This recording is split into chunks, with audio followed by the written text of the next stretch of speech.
Testing.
Yeah, it's all good. Yeah. Stuff.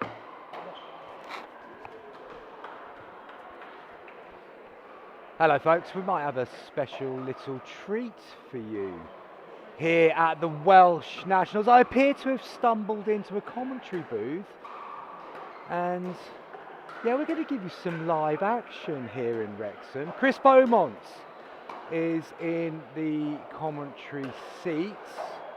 We've got some mixed doubles action going on here on day 3 at Wrexham Tennis and Paddle Centre. I'm going to even go as far in the next few minutes of telling you who's on court and all that good stuff. Bear with me, I'll be back in about 2 minutes and we'll be able to bring you live commentary here from day 3 of the Welsh National Pickleball Tournament.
And do bear with us here as we just do a little bit of playing around with some buttons to make sure that we've got the right settings for you, so I don't burn your ears if I get a little bit excited by a couple of the things that might happen in the next few minutes. But no, I think we are in play. So as I say, give me a minute or so just to find out the runners and riders of this event, and I'll be able to give you some actual useful information rather than me just talking my usual load of rubbish whilst people are playing pickleball in front of me. Back in a couple of moments, folks.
Okay, folks, we are officially live here at the Wrexham Tennis and Paddle Centre. To the left of your screen, you've got Dave Barker and Becky Byron.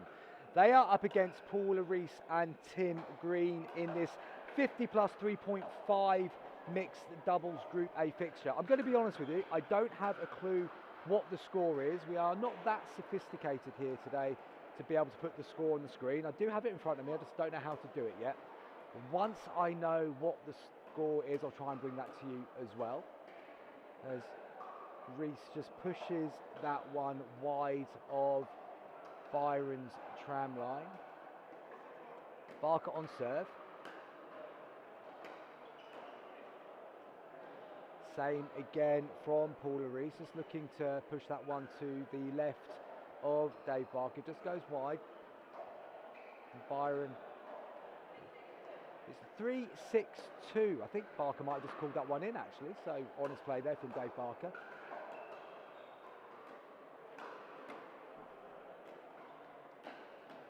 And then we saw the attempted lob by Barker. Well read by Tim Green, was able to jump and put that back down. Barker then putting it into the net. So 3-6-1. Sorry, 6-3-1 here on show court. Byron just goes long with that return, so there's a 4-point gap now for Rees and Green, 7-3-1.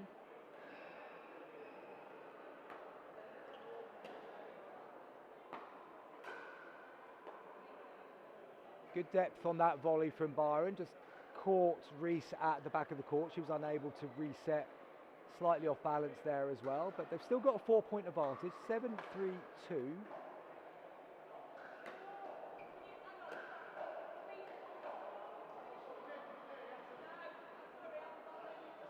And Byron just asking Green to say the score a little bit louder, and I'm going to be a fan of that approach because that will help me keep you guys up to date with what the score is. Hand side of Byron, but goes into the net. So opportunity for Byron and Barker to close the gap here. 3-7-1 on the serve of Byron.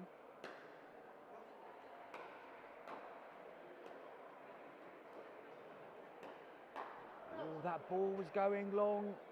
Rees decided to play it and then pushes it long herself. So another point on the board for Byron and Barker. 4-7-1. And Rees with another unforced error pushes that one into the net. So they've halved the deficit in the last couple of exchanges. 5-7-1.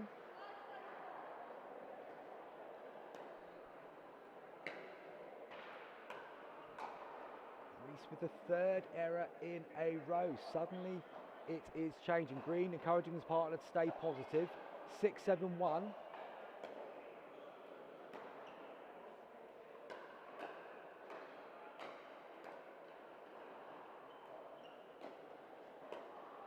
Yeah, good placement there by Tim Green.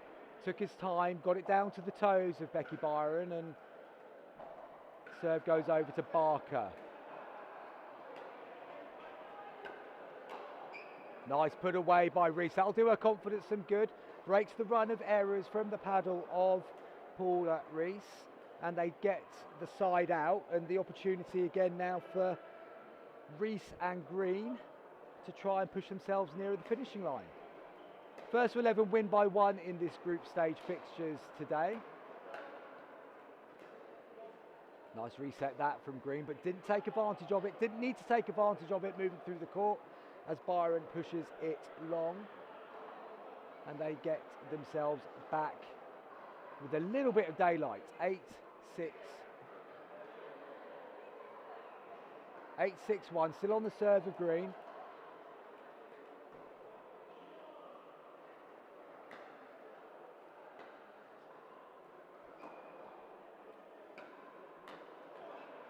Barker trying to guess to his right-hand side. They just got a little bit jammed on the volley. And another point to the tally of Reese and Green. 9-6-1. 2 points away from victory in this group stage game. Byron slaps at it a little bit and it stays in, and Reese just off balance. Slight mishit from Byron gave Reese a little bit too much time to think about things there, and she puts that one into the net. So 9-6-2. Barker does well there, read the ball going through the middle, shut the door, punches it back down through the middle where it came from. Nice play by Dave Barker. And at 6-9-1, you feel like they've got to score a few points in this side out.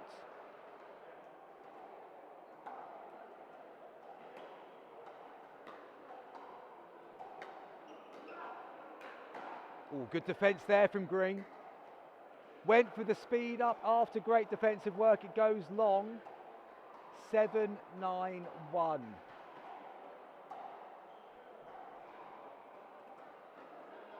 This feels like a big point in the context of this group stage fixture.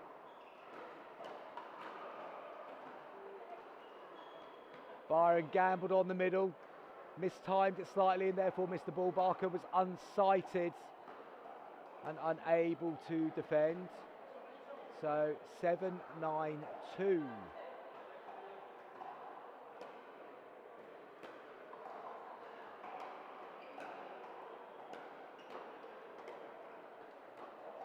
Yeah, nice put away there by Paula Reese, does well. Just got herself set nice and early and then just rolled it through the middle. They've done well to get out, side out there with just 1 point damage. They lead by 2, 9-7-1. But a third shot there goes into the net from Tim Green. So can Barker put Reese and Green under pressure with this return of serve? Just wide from Reese on the reset. That was good pressure applied by Becky Byron. Got it down to the toes of Reese. She was unable to lift. And with accuracy.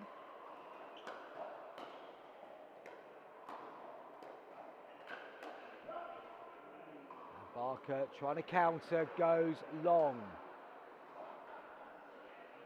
Getting a little bit nervy here at the end of this game. Getting down to the finishing line. 7-9-2. Good deep serve by Barker. And good counter attack again. The approach from Byron just slightly lifted. Reese just pushed it back into an area where Barker could then step through and attack. And they've got the deficit back down to 1. 8-9-2. Too much height on that one from Byron, and that allowed Green to dominate the middle, and he punches it down. And we have a side out. Once again, Reese and Green lead by 1 point.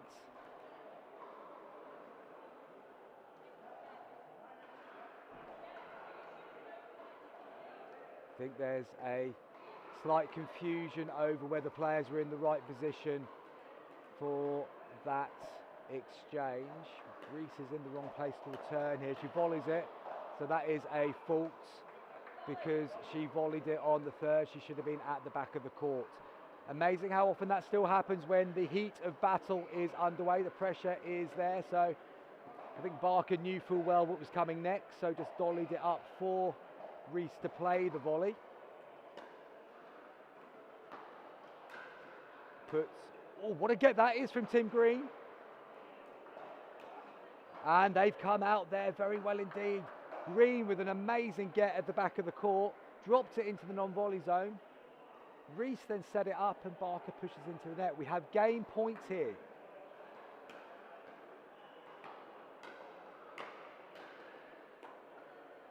And that just goes into the net from Reese at the back of the court. So last chance saloon for Barker and Byron. 8-10-1.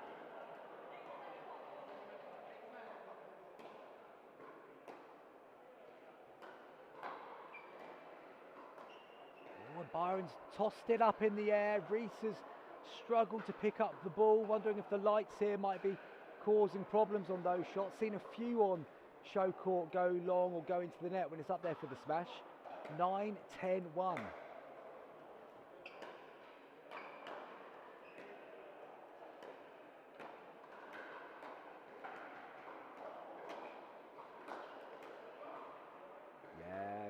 Byron and Barker both went for the same ball there, gave Green and Reese the opportunity to put the pressure on, and then Barker goes long. But they've still got a second serve, 9-10-2. Good action here for the first game for me in the commentary booth this weekend, and let's see what happens here. Oh, and Reese has left it, and it has landed in the middle of the court. And we have a tied game, 10-10-2.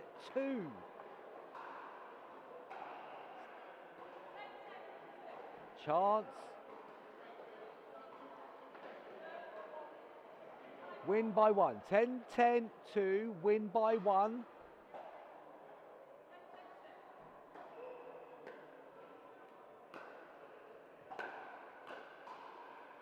And just wide from Green, and Barker and Byron have come from behind to take the victory here in this group game. It looked like the game was going the way of Reese and Green.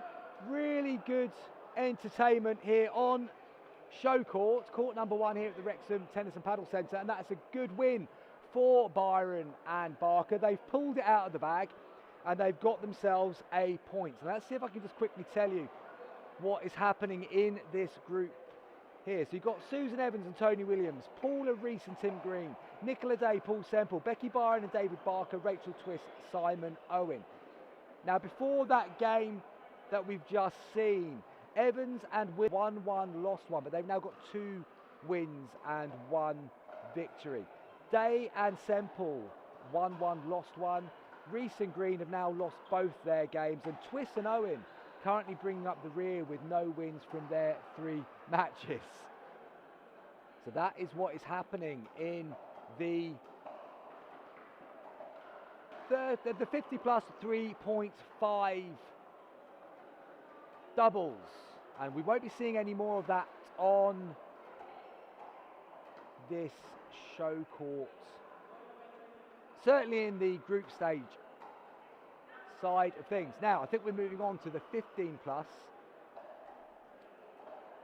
category here, and as I look over to the screen, I am seeing, who have we got here? We've got Sophie Burton and Nathan Parker up against Angelina Sanderson, Bellamy and Joel Baker. They are going to be going head to head in the 15 plus 4.0 plus division. There's only 4 teams in this division: Scott Mayo, Tracy Hawkins, Sophie Burton, Nathan Parker, Angelina Sanderson, Bellamy, Joel Baker, Matt Sinnott, Kim McCall. And I can tell you at the moment, all teams have played 2 matches each. So we're going into the final round of games here in the group stages. They've all qualified for the semi-finals, of course. Mayo and Hockin lead the way. They've won both their games. Burton and Parker come up in second with a slightly better points difference than Sanderson, Bellamy and Baker, who have won 1, lost 1. Both teams have got that record. Sinnott and McCall currently bottom with 2 defeats from their 2 games. But the matches have been pretty close. Mayo and Hockin beat Sanderson and Baker 11-5. Sinnott McCall lost to Burton, Nathan Parker 10-11. Sinnott and McCall then lost again 10-11 to Sanderson, Bellamy and Joel Baker. and Mayo and Hockin beat Burton and Parker 11-8. So it's pretty close stuff in this competition, and all the teams will be just sussing each other out in this group stage, of course, before going on to the semi-final stages a little bit later. As you look at the screen, you've got Joel Baker in the white singlet warming up with his partner Angelina Sanderson-Bellamy. On the far side, you've got Nathan Parker warming up, pink shorts, and then Sophie Burton all in black. Sophie Burton usually playing with Matthew Hazelhurst in the mixed doubles. Not entirely sure why Matthew Hazelhurst isn't playing today. I'll see if I can find that out as time goes on. And I'm even going to try and be clever enough maybe to bring up a scoring system for you on screen 2.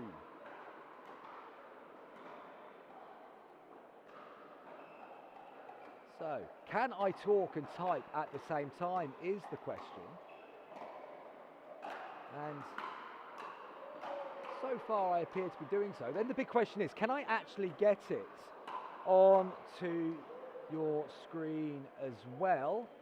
Well, that could be the slightly more challenging side of it.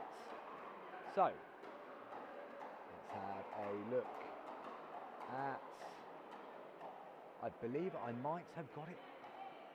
I believe I might have got that for you folks. I think we might have the scores on the screen.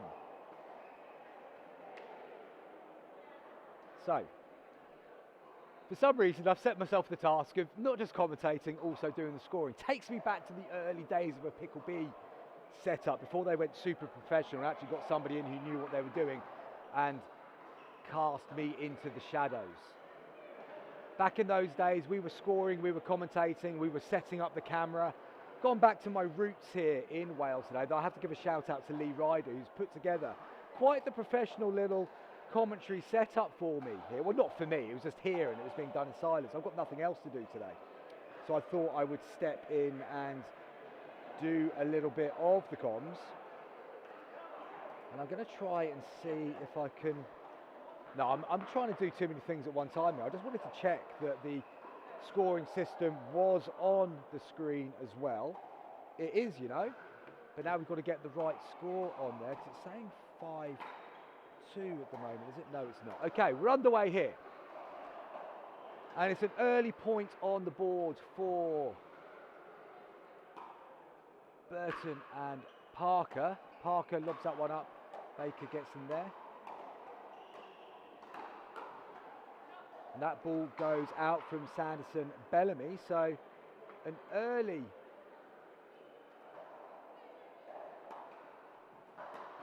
two-point lead here. Just goes out again. And I think Sanderson-Bellamy was just struggling with the lights there. And Burton and Parker have raced into a three-point lead.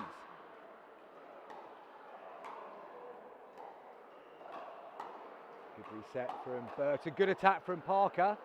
Baker goes on the attack, well played there by Joel Baker. Just kept himself balanced at the non-volley zone line and then punched that volley down to the toes. 0-3-1. Baker comes across, he read the play, he mistimed the shot. Rolls it into the bottom of the net.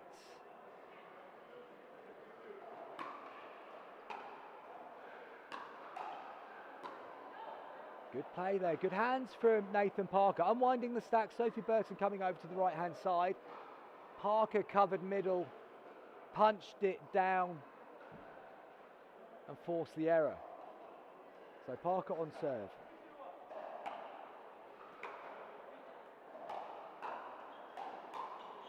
Yeah, good attack again from Nathan Parker. Moved through the transition zone with aggression. Attacked Sanderson-Bellamy, she goes long again. And it's 4-0-1 Oh, that's a nice speed up down the middle there from Joel Baker. Burton did the right thing, just pushed it into the middle with a reset dink, but neither player covered the middle, and Baker hit it through very nicely. Just long on that return.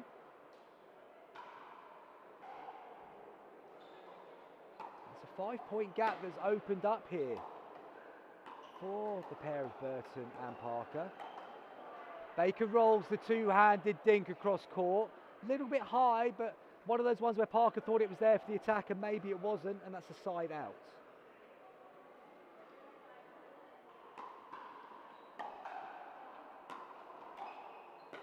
Yeah, good work again from Nathan Parker. Just nice return. Was able to move through the transition, got it down to the toes of Sanderson Bellamy and forces the error. Good communication from Burton and Parker. Oh, and Parker's gone for the big one. And he's hit the bottom of the net. Don't worry, Nathan, we'll get that one clipped up for the bloopers reel later on this afternoon.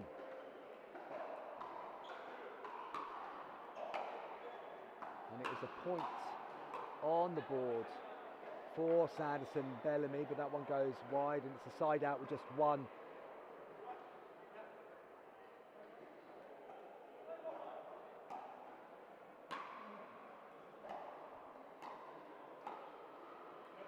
Just wide from Burton, looking to push it in behind Baker to keep him honest on that sideline, but just went a little bit too far.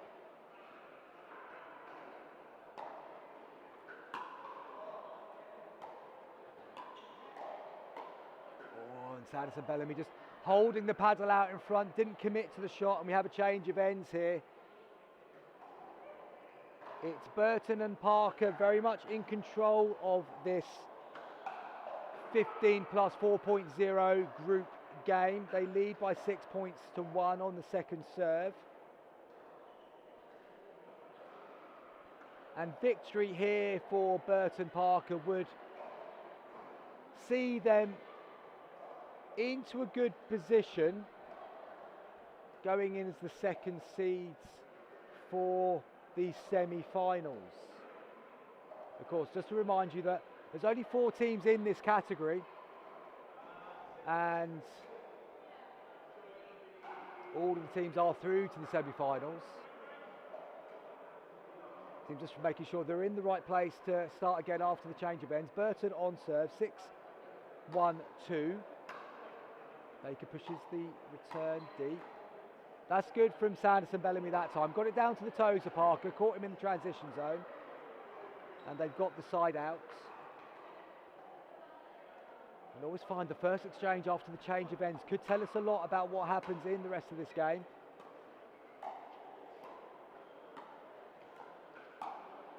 And Parker pulls that one wide. So they've won the first 2 exchanges since the change of ends. So a slight change of momentum here for Sanderson Bellamy and Baker. Baker still on serve.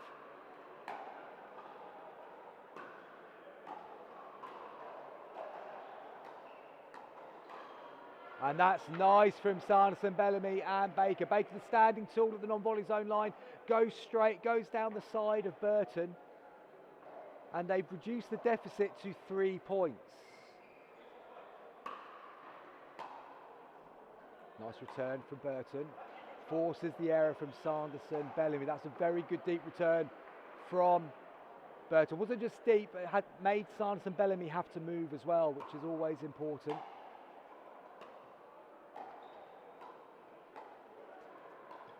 Good get from Sanderson Bellamy. Oh, and Burton left it, and it's comfortably in, that one. That's the second or third time in the short time I've been on the microphone that I've seen that misjudgment at that side of the court. I do wonder whether the lights, which are currently just above Sanderson and Bellamy and Baker, are causing some problems at that far side of the court. Parker puts that one away. That's a good little run though from Sanderson, Baker, Burton, Parker. 6-4-1. Good drop from Burton again, getting Sanderson Bellamy have to reach in, and mistake is forced. It's 7-4-1 here, so They've halted the run of not getting any points. With a kiss on the neck. Good get by Sanderson Bellamy. Baker does well.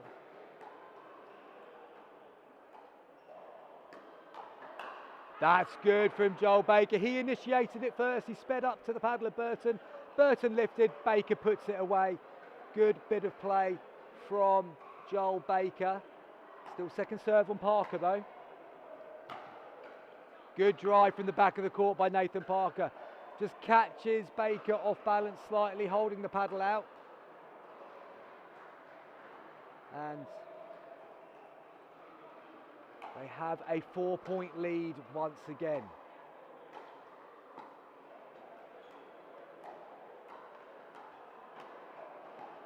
Yeah, good play again from Baker. Just stood balanced, nudged it to the side of Parker. Parker having to reach in a little bit.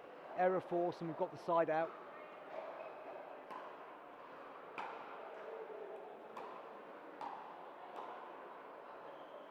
And Burton just trapping Sanderson Bellamy just inside the baseline, therefore taking the ball on the volley. She's taken a couple of steps back, could have then lifted and reset. Okay, can I just ask you to stop just for a second? We need somebody to move the vehicle.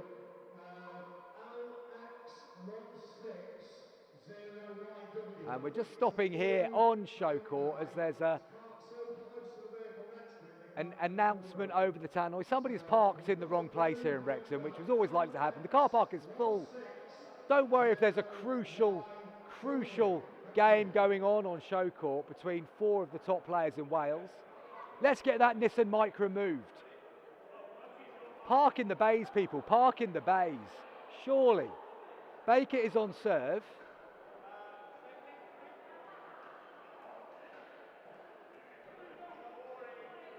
.482. Thank you to Joel Baker for shouting that out a little bit louder.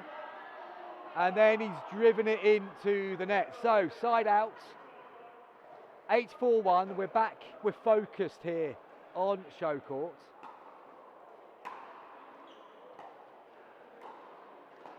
Good reset from Burton. Oh, just goes wide. That looked like it was going to be the perfect little drop. Second serve.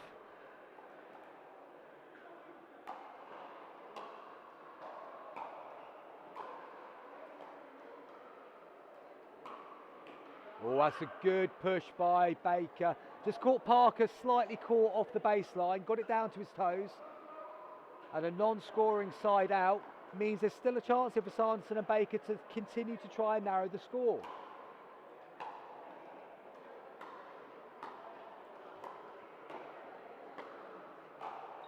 Good play from Nathan Parker. Created the angle by pushing Baker out wide. Was then able to isolate Sanderson Bellamy and then attacked. Good play all round there from Nathan Parker. Oh, and that ball thought about going over. It kissed the net and then dropped on the wrong side from the point of view of Sanderson Bellamy. So another non-scoring side out. It remains 8-4-1. Just wide from Burton on the third shot drop.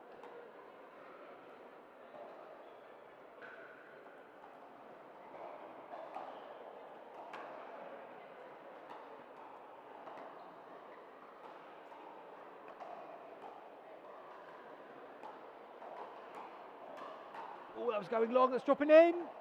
Good retrieval from Baker. Does it again. Parker keeps it going. That was going long as well. What a rally this is.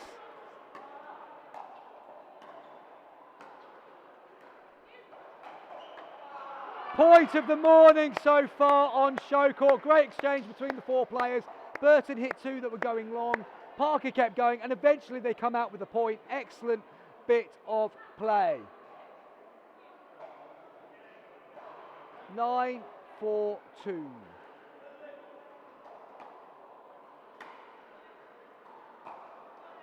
And Burton unable to lift that third. So often you see it, there's one high octane passage of play and then a simple error in the next rally. Sanderson Bellamy on serve.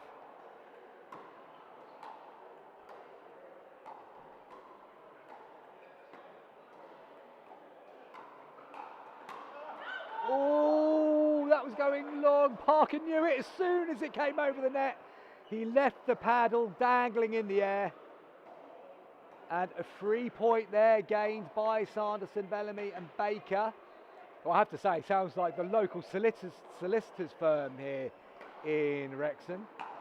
For all your legal needs, do go and see Sanderson, Bellamy and Baker on Monday morning. They picked up another one.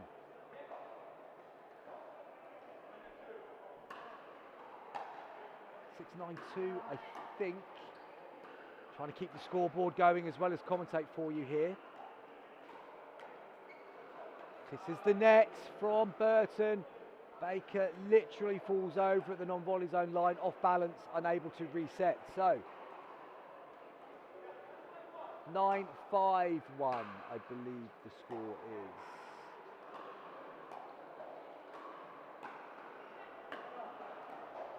Caught in the transition zone, Burton and Parker, and then unable to move through with balance. 9-5-2.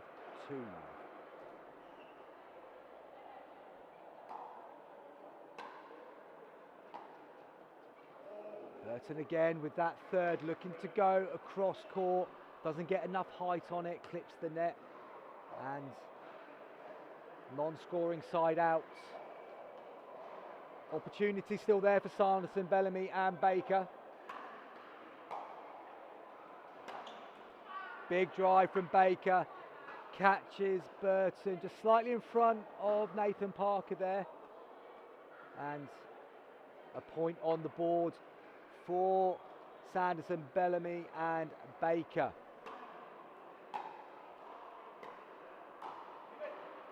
Good call from Baker early there, telling Sanderson Bellamy to get out of the way. She does so, and they've narrowed the deficit to just 2 points.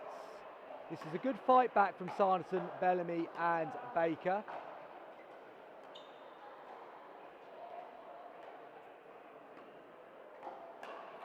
Oh, it's going long again and again. Oh, and they've got away with it. Credit to Burton and Parker. Each time they hit the out ball, they do eventually come out with the points.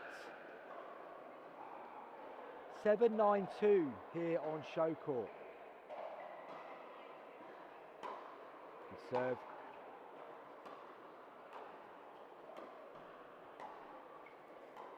Goes for the lob. That's going to go long. It has gone long. And it's another side out. So once again, Burton Parker got the opportunity to drive this game a little bit further down the path. Parker unable to drop there. Have got themselves into a little bit of run of missing their third shots. Third shot seems to get harder and harder to do the nearer the finishing line you are.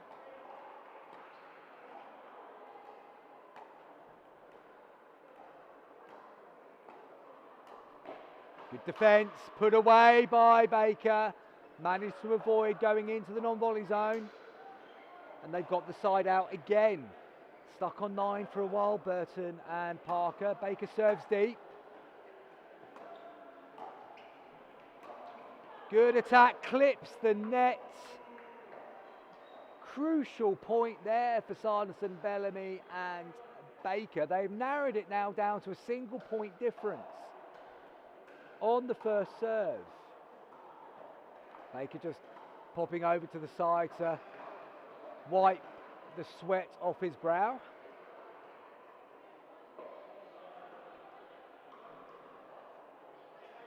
Eight, 9, 1. And of course, victory here for either team pretty much means they're going to finish second in the group and be seeded second going into the semi-finals. Baker just puts that third into the net. Sanderson Bellamy on serve. Long from Parker. And we have a tied game here on number 1 court.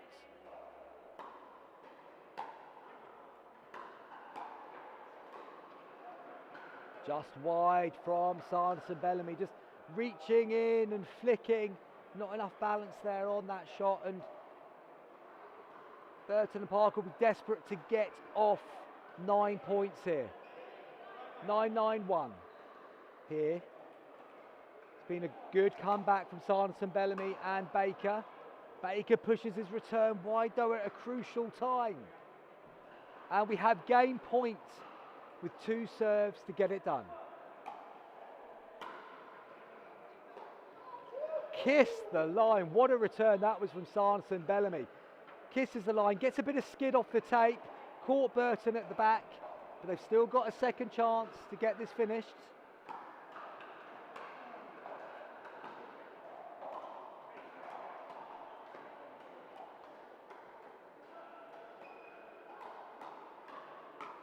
Oh, and Burton went on the counter, puts it into the net, so it's not finished yet. It's an opportunity for Sanderson, Bellamy and Baker to pull this one out of the bag. Big serve. High third though, not able to get up the court. Now they come forward, but Parker punishes them. Slaps the volley down to the shins. Second serve.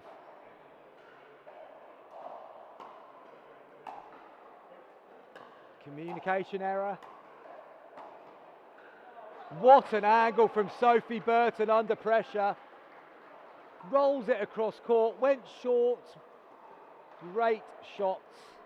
Gives them another chance at match points.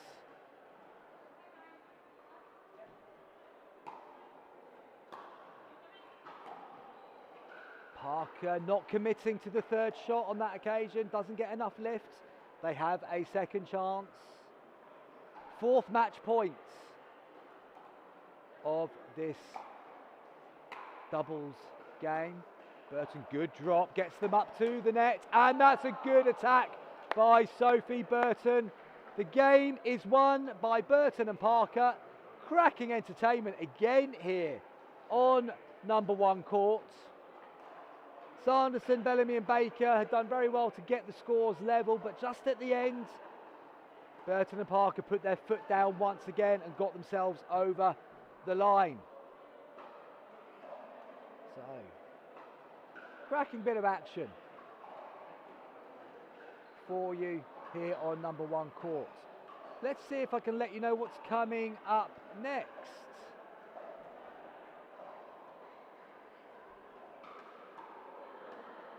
Putting myself under the pressure to do 3 things at once now. Commentate score and work out the playing schedule. Mixed doubles day here in Wrexham. The time is coming up to 5 to 11, so that gives me a bit of a clue where I should be looking on here. Yeah, I think we're going to be moving into some semi-final action, folks, potentially. Oh no, I tell a lie. Are we going to have Nia Owen and Dean Clark up against Beverly Fielding and Ian Beattie?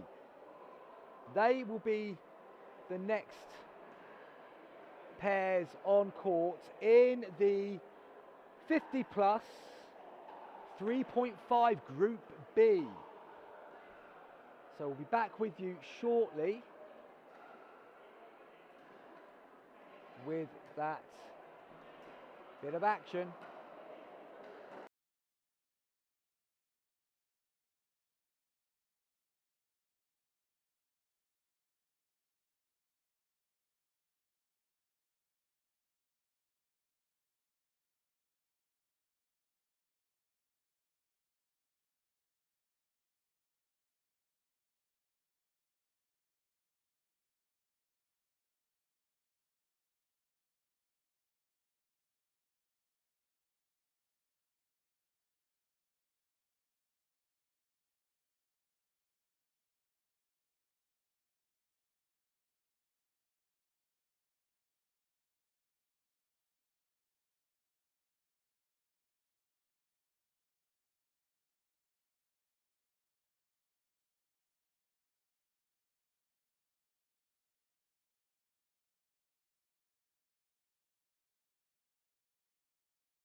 And as you can see, we've got the two teams warming up.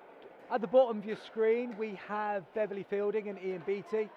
On the far side of your screen in red, Dean Clark and his partner, Nia Owen. So we're quite early into proceedings in this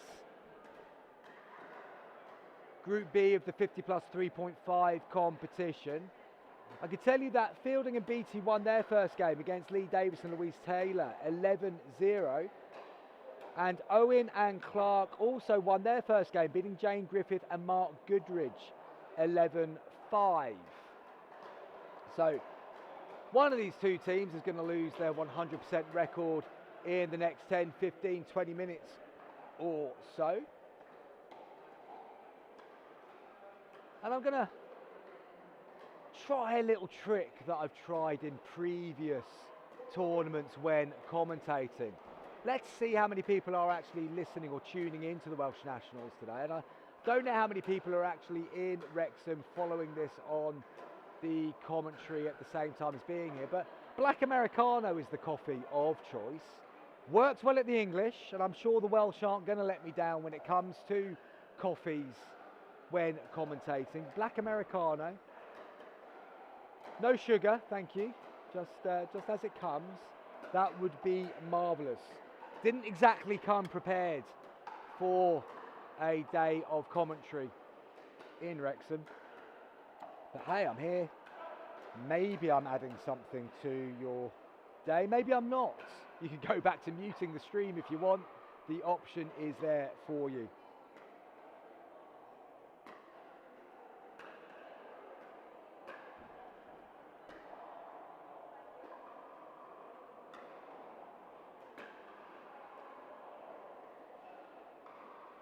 Right then, so players still going through a very thorough warm-up here. It's a lot colder in Wrexham today than it has been so far over the first 2 days. It was when I did a couple of the preview videos on Friday when I was down here, it was well, it felt like I was in Rome again, to be perfectly honest. The weather was blue skies, about 20 degrees plus. It was absolutely incredible weather. It's a bit cloudier here in North Wales today. Temperatures are down to about 8, 9 degrees, I think. Just looking, oh, it's about 10 degrees it says here. Double figures we've nudged up to now. And players are just going to do some serves, and always interesting to see when on show court, knowing they're on a live stream, whether any of their warm-up routines change, whether any of their technical capabilities change as well. Dean Clark and Nia Owen both playing for Anglesey Pickleball Club. I've spent a bit of time on court recently with both of them. Ian Beattie with his partner Bev Fielding. I feel like I know Bev Fielding. I definitely know Ian Beattie. Quite a small, close-knit community in the Welsh Nationals. The pool of players is growing year on year here in Wales, and not the full contingent from South Wales travelling up to Wrexham for this tournament this year, unfortunately, but the standard has still been pretty strong and very competitive. We just swapped sides now on, so I might have gone a little bit early on getting ready for this game, folks. I'm going to tell you that. Probably could have left it on mute for a little bit longer. I thought we were about to get underway. Not necessarily the case. And thorough warm-up, clearly needed by all four players. Running 20 minutes behind on court as well. If I had a little bit more authority here, I'd probably tell them to get on with it. But I've not been given the nod from the CEO of Welsh Pickleball, Paul Byron, to be able to go that far. If Kath Knowles was over here, I'm sure she'd be shouting out in her usual style for the players just to crack on. Clark and Beattie just having a quick hug before the game gets going. And Clark just also, Beattie just having a quick embrace with Nia Owen as well. Most of the players on court today do know each other pretty well. Won't be the first time they've played against each other, I am sure. As I said earlier, both teams won their opening games of their group. And one of the two teams are going to lose their winning record here. Tracy Hockin just over in the far corner, passing a few words of encouragement on to Nia Owen. It looks like Fielding is going to serve first. So Bev Fielding and Ian Beattie to the right of your screen. Nia Owen, Dean Clark to the left. Third shot drop into the net from Bev Fielding, and quick side out there and a chance for Dean Clark, who's playing right, serving first. His serve goes long, so any advantage they were hoping to get from that has quickly disappeared. Nia Owen with her first serve of the match.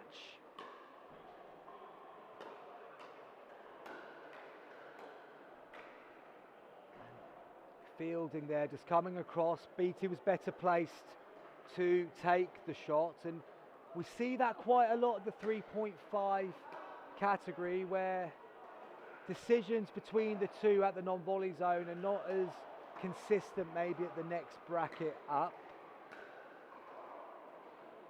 Owen's return just hits the tape and falls in favour of Fielding and Beattie. They get their first point on the board, so 1-1-1 here.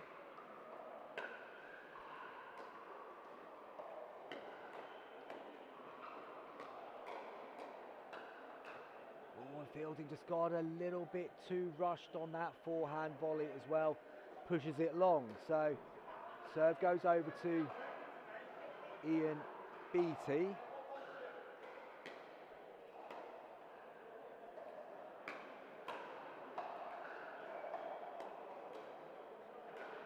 Yeah, lifted by Fielding.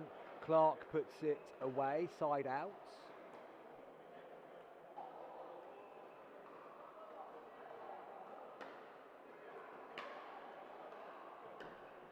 Nice drop from Clark there. Allows them to move forward. They're getting caught a little bit far back, but it doesn't matter because Clark then does step up to the non-volley zone line, punches it down to the toes, gets the points.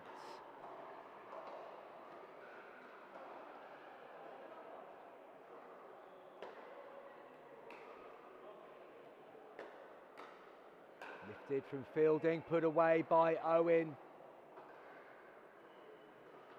Nice little 1-2 there from Owen. Got the lift off Fielding, punches it down the side.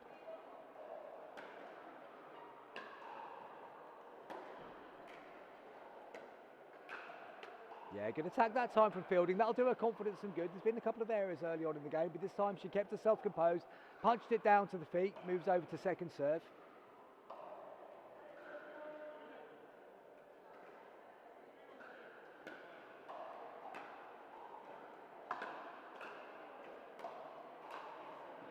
Well disguised shot there by Beattie, gets the side out. Looked like he was going to go middle, then just popped it down the flank of Dean Clark.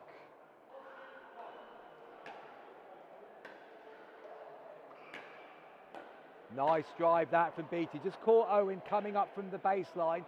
Wasn't set, she was still on the move, and he was able to hit toes.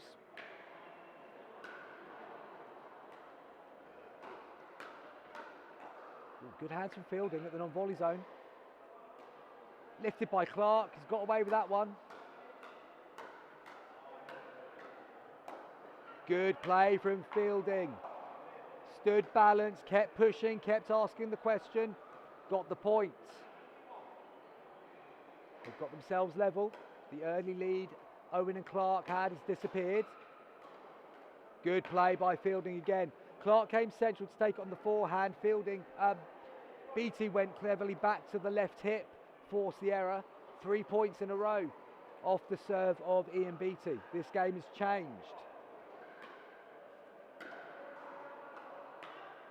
Clark pulls his return wide and honestly calls it out. 5 points in a row. Let's make that 6 and a change of ends. This is a very impressive turnaround from Fielding and Beattie. Owen and Clark raced out of the blocks in this one, but suddenly from nowhere, Fielding and Beattie have got their game together and they're forcing the issue, getting mistakes off the paddle of both Owen and Clark. Beattie, 5 points in a row on his serve. And I think it's fair to say a slight kitchen fault there for Ian Beattie. Neither Clark or Owen realised that Ian Beattie was having a little roll around in the non-volley zone. We can check that on camera if you want to see if it was a fault, but I'm pretty sure it was.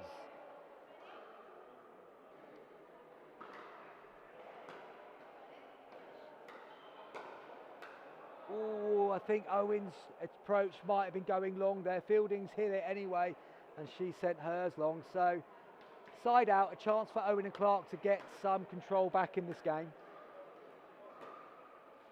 Oh, miscommunication on one side leads to miscommunication on the other. Clark looked like he was going to take it, then changed his mind. Owen stuck a paddle at it.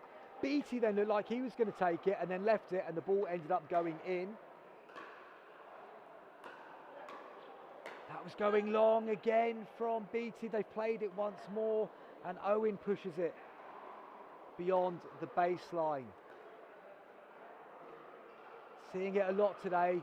Players struggling to know which ball's going long. Good get by Owen. Clark forces the mistake from Beattie. Good play by Owen and Clark that time. They've narrowed the deficit to a single point now.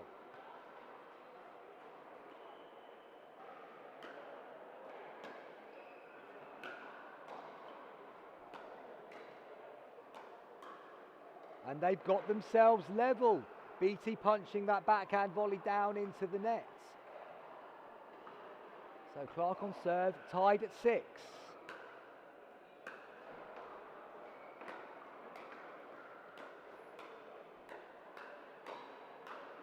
Good play from Fielding. Pushes it down, gets the side out.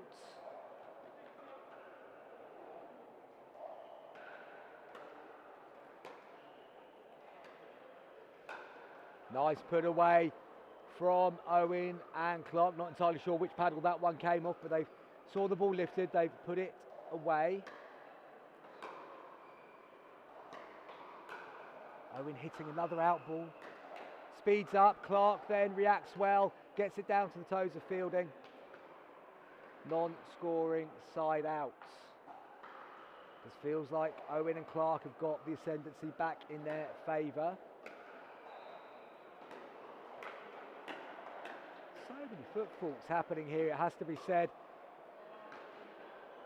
Owen and Clark not noticing that Fielding is spending a lot of time in the non-volley zone. Of course, it's difficult for players in that situation to know that they have gone over the line, but you need eagle eyes when you're on the other side of the court. It's a non-scoring side out.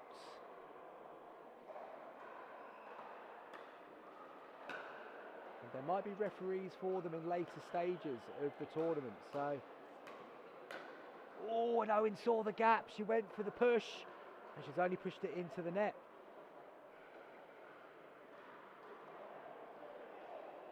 Seven, 6-1. Still pretty nip and tuck here. Good hands there from Dean Clark. Reacted to the speed up well, lifted it up, and then Fielding pushes it down into the net.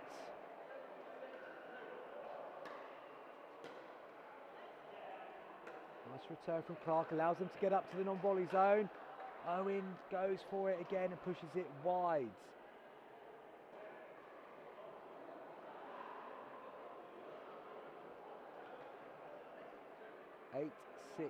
8-6-2 here.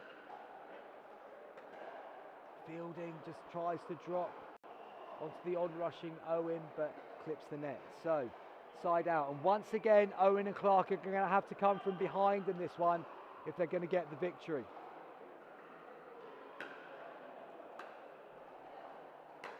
Good drive from Owen. And this time Fielding goes into the net. So they've reduced the arrears to a single point once more.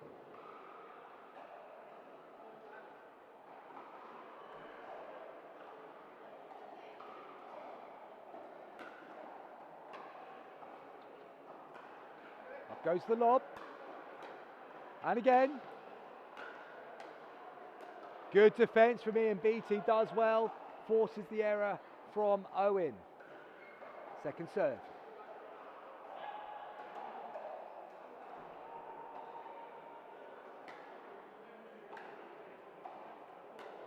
Oh, and Clark steps in there. Look to be aggressive, look to be the protagonist of that rally, but sends it long. 8-7-1.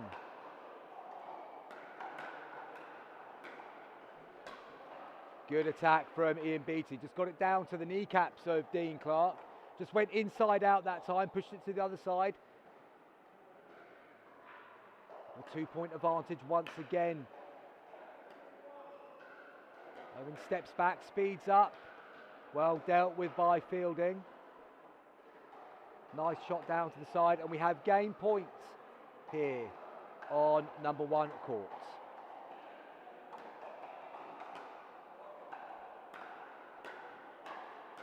Ooh, and it's all over. Fielding and Beattie take the victory. Owen and Clark fought back. Looked like they've got themselves back into the reckoning, but Beattie and Fielding went once again and closed that one out 11-7. They remain unbeaten in this group. Clark and Owen fall to their first defeat of the morning. We'll be back shortly with some more action here at the Welsh Nationals.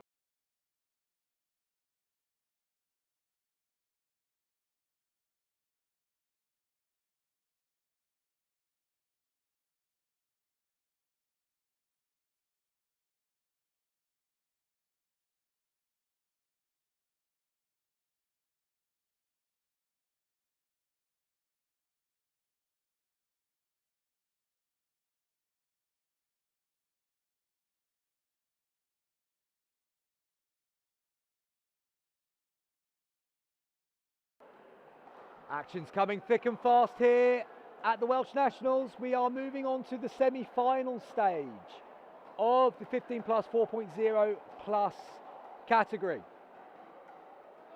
On court you can see Scott Mayo, Tracy Hockin, Angela Sanderson, Bellamy, Joel Baker, who we saw just a couple of games ago. And I can tell you that Mayo and Hockin, well, they won the group and have come through. Hang on, before we go there, let's just make sure I've got that information correct. No, Mayo and Hockin did win the group. 1-2, lost 1. Burton and Parker came second, 1-2, lost 1. Sinnott and McCall, 1-1, lost 2. And then Sanderson, Bellamy and Baker finished fourth in the group, 1-1, lost 2. So Sinnott and McCall, having lost the first 2 games, then came back to beat Mayo Hockin 11-3. So Mayo and Hockin come into this semi-final having lost their final group game. Sanderson, Bellamy and Joel Baker, well, we saw them go down 11-9 to Burton and Parker, which is why they have come into the semi-finals as the 4th ranked seeds. And those of you that aren't familiar, we have Tracy Hockin in the blue t-shirt, Scott Mayo dressed in all black with the baseball cap on back to front, Baker in the white singlet, and Sanderson Bellamy also in the white top, and they are at the bottom of your screens as we speak.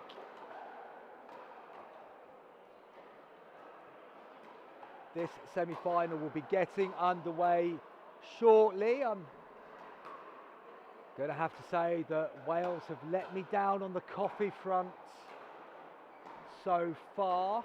I mean, to be fair, I probably only did put the shout out one match ago, but nothing coming my way yet on the coffee front. That said, got myself some sandwiches, got myself some bananas, got myself some bars to help me get through the rest of the day. After this mixed doubles day, we've got a team event apparently. Some of us might not have realised that there was a team event happening after the mixed doubles here and thought they were getting back to Anglesey mid-afternoon, maybe in time for the Leeds-Chelsea FA Cup semi-final, but that's not going to happen. And rightly so, because we're going to have a team event happening here in the afternoon, which means there'll be even more action for you being live streamed here from the Wrexham Tennis and Paddle Centre. How did these two pairs get on when they met in the round robin stages? Well, it was the first game of the day. Mayo and Hockin beat Sanderson, Bellamy and Baker 11-5. So they'll be looking to repeat that trick for sure. And I'm just going to take a quick break, and as soon as this game gets underway, I'll be returning with the commentary.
So the two teams just going over for a quick drink before they get this semi-final underway.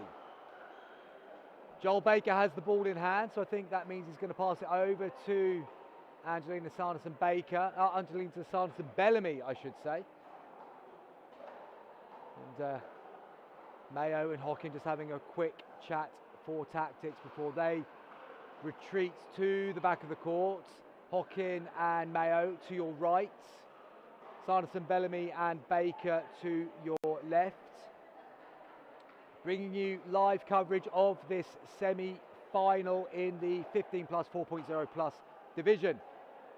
Angelina Sanderson, Bellamy to get us underway, 0-0-2. Mayo sets it up mid-court for Baker to try and speed up. He goes early, and that's a quick side out as Baker hits the net. So Tracy Hockin with her first serve of this semi-final game.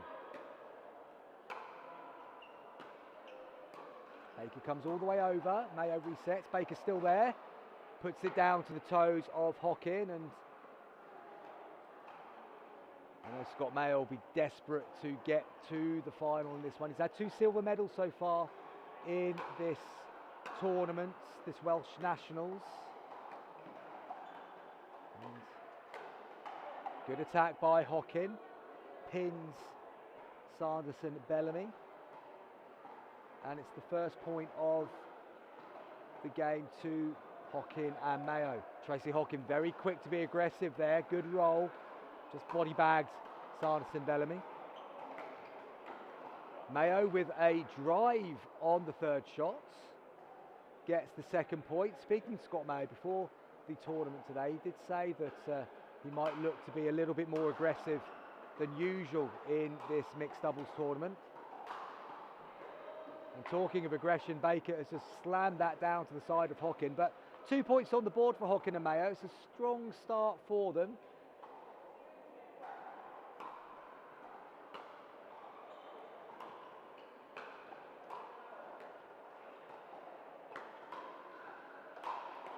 Good defence by Baker. Mayo's got to make sure, does make sure. Good put away by Scott Mayo. Goes down the middle, doesn't give it everything, and then Sanderson Bellamy unable to recover. It's a sensible attacking play there from Mayo.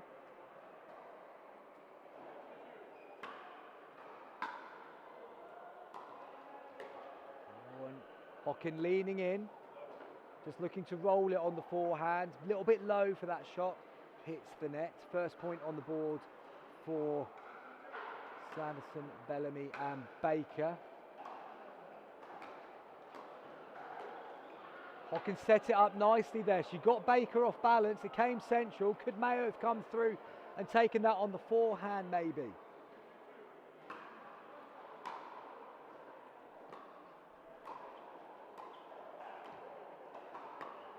And again, Mayo just setting it up for Baker, and that's the second time already he's gone for the speed up on the backhand, and he's put it into the same position.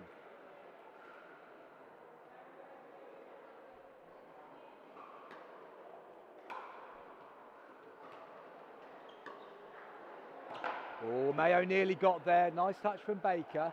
All came from a good return by Sanderson Bellamy there. Nice and deep, which opened up the court. And Mayo hits his serve out. So non-scoring side out that time for Hockin and Mayo.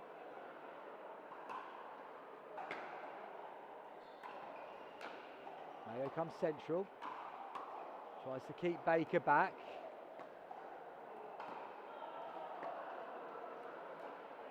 Nice change of direction that time by Mayo. Sanderson Bellamy not quite ready for it. Mayo went to the forehand wing and it lifts up and out.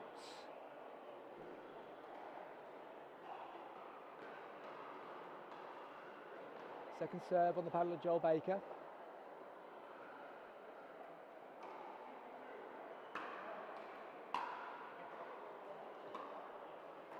Good touch from Mayo, brings Baker up, lifted.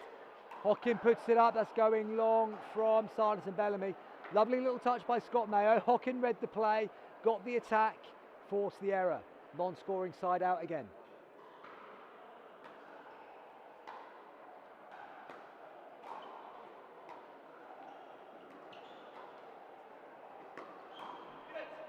Yeah, this time Baker went for the two-handed speed up again off the backhand wing.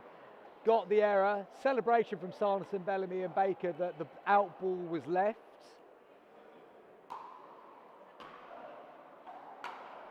Mayo driving again and then following up with a reset into the net.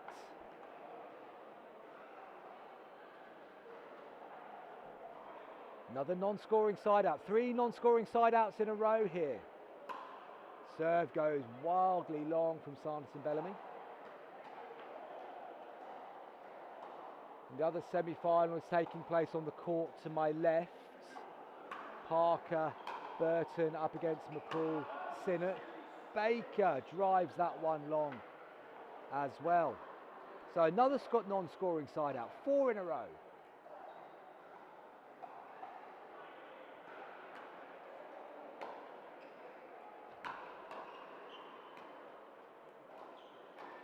Nice play, Scott Mayo, took control of the court there, went one way, went the other, opened it up and then was able to play it to the knees of Baker. And that is the first point in a while for either team.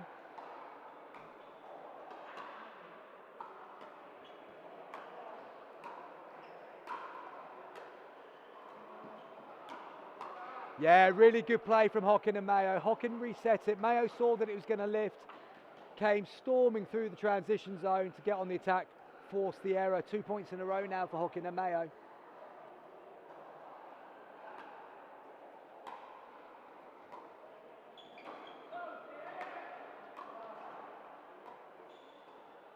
Oh, and that was a good bit of play by Joel Baker. Kept asking the question, keeping Hockin and Mayo pinned at the back of the court.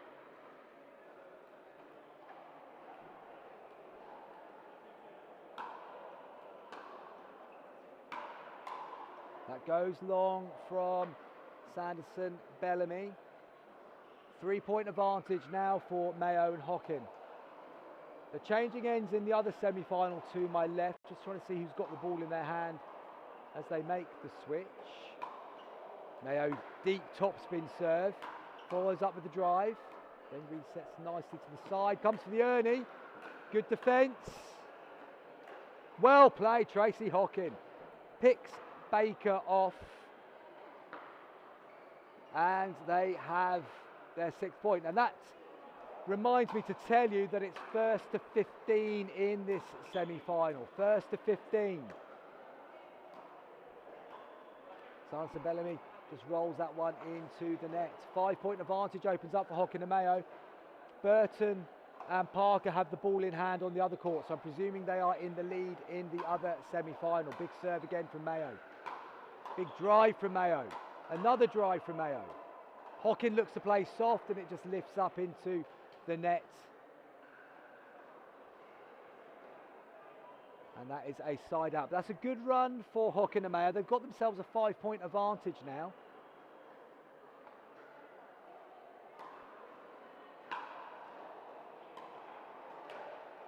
Great shot, Tracy Hockin. Unwinding the stack, and that's the shot Tracy Hockin plays so well. Give her too much space on that forehand. She's got the ability to roll it across court. Tennis background there from Hockin. Just rolls it across beautifully. Enough topspin to kick and away from Sanderson Bellamy. Mayo taking control of the court. Forces the mistake from Baker. Non-scoring side out, and that feels pretty crucial. 5-point advantage still intact for Hockin and Mayo. Mayo is on serve.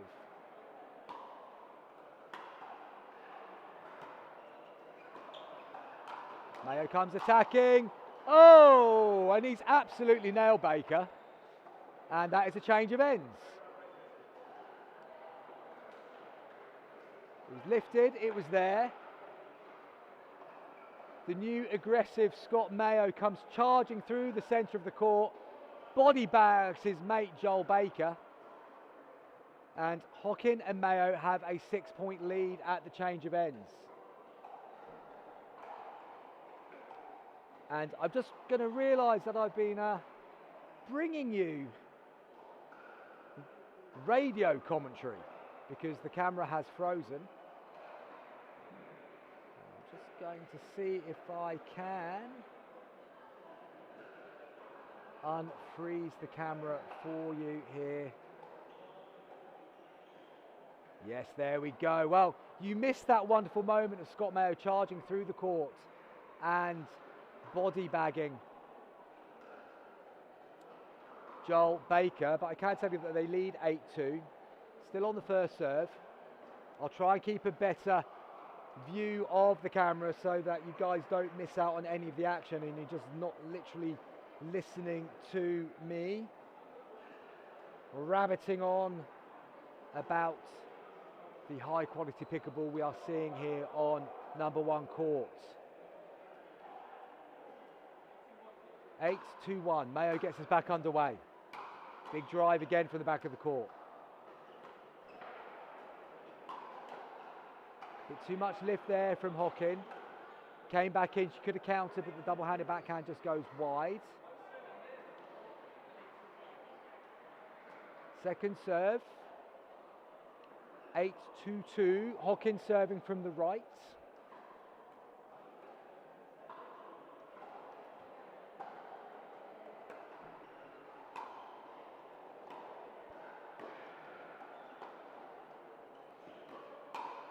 Oh, that was going long. Baker reacted well though. Doesn't matter if you hit the out ball if you follow up and get the next one.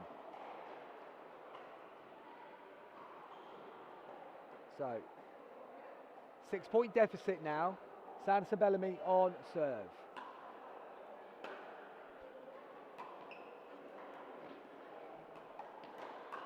Mayo taking control of the court, punches it down the middle.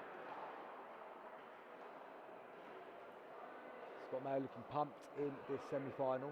Baker and Sanderson Bellamy struggling to find a response. That's the first error from Mayo for some time. Unreturned serve, 3 points for Baker.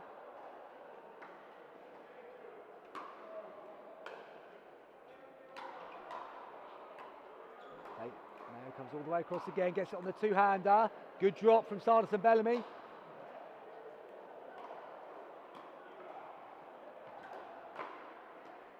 Good get from Hockin, and unable to get out of the way for the next one. Good attack, Tracy Hockin. Good reactions on the other side of the net, and the paddle was just left in the way. The deficit is now down to 4, so they've halved it over the last 2 points. 4-8-2 is the score. 4-8-2 is the score, yeah.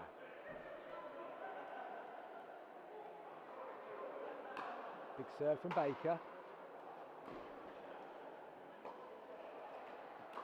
Accepted ATP, just comes short of the line, and it's a side out. Important points there for Sanderson, Bellamy and Baker, but a chance once again for Hockin and Mayo to push this one further forward. Serve goes long from Hockin.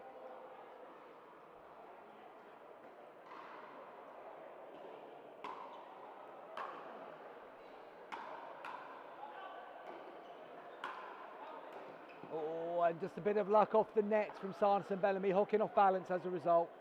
Lifts it long. So non-scoring side out. Important for Sanderson Bellamy and Baker to get out of that one with no damage. Lift it up. Sanderson Bellamy retreats and then puts it into the net. Hockin gets away with that one. She pokes her tongue out, knowing that that could have easily gone the other way.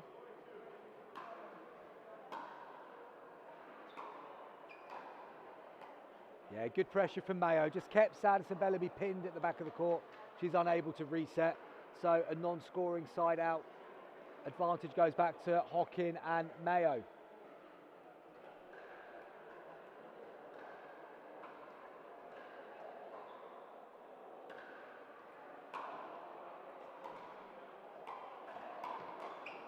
Yeah, Mayo sets that up brilliantly. He knew what he was doing there with the drop.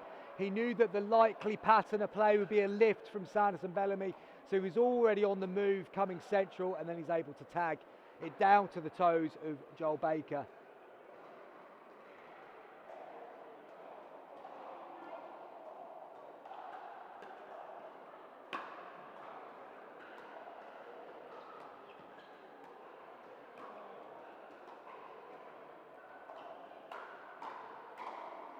Poor choice that time by Sanderson Bellamy. She allowed Mayo to stay engaged in that rally, and he's able to punish, and they've got themselves a 6-point advantage now. First to 15, don't forget, in this semi-final.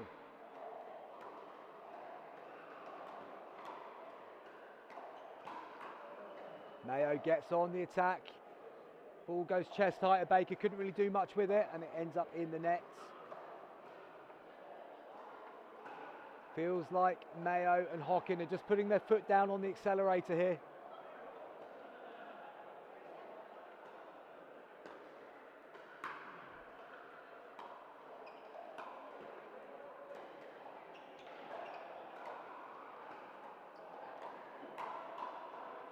Just wide from Mayo, looking to keep it to Sanderson Bellamy. Pushes it wide, but they're on their second serve. 4 points away from victory in the semi-final.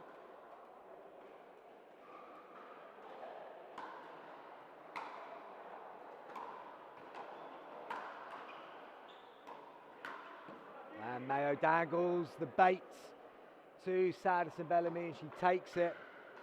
Pushes it that one into the net. 12-4-2.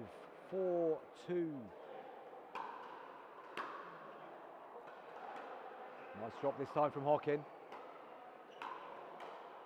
And then just getting caught in the transition zone, trying to come forward. But they've got themselves into a strong position now. They've got an 8-point advantage, and they're 3 points away from the finishing line.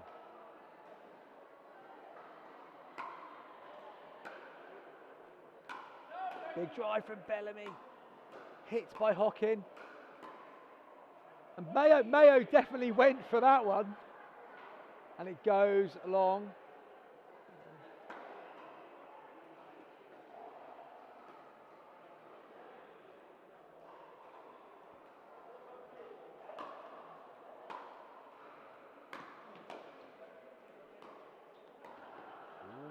Rare mistake off the paddle of Scott Mayo. Good approach there from Joel Baker.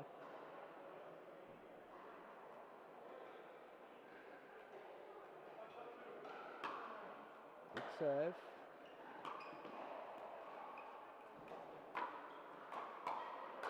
Yeah, good initial speed up there from Baker. Got the rat-a-tat. Was then able to get it down to the shins of Tracy Hockin. 2 points in a row for Baker and Sanderson Bellamy.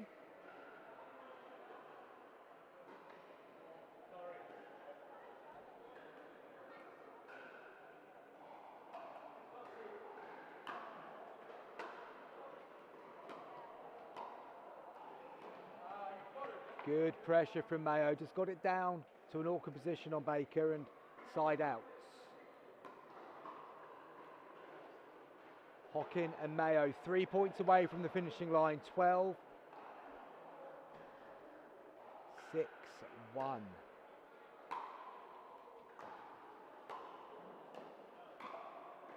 Ball was out and that's 13 on the board for Hockin and Mayo, still on their first serve. 2 points away from the final here at the Welsh Nationals.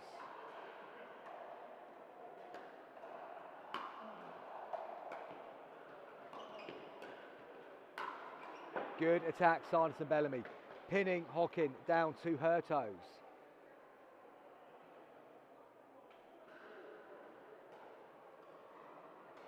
Feels like this point is absolutely huge. If Baker, Sanderson Bellamy are going to get back into this semi-final, they need to get the serve back on this exchange. Good serve from Mayo. Yeah, Mayo's got that all day long. That's exactly what he was trying to engineer. Baker just telling Sanderson Bellamy nothing she could do, and he's absolutely right. That was just good play from Scott Mayo. Match point, and Hockin drags it into the net, but they've got themselves a big lead here, 8 points. Sanderson, Bellamy and Baker need to win the next 9 points if they're going to make the final. There's the lob, Hockin attacks. Mayo thought about leaving it, did play it. Good attack by Baker, forces the error to the left-hand side of Scott Mayo.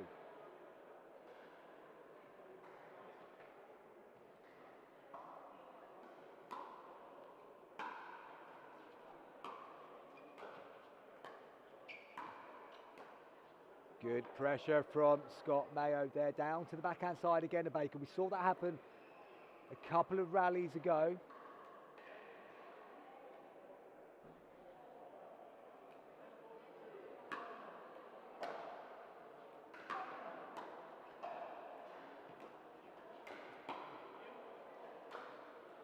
There's that cross-court top spin again from Tracy Hockin.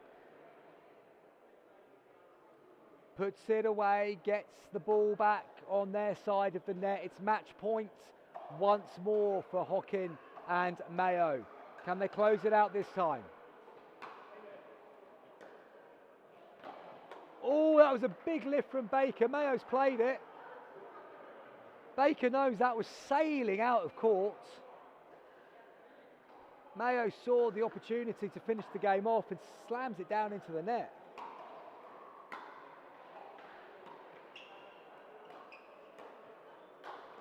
And they're going to get another go. Baker puts the ball away and it's a non-scoring side out, and that's what they need at this stage. They've now got to win the next 8 points. Is my maths right? No, that can't be right, can it? It's 7-14-1. So they've got to win the next 9 points to win this semi-final. They've got one of them.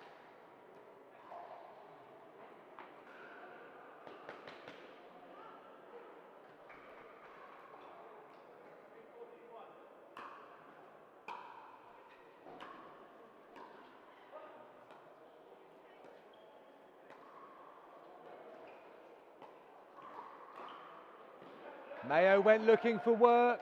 Poor choice that time from Scott Mayo. Hockin had that one under control. He left the left side of the court open. Baker rolls it to that side. They pick up another point.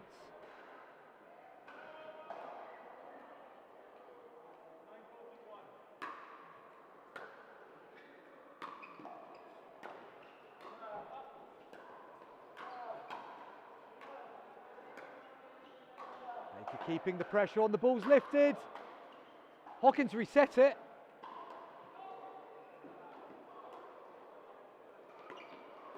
Oh, well played. Good rally. Good point that. All four players fully active in that exchange, and in the end, error forced. And they've got themselves into double figures. The lead is down to just 4. And we have a broken ball. Baker goes to choose another one. Two ladies on court just taking this opportunity to have a quick drink. It's a nervy end to this semi-final. Still on the first serve of Joel Baker. 10-14. They came in at 7. So they've won the last 3 points.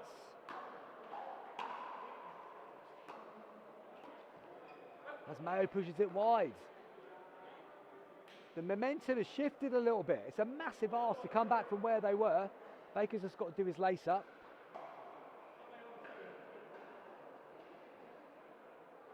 Just to add a little bit more to the tension here on show court.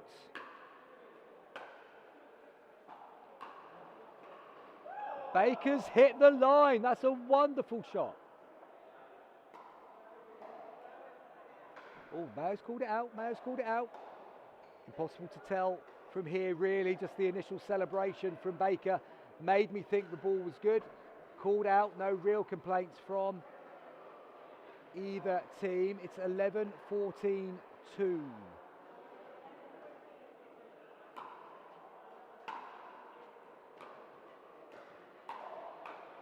Off the net. Chance for the flick. It's gone up. And Baker does his best to get it back, is unable to do so. Side out. It's a really strong run from Sanderson, Bellamy and Baker. But it is match point once again on the paddle of Tracy Hockin. Another opportunity to book a place in the final. And they can't take it on this time of asking. The third goes into the net once more. Mayo, can he close it out? Return goes long, and there we have it. Scott Mayo and Tracy Hockin book a ticket to the final. Excellent attempted comeback by Sanderson, Bellamy and Baker, but in the end, Hockin and Mayo were able to get it over the line. They will be playing in the 4.0 plus final.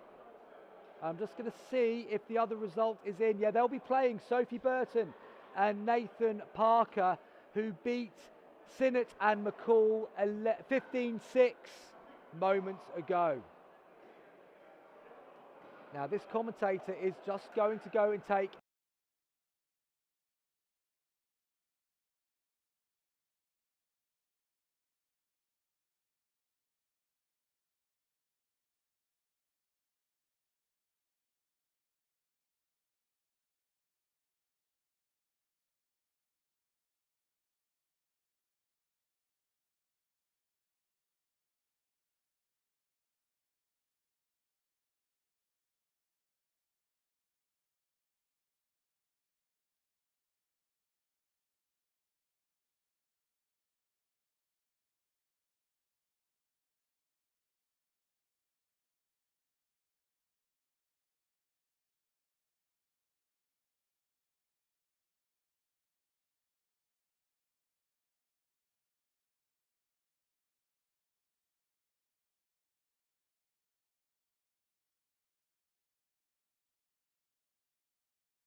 Would you look at that, folks? I've managed to get back in time for the next game for you.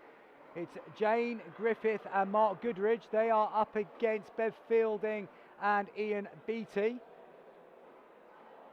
Griffith and Goodridge just making their way to the left of your screen. Beattie and Fielding in all black on the right. And let's see if I can bring you up to date with the state of play. Well, Fielding and Beattie, they've won both their games so far.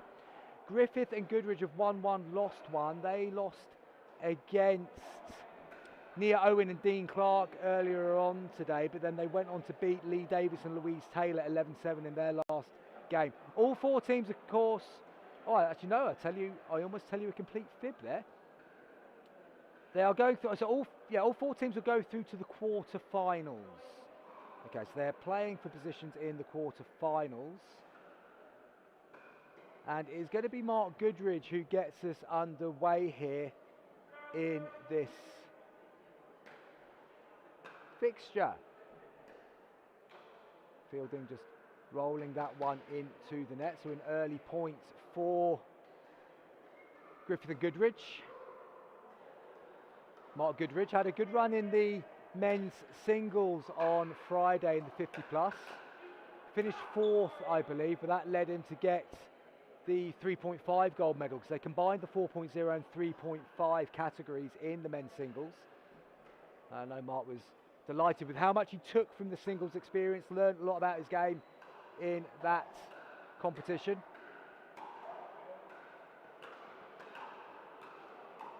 Fielding on the attack, and Griffith just lifts it up and long. So first point on the board for Fielding and Beattie.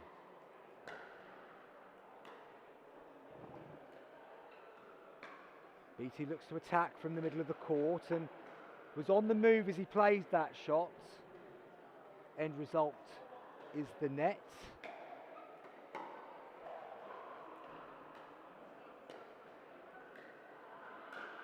Goodridge rolls it down to the outside wing of Ian Beattie, and that's a side out. So ball changing hands quite quickly here at the start of this mixed doubles group game.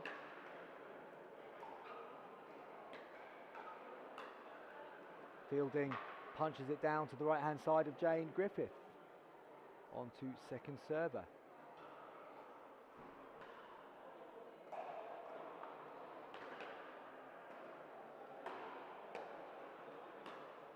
Lifted by Fielding, that goes long. Unreturned serve brings up a cheap and easy point there for Mark Goodridge on his serve. And Beattie does the same as his partner. So two unreturned serves in a row there. Easy points for Mark Goodridge and Jane Griffith.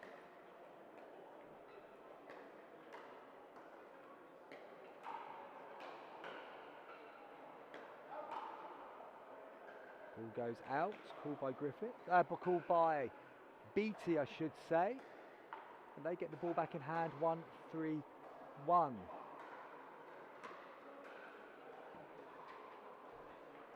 Ace served down the middle by Bev Fielding.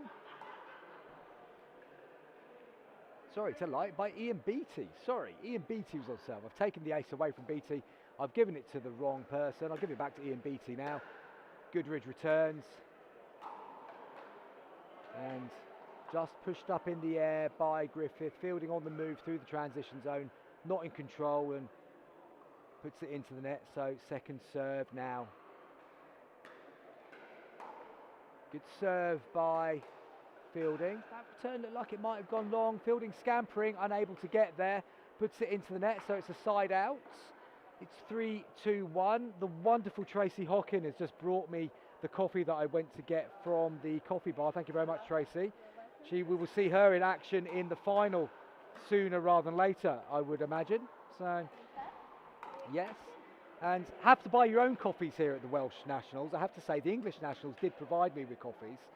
So, but I did get it hand delivered, which is more than can be said for James Horn at Amber Valley Pickleball. Promises you a coffee, doesn't get you one, doesn't even bring it to you. The Welsh hospitality from Tracy Hockin. Absolutely fine. That'll probably cost me a coaching session in the week, no doubt. There's been some pickleball going on whilst I've been talking coffee. And I think I've lost track of the score as well, guys. So I do apologise for that. I was getting excited by the coffee joining. Goodridge is on serve. I know that much. That's gone wide. So over to Fielding on serve. And it's 3-4-1.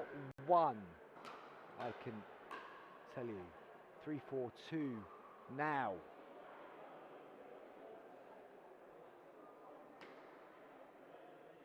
I've got to say, what a good venue this is.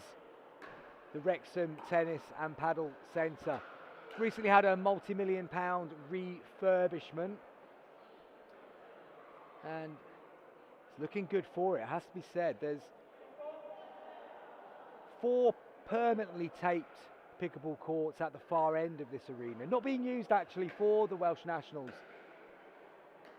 They're still there for the more regular Wrexham pickleball players to use over the weekend.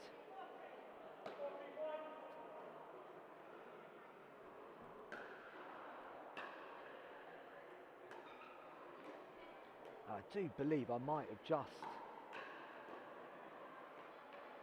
picked up a little trick on the scoring system, folks.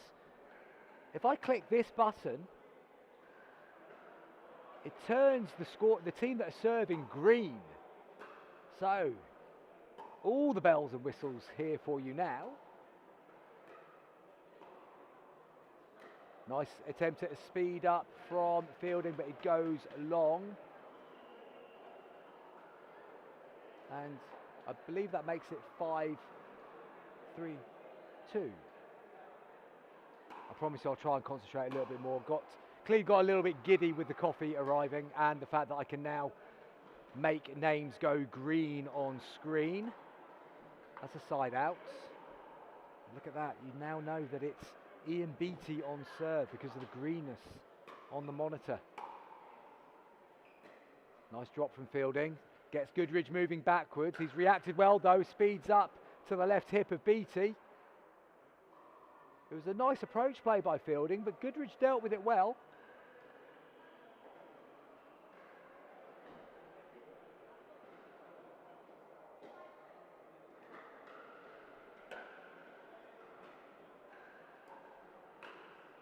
Fielding comes in once again. Got to be careful with her toes on the line there. She was in the non-volley zone and she played that volley. It went out, so it didn't matter. I'm only saying that because if they do end up in a refereed game later today, the referee will be all over those foot faults. Dropped by Goodridge forces the error. And we change ends at 6.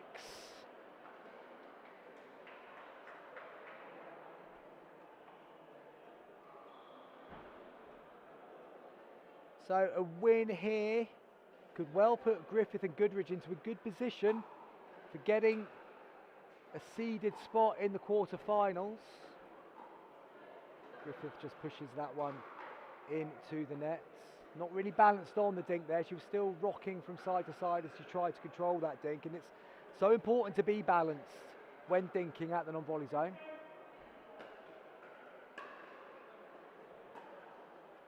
Nice shot that from Griffith, pushes Beattie back.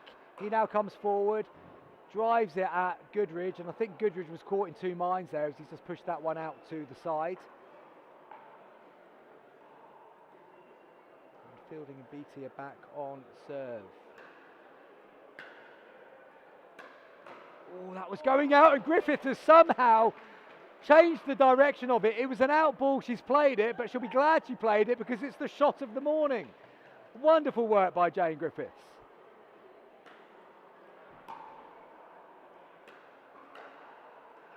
And then Goodridge pushes it through the gap in the middle of the court.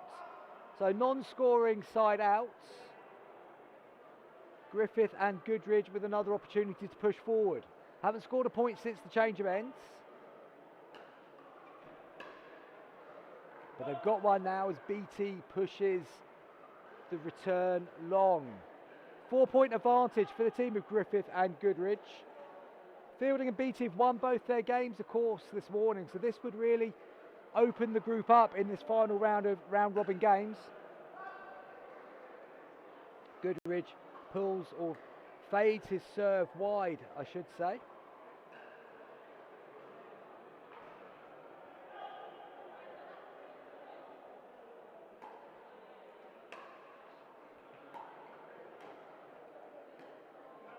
Unable to reset there from the middle of the court. So just the 1-point damage for Fielding and Beatty. They've got another chance now on serve to try and establish a bit more of a foothold in this game. A win, of course, would be their third of the morning and give them great confidence going into the quarterfinals. They've picked up another point there. Huge swing on that return from Goodridge, and it goes long.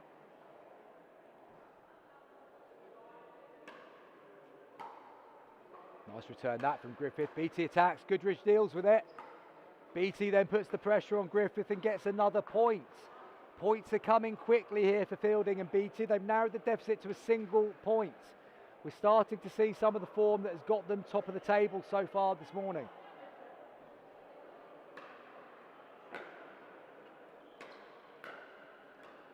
Nice touch from Fielding. Griffith with a slightly lazy attack down the left of Beatty, and we have a tied game here, folks. 7-7-1. This is a really strong comeback from Fielding and Beatty.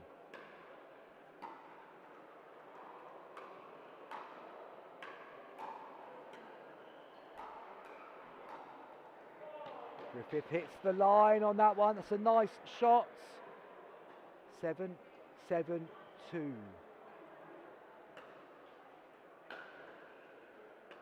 Nice drop from Fielding to get up to non-volley zone. Beatty didn't come with her, and somehow, no matter how bad the court positioning, he has flicked that down the middle. Unbelievable shot from Ian Beatty. Everything about that was wrong, yet it was so very right.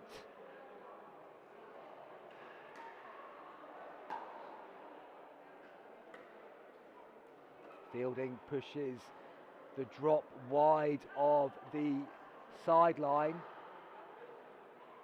So Griffith and Goodridge have seen their lead disappear.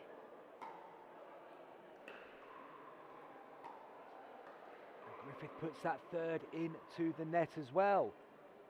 Just feels like they need to get the next action right, stem the flow from Fielding and Beatty. Goodridge goes for the big drive, follows it up, and gets the error off the tip of the paddle. And they've got themselves level once again. That's the first point in a while for Griffith and Goodridge.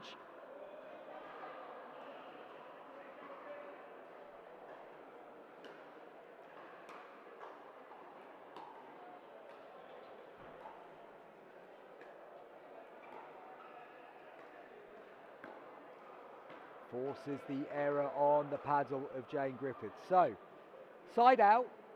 Important for Griffith and Goodridge to get a point in that side out, but the scores are still level now.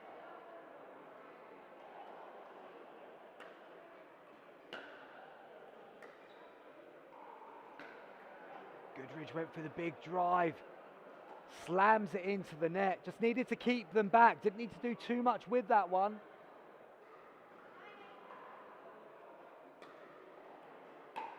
Nice return. Good drop from Fielding. Griffiths attacks. Off the net cord. Goodridge attacks. Beatty nearly defends, but just lifts it up and it doesn't go over the nets.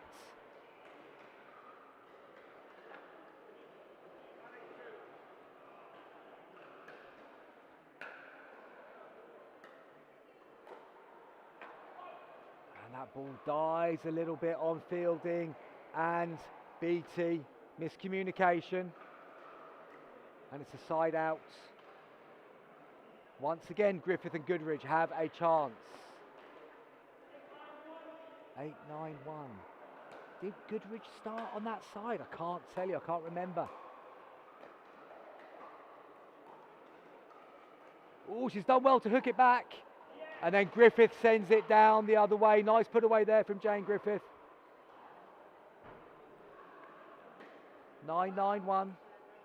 Tied game once again, first to 11 in this group stage. We're right to the business end of this 50-plus tournament. Oh, that's a really good placement from Bev Fielding. Goodridge was still moving, the ball went behind him. Nice touch from Bev Fielding.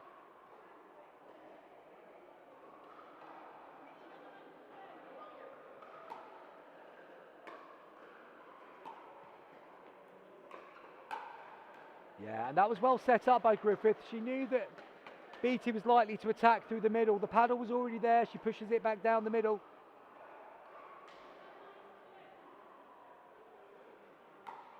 Game point. Up in the air, Beattie puts it away.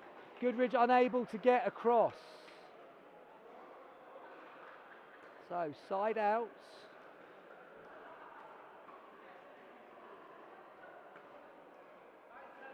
Nine, 10-1.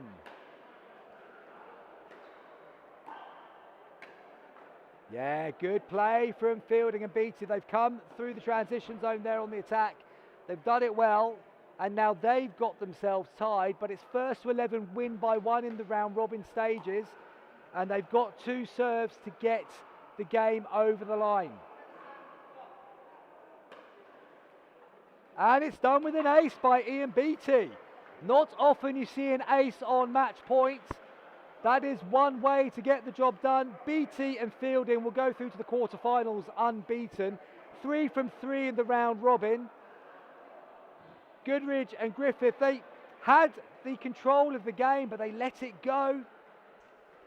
And that's pickleball for you, folks. Got to kill it when the opportunity is there. I'm seeing Scott Mayo head towards court with Tracy Hockin. I do believe the next game we are going to bring you here on show court is going to be the final. Scott Mayo and Tracy Hockin will be up against Sophie Burton and Nathan Parker. It's an all Welsh national team final, and we'll be bringing it you live here from the Wrexham Tennis and Paddle Centre at the Welsh Nationals in a few moments.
So welcome back to Wrexham, folks. So I think the trademarked phrase is welcome to Wrexham, isn't it? They never did welcome back to Wrexham. Ryan Reynolds and Rob Mack. I think it's fair to say the action you're getting here is as good as anything you get from the racecourse ground in the Championship football. Now, another exciting technical update for you all. I've worked out how to get onto the YouTube channel, and I can see that we have got some people watching this live. And if you are watching it live and want to drop a comment into the comments, I suppose that's where you stick a comment, isn't it? Stick a comment in the comments, and you never know, I might be able to respond at some point and give you a shout out on the live stream. We are slowly but surely layering things up here in Wrexham, which is pretty good because we've reached the culmination of the 15 plus 4.0 plus tournament, where we've got Scott Mayo and Tracy Hockin at the top of your screen, up against Nathan Parker and Sophie Burton at the bottom of your screen. As you look around the arena, you can see so many other things happening around as well. There are competitions, tournaments reaching their conclusion all over the place before we move into the team competition this afternoon. But all eyes are on this one for sure. It is the first mixed doubles final of the day here on Show Court. I'm Chris Beaumont. I've been brought in today because we realised there was a microphone kicking around on the live stream, and if there is a microphone anywhere to be seen, I'm usually going to try and get myself behind it. And yeah, here we are, live from Wrexham, bringing you fully commentated action from Mixed Doubles Day, Day 3 of the Welsh Nationals.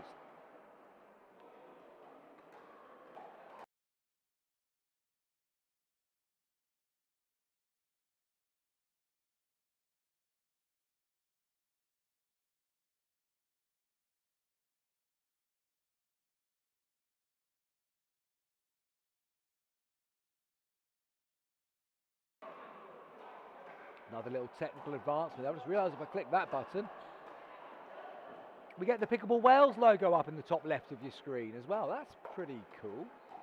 Shout out once again to Lee Ryder, who has put all this together at very short notice, it has to be said, to give us the full streaming capabilities here in Wrexham. No idea what the audio is sounding like across the airwaves, because I don't have the ability to do that as well. But do drop a comment in the box just to let us know how it's coming across here from Wrexham. I'm sure we're going to be doing more live streaming from Welsh competitions as time goes on, so just be useful to know where we can improve things. Well, as I said that, we've lost a viewer on the live stream, so maybe they weren't so keen to hear the dulcet tones of Chris Beaumont on commentary. Maybe they were preferring the silence of the previous 2 days. This game certainly won't be silent though. We've got the final kicking off any second now.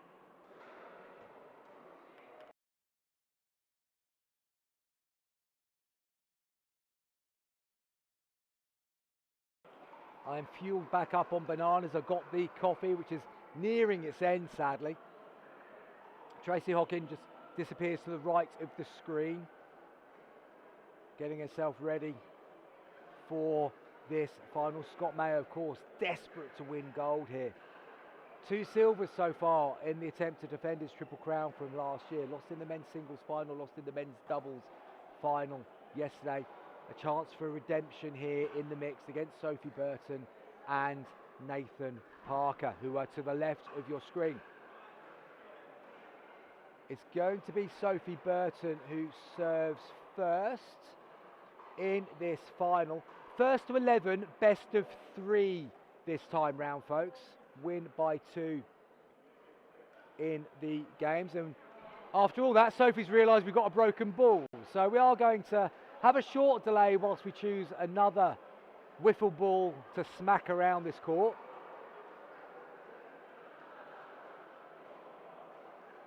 Possibly an over strenuous warm-up there has seen another one of the Franklin X40s go back in the bin, and Sophie Burton is going to get us underway.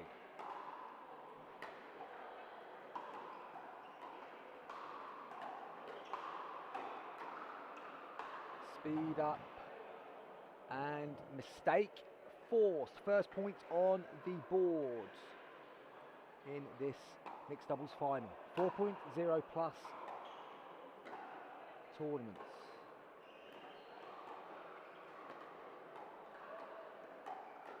Yeah, good attack from Parker. Mayo just left that one dangling a little bit. Allow Parker to go straight to Hockin. Hockin didn't really have the paddle ready, and her volley went down into the net.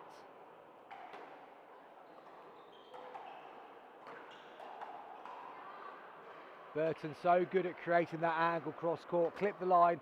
Hockin lifted. Parker went back in behind her. 3 quick points on the board in this first game for Burton and Parker.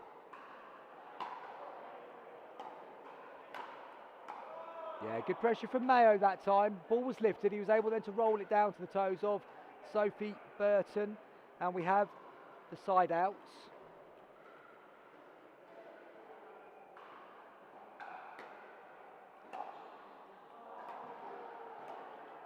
Just a little kiss off the net from Parker. Burton puts it in behind Mayo. Just called out. Looked like a close one, that one.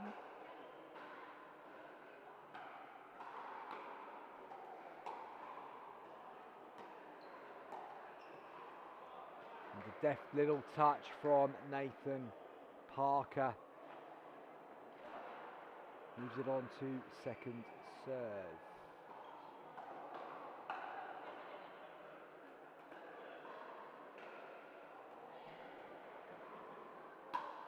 Big serve from Mayo. Parker returns, unwinds the stack, kiss off the net from Mayo.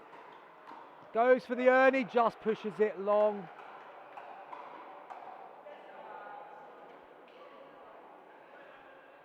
So just the 1 point for Hockin and Mayo that time, but then Parker pushes his serve long.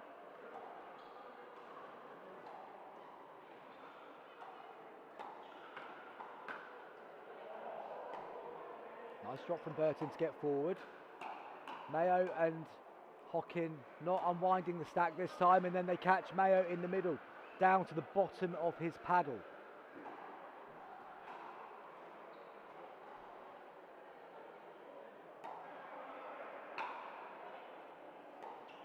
Nice drop again from Burton, cross court.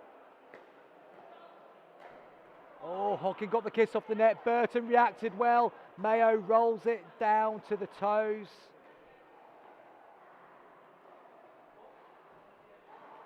It's 1-4-1 here. Early stages of this mixed doubles final. First final of the day here in Wrexham. Off the net again from Parker. Burton just continues with that approach. Hockin able to then get on the attack.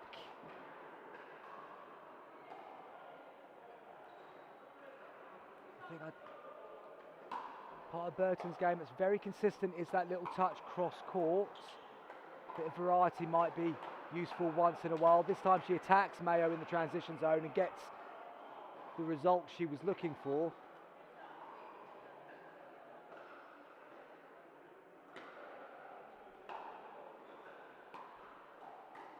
And there's that cross court again. Hockin responds well. Mayo just comfortably resets. Forward they come and get the error. Good bit of play by Hockin and Mayo. Just moving their way through the transition zone there that time, quite nicely, in control.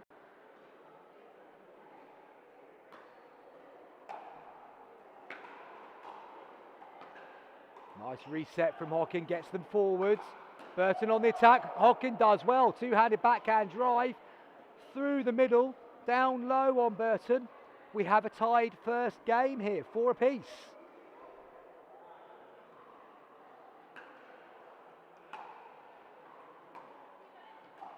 Parker does well, leans in, rolls it, does it again, behind Mayo.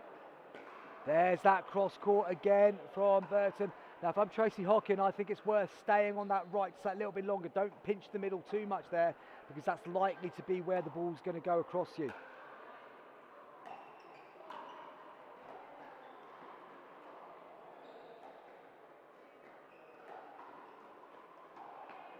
Hockin there looking to stay one-on-one with Parker as well, which is a curious choice.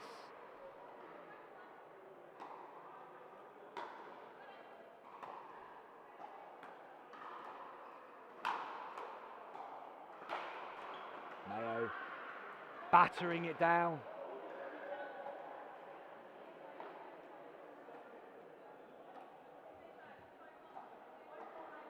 Five, 4-2 is the score.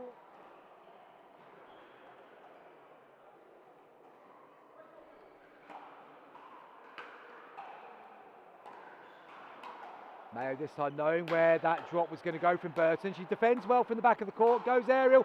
Oh, and Mayo has punched it long. He was reading it well, just knew that Burton was looking to go cross court there, so he was able to stay central. And then just got a bit excited on the put away.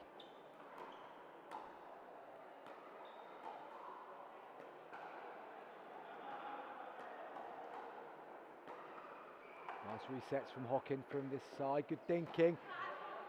Tempted Burton wide, she looked for the ATP, but there wasn't really quite enough width that time. That was good discipline from Tracy Hockin. Just kept putting the pressure on, and they've got the side out.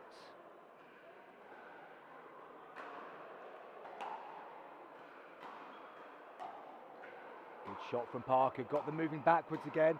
Oh, and Mayo got a kiss off the net. That was a good bit of play by Parker, got them off balance at the back, but the net cord just joined in as well, and then that forced the error from Burton.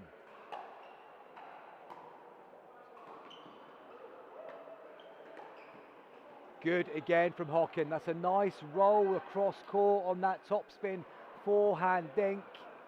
Burton kisses the net and it falls down on her side. So once again, Hockin and Mayo have come from a couple of points behind to tie it up. 6-6. Good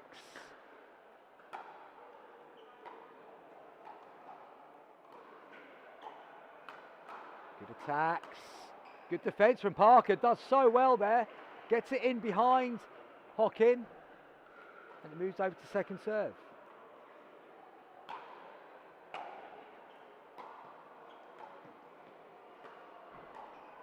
Mayo reading the play, knew Burton was going that way, went looking for work that he probably didn't need to, because Hockin's been coping with that cross-court dinking pattern for the last few.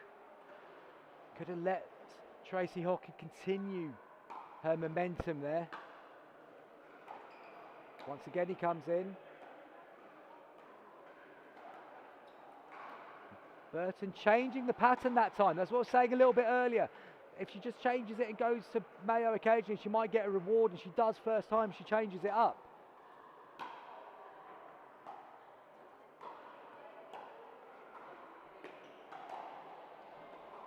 It's been called wide by Mayo. There's a look of disbelief on the face of Burton and Parker. Have to say in the commentary booth that looked pretty tight. Second serve. And a little bit of luck going the way of Parker and Burton. I think it's fair to say they might have deserved that little bit of luck that's gone their way that time. Third goes into the net from Nathan Parker, side out. So once again, Hockin and Mayo are going to have to come from a couple of points behind in this game.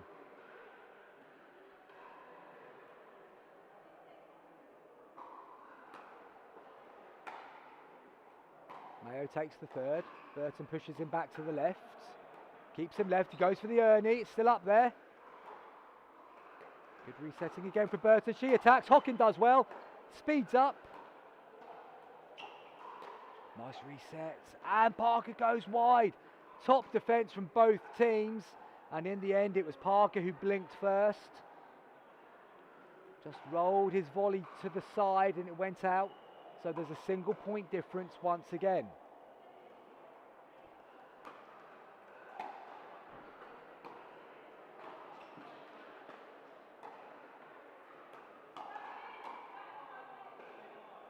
Called out again. Mayo's overturned his call this time. Frustration there on Burton and Parker's face because they were convinced that was in. Mayo has overturned his call, so 7-8-2.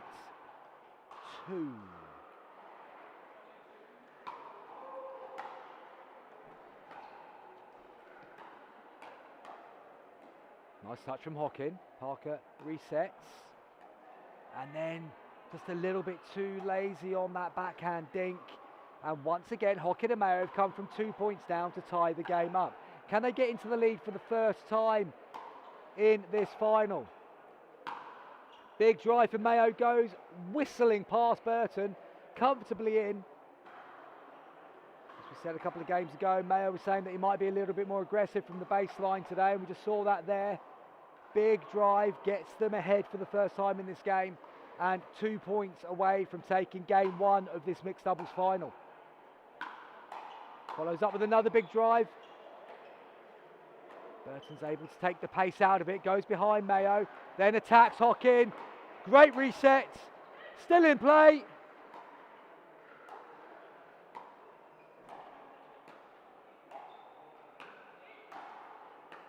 Oh, good pressure from Parker. Keeps going at Hockin. She's unable to get it back over for the umpteenth time. And it's a side out.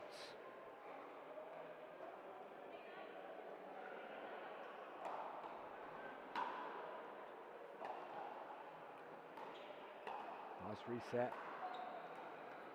Mayo taking control of the court. Good attack from Nathan Parker. Comes out of that exchange brilliantly. And the issue there with Mayo going across and then stepping out of the way. Hockin's too far back. She's not able to establish at the non-volley zone a lot as well. And that gave Parker the opportunity to catch her unawares.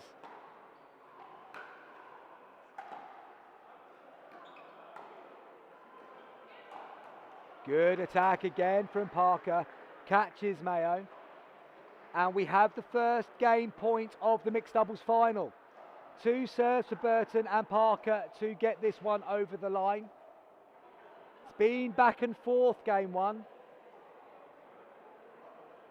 How are the nerves of Burton and Parker? Can they get this over at the first time of asking?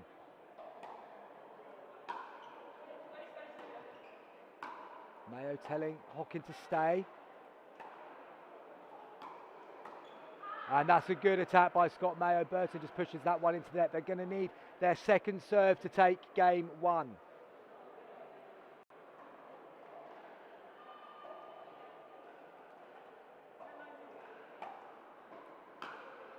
Big return from Hockin.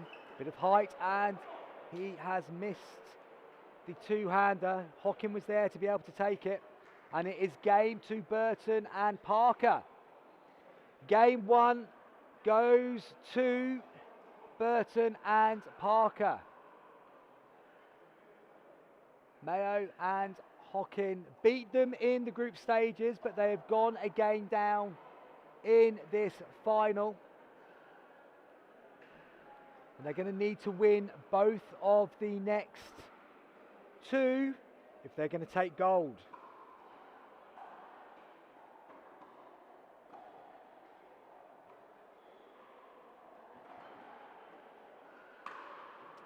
The advice I would give to Scott Mayo and Tracy Hockin here would be to allow Tracy Hockin to stay engaged in those cross-court battles with Sophie Burton. She found a good little run of form in there, and I think Mayo just has to have a little bit more trust and confidence in his partner. A couple of times he's come over to take the majority of the court, and that means Hockin's positioning was then slightly off, and Parker was able to pick her off. I can understand the thought process of Scott Mayo. He wants to be the alpha on court, which is fully understandable, but there's been times where it might make sense just to play a little bit more traditionally and allow Tracy Hockin to see a little bit more of the ball. Anyway, we are here in Wrexham. It's game two in the mixed doubles final. Game one went the way of Burton and Parker, and Hockin and Mayo get us underway in game two.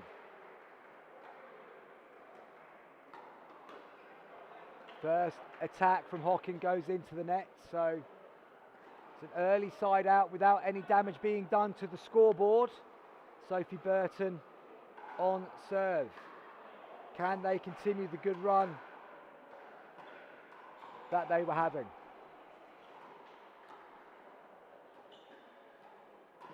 Early attempt from Mayo, pins Sophie Burton. It might have even taken a hair clip out there, I think. Don't have the benefit of any action replays here today, so I can't tell you exactly what happened there. But it moves on to second server. Mayo punches that one down the middle. And a non-scoring side out. Means Hockin and Mayo are going to get the opportunity once again to get the first points on the board in this second game of the mixed doubles final.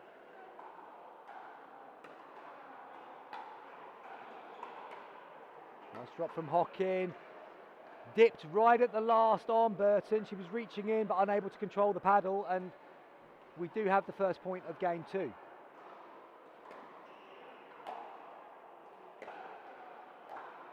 Good bit of play there by Parker. Kept Hockin right at the back and then dropped it into the non-volley zone. Nice touch from Nathan Parker.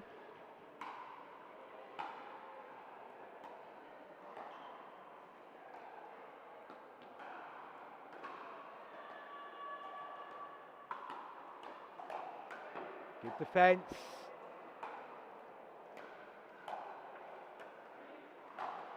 Nice change of direction by Nathan Parker. Just held his paddle in place a fraction, a split second longer, went inside out on it, got it down to the ankle of Mayo. Nice bit of play by Nathan Parker, gets the side out.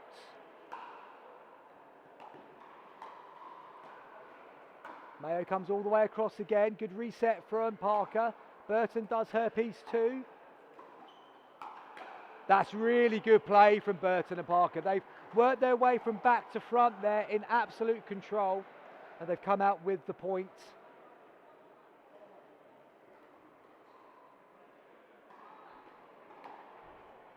Nice serve from Sophie Burton. Good return from Hockin.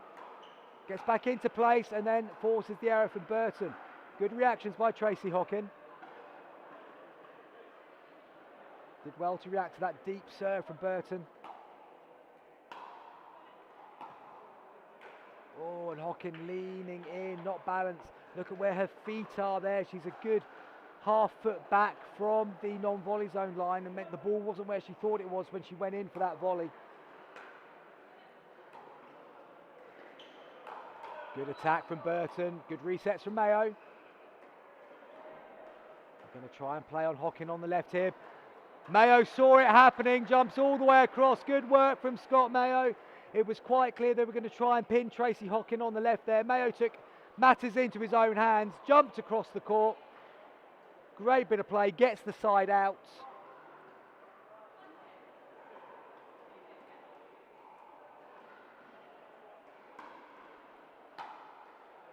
Good return again from Burton. Nice drop from Mayo. He comes storming but misses it.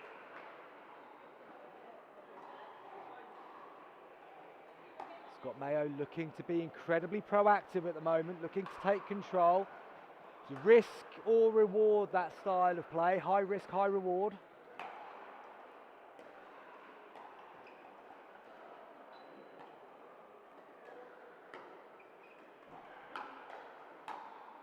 Well played, Sophie Burton, good attack. The difference between Burton and Hockin there was that Tracy Hockin's taking a step back from the non-volley zone on each occasion. Burton's reaching in and controlling that non-volley zone, just taking it out of the air, taking time away so Hockin's not able to get herself established. That's good control of the non-volley zone from Sophie Burton, and then as I give her all that praise, drops her third into the net.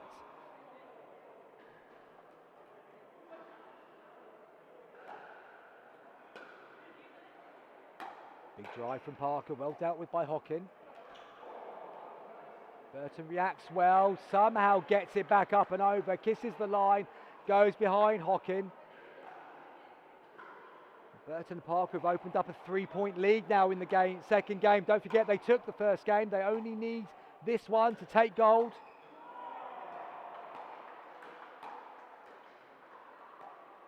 Oh, Parker gets a lucky kiss, good reactions from Hockin, but she's been backed up by Burton.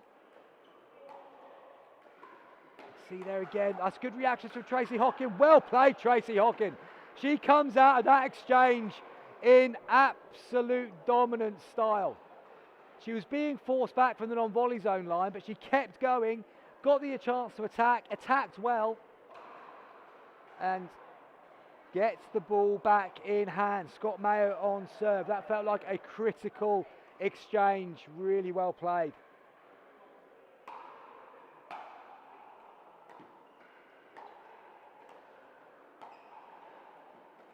Just wide by Burton that time. Second point on the board for Hockin and Mayo.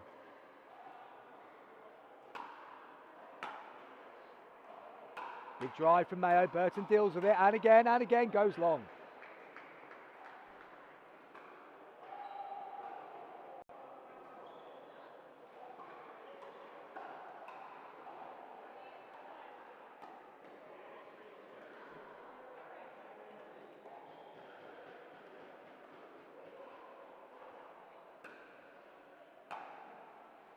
Parker unwinding the stack. Burton drives it down the middle. Good reach by Parker. Mayo tries to come across. Oh, Burton went for the ATP. Just kisses the top of the net. Again, the angle was tight. And it's a third point. 3-3-2. I thought we had it at 3-4-2.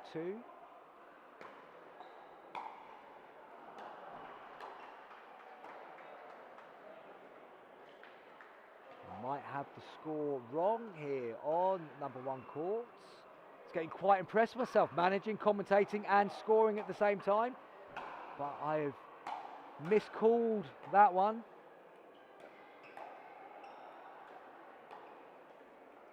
Hockin again backing away, needs to stay at the non-volley zone line. Keeps taking that step back, needs to stay in there, reaching in, take it out of the air. Doesn't need to create space, doesn't need to create a gap at the non-volley zone line. Burton is good enough just to hang in there and put it into that space.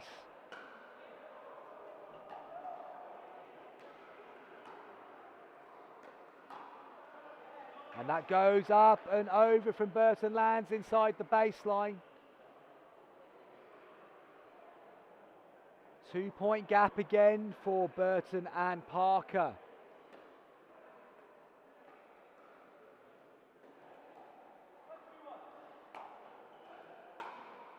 Deep return from Mayo, gets up to the non-volley zone.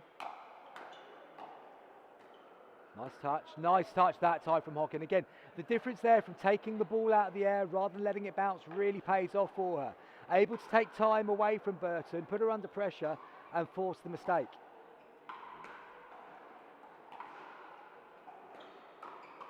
Yeah, good attack. Too much height on that one from Hockin. Burton just stood there with the paddle, pushed it down to the toes of Mayo.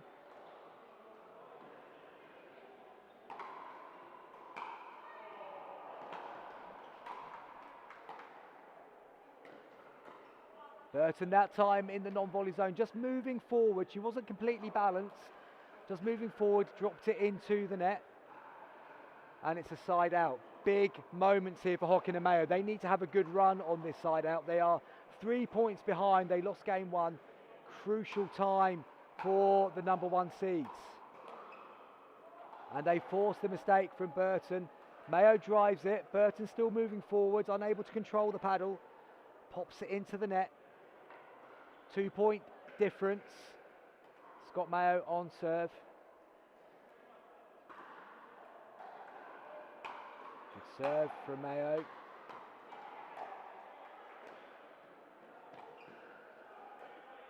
Oh, nearly Tracy Hockin. Coping well with the cross court from Burton, but that time just clipping the net, moves over to second server.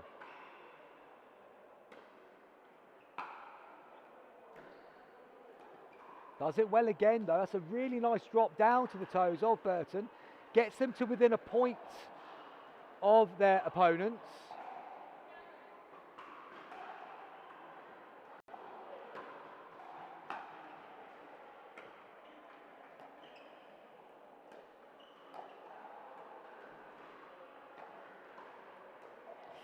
Too much height on it from Hockin. Parker's not going to miss out there. Slams it away. But that was a decent little exchange for Mayo and Hockin. They've got themselves back to within a point of Burton and Parker. Big serve from Sophie Burton, goes deep, but then misses her third again. On the move, stepping into the ball, just needs to be set.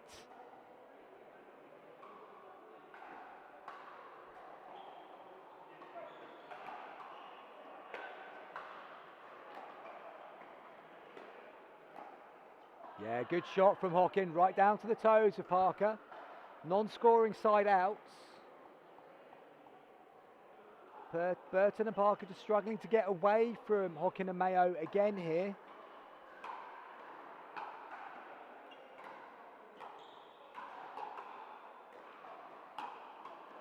Justin, good shot from Sophie Burton. Lift again from Hockin.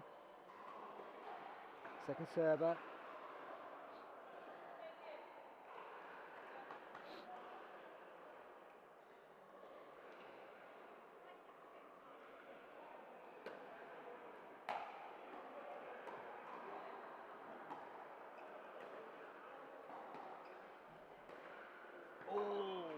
And that one clips the net. Once again, Hawkins struggling from not being at the non-volley zone line when dinking. Take that extra step. Give yourself some more options. Non-scoring side outs.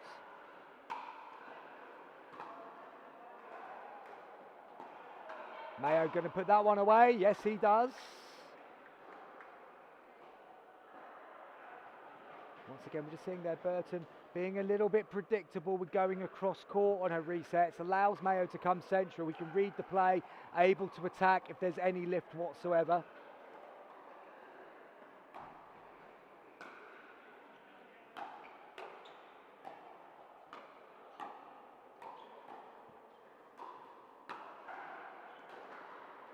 Good play from Burton. Reset well. Mayo had engineered the point quite nicely, but it just went up in the air, and that's not the first time today we've seen a missed smash on this court.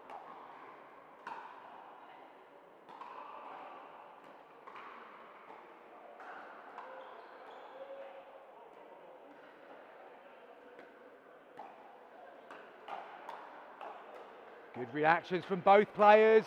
Oh, and a good attack by Parker, and managed eventually to get it down to the toes of Mayo.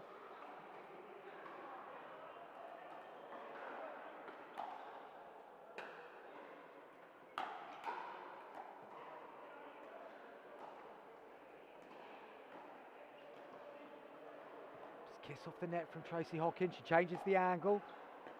Yeah, that's a good dink from Nathan Parker. Just cut under the ball that time, so the ball just died a little bit lower. Hawkins didn't get her knees bent on that one, but good, intelligent dinking from Nathan Parker. They're 2 points away from gold here in Wrexham.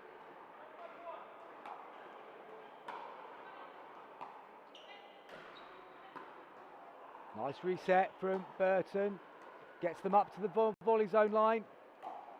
Good attack from Parker, straight at Hockin.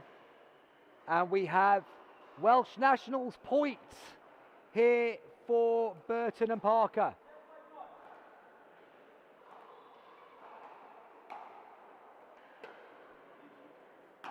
Big drive.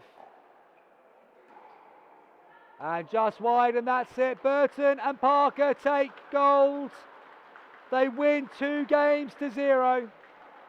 Thoroughly entertaining game here on number one court. Deserving winners Sophie Burton and Nathan Parker. Tracy Hockin and Scott Mayo take silver medal. And as I look over to my left, I can see that the bronze medal match is still in play. No idea what the score is over there, but what we do know is that Sophie Burton and Nathan Parker have taken gold medal here at Wrexham in the mixed doubles. Right, that was fun, wasn't it? I'll be back in a few moments with whatever game we've got coming up next here on Show Courts.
Welcome back to Wrexham, folks. Sorry for the radio silence on show court. We're now at that time of day where we have to wait for matches to finish before the finals head on to the number one court. I can tell you that we're going to be bringing you the 65 plus 3.5 final soon, and that will be followed by the 50 plus final as well.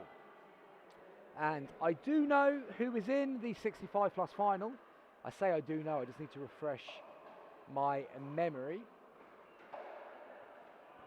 A.T. Jones and Sue Jones are in there, and they're going to be playing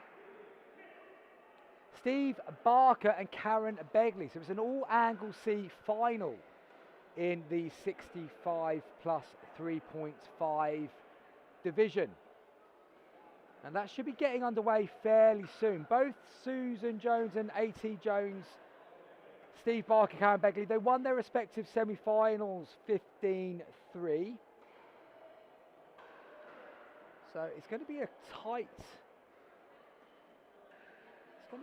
final, you'd imagine. And I'm just going to see if I can see what happened when they played each other in the groups. Scrolling down the screen. Yeah, it was an 11-7 win to the Joneses. They beat Barker and Begley 11-7 in the group stages. So we're 1:15 here in Wrexham. That game will be coming up shortly. Just thought I'd preview it, just in case there's any of you still hanging around wondering what is happening and why there is no action on the live court at the moment. So do come back and check in again in the next few minutes or so, because I can see that the players are heading back towards show court. So in the next few minutes we will have the final getting underway. Come back then.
Welcome back to Wrexham, everybody, and we're waiting for the 65 plus 3.5 final to get underway here. We've already seen the first gold medal of the day be awarded to Sophie Burton and Nathan Parker.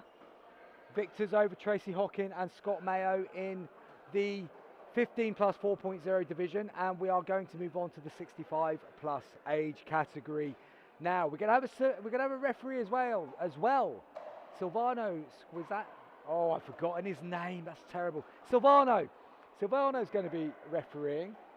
I'm sure you know Silvano, one of the referees here in Wales. Italian surname. Begins with SQ. I think there's a U and an I in there, but I do apologise. I did go over and check the name tag. Didn't have a pen and paper on me. Should have written it down. Felt it would have been a little bit weird to take a photograph of his ID before the game got underway. But anyway, we do know the players on court more importantly. Sue Jones and AT Jones go up against Karen Begley and Steve Barker. And it's an all-angle C final. All of them have won medals already over the course of the weekend. Barker beat AT Jones in the skinny singles on Friday to take gold. Sue Jones and Nikki Day won a gold medal in the women's yesterday. And I'm pretty sure Karen Begley and her partner medalled yesterday as well. And look, as I'm filling time here before this game gets underway, I can scroll down through yesterday's winners. And Karen Begley and Anne Banks, yes, they did take silver in the 65 plus 3.0 division. Sally Williams and Rachel Moore taking gold in that one. And here's a good opportunity just to run through some of the gold medalists for the weekend. It's the first time we've had commentary on the live stream. So take you all the way back to Friday. In the men's singles 15 plus 3.0 category, Ashley Perry took gold. In the 3.5, Ted Cornish. There was a shock in the 4.0 plus. Ben James Stutchbury beat Scott Mayo in 3 in the final to take gold medal. Well done to Ben James Stutchbury. Apparently learnt his pickleball in rugby, being coached by the former England team coach Sam Basford. So maybe not so much of a surprise there that Stutchbury was such a good singles player. In the 50 plus categories, 3.0 men's, David Innes won gold, beating Paul Evans.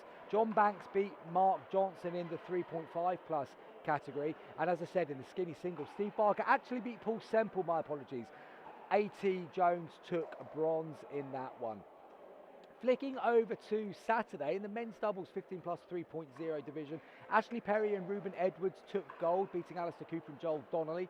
In the 3.5, James Morton and Harry Vaughan beat Jonathan Williams and Richard Jenkins to take gold. And in the 4.0 plus, Nathan Parker and Joel Baker beat Scott Mayo and Mark Johnson. And I've just learned in the break that Matt Hazelhurst, the reason he wasn't playing in the men's doubles yesterday was that he pulled his back in the singles on Friday, which is why Scott Mayo is partnering Mark Johnson. In the 50 plus 3.0, Carl Davis and Mark Bleasdale beat Selfin Jones and Darren Owen. In the 3.5, Hughes and Clark beat Barker and Bixby. So Barker, who's on court now, taking a silver medal yesterday in the 3.5 men's doubles. In the 4.0 category, John Banks and Mark Johnson beat Paul Byron and Lee Davis. And in the 65 plus 3.0, John Carvel and Nigel Jones beat Meadows and Yates. And then Semple and AT Jones took gold in the 3.5 65 plus, beating Lawrence Waite and Stephen Andrews. Are you still with me? Because there's a few more to go through. On the women's side of things, 15 plus 3.0, Nicole Dowell and Casey Underwood beat Varvana Hanrahan and Hannah Lloyd. In the 3.5, Leah McDaniel and Kim McCall beat Susan Evans and Tracy Hockin. And in the 50 plus 3.0, Joe Green and Claire Miles beat Rachel Twiss and Karen Jones. Nikki Day and Susan Jones, as I said, they won the 50 plus 3.5 category, beating Joanne Berry and Michaela Braunarova. And in the 65 plus 3.0, Sally Williams and Rachel Moore beat Karen Begley, who's on court now, and Anne Banks. Finally, in the 15 plus 4.0 plus category, we have seen today that Sophie Burton and Nathan Parker beat Scott Mayo and Tracy Hockin, and Matt Sinnott and Kim McCall went on to take bronze medal. That is everything you need to know about what has happened in Wrexham so far this weekend. And we're about to dive into this 65 plus, 3.5 final. A.T. Jones and Sue Jones warming up bottom of your screen. Steve Barker and Karen Begley to the top of your screen. And our referee, Silvano, is off court, but he'll be keeping a close eye on all proceedings in this one. He's just calling the balls in, and so this final is going to be getting underway any second now. And just a reminder that it is first to 11, win by 2, best of 3 in the finals. Best of luck to all 4 of the competitors. The Joneses are moving away to the left. They are going to be serving first, and it's going to be Sue Jones. Tell you what, Sue Jones using a pickleball paddle as well. We like to see that as the founder of Pickleball Paddles. Very pleased to see that one of my players is on court in a final on a live stream. It's a nice bit of branding there. I'm sure they won't mind me shouting out my own company on the stream. So 1-0-1.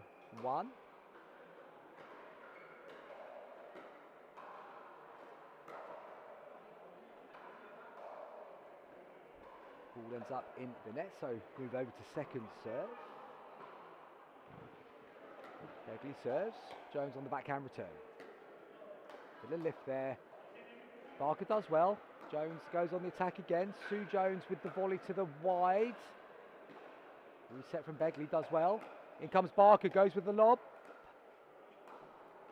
And a good attack there from Sue Jones. Just down to the toes of Steve Barker, and they get the side out.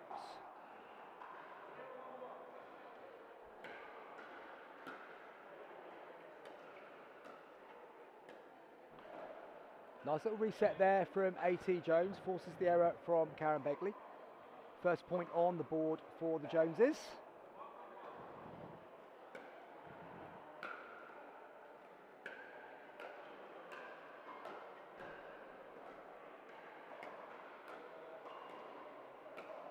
Lob again from Barker, it's landed in. That's a good get by Jones.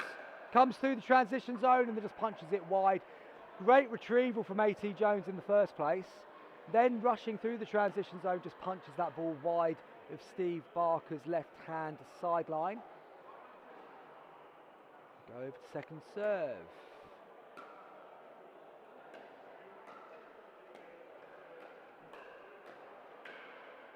Yeah, good play. Sue Jones pushes it to the back of the court, goes past Karen Begley. Another point on the board for the Joneses. A.T. serving.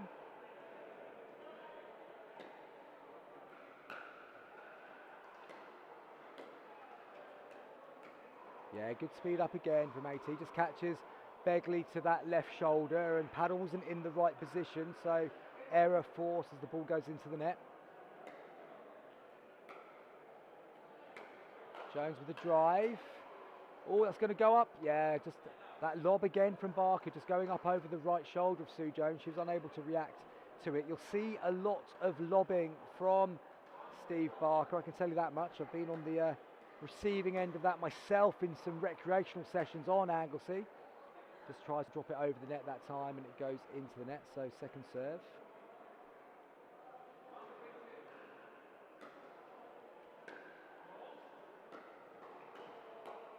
Nice reset there from Begley. There goes that lob, not enough on it this time. Goes up in the air again, that's going to go out. Good cover by Sue Jones. Sensed that the lob was coming from Barker. Took a step back from the non-volley zone to get into a good position early, and then was able to force the error. A.T. Jones on the attack, hits the roof. That means it is out. It's landed out anyway, but as soon as it makes contact above us in the corrugated iron roof here in Wrexham, that is out.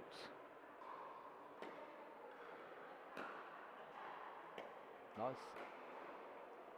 Tempting, dangling lift there from Sue Jones. Steve Barker thought it was there to attack. It was.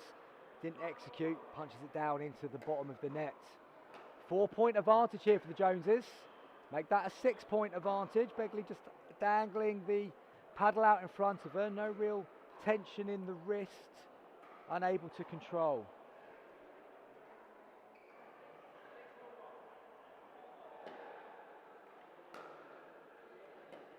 Nice drop from AT Jones, gets up to the transition zone, that was going out.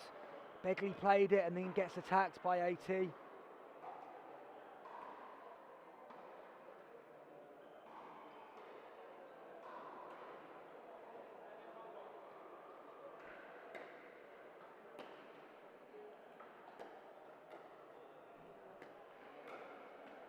Yeah, good attack that time from Barker, just saw where the ball was coming and went on the attack and forced the error off the paddle of Sue Jones, so they move over to their second serve. But they've got themselves a nice 6-point advantage here in game one.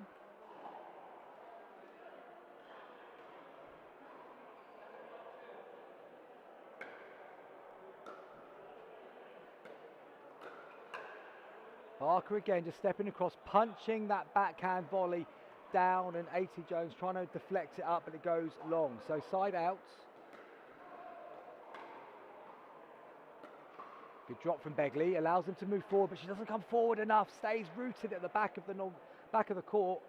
Such a good drop in the first place, needed to follow that in, take advantage of her good work. Got caught in them towards the back of the court and ends up putting that one into the net. Jones reaches in well, keeps the attack going. Nice angle from Sue Jones, goes inside out on that forehand volley, forces the mistake from Barker. Better from Begley, able to get up to the non-volley zone, and then a nice little deft touch at the non-volley zone. Got the bit of the benefit of the net, but I think I've still touched enough to have still won the point without it.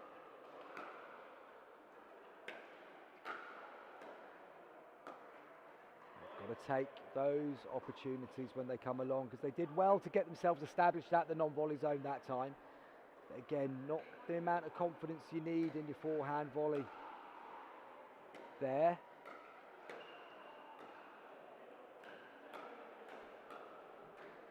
Ooh, off the top of the paddle from AT, goes wide of the left hand sideline.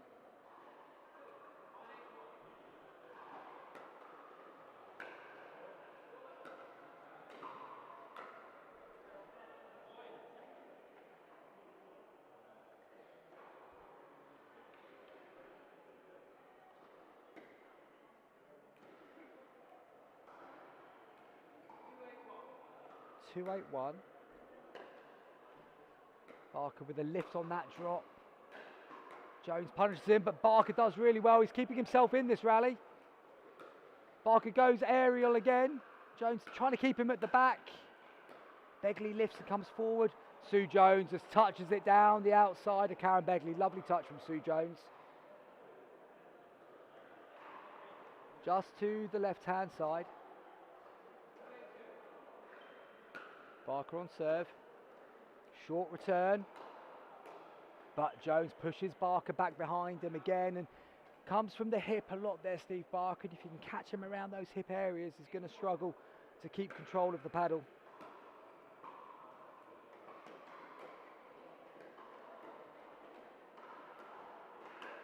Ooh, AT then just eyes lit up, went for the roll, pushes it too far.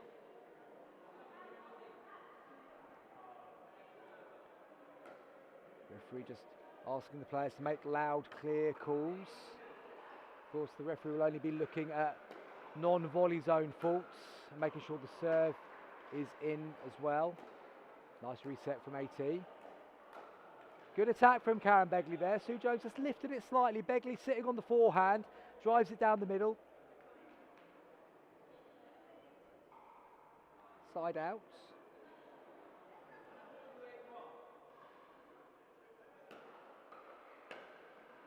Good return from Sue Jones, gets them up to the non-volley zone, but AT steps back. Begley plays an out ball. Jones then gets the benefit of the net cord. Goes over to second server.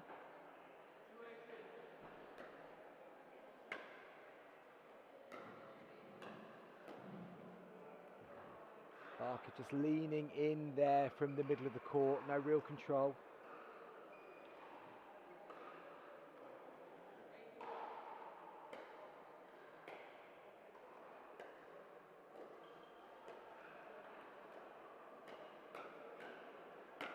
Barker goes for the big one, drives it down into the middle of the net. Missed opportunity again there. 2 points away from taking this first game. Jones on the attack, forces the error again off the paddle of Barker. Gain points here to take the first game of this 65 plus 3.5 final. Good deep serve. Yeah, Begley just gets it to the back of the court. A.T. Jones leaving it. Wrong choice that time, but I don't mind him leaving it in that situation typically. Just didn't drop where he thought it was going to do. Better to leave some than hit everything. Good reactions from all four players here. Good resets. Pushing Begley back. Left-handed switch there from Karen Begley. Change of angle from Sue Jones. One of them's got to take this ball. Good drop from AT. Just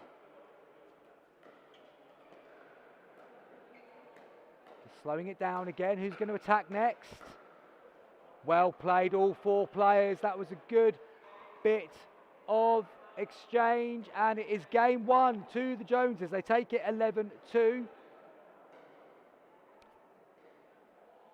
So Begley and Barker are going to need to win the next two games if they're going to get themselves the gold medal here. And if I was Begley and Barker, I'd just be saying just try and calm it down a little bit. Be a bit more convincing at the non-volley zone. There's been a few mistimed volleys there. Allowing Jones and Jones to be more proactive. Get on the attack a little bit more.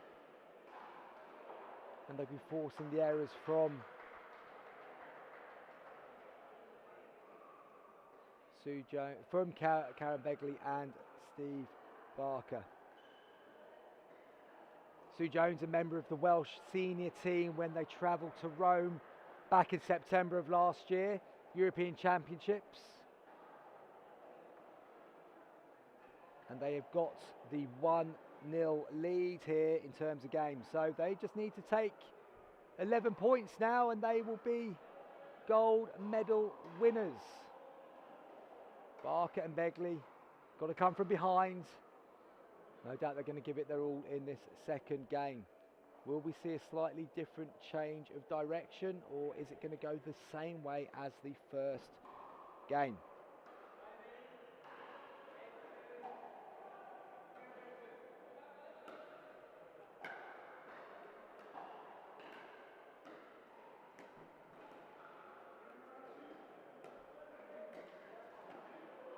Jones is getting a benefit of the net cord there.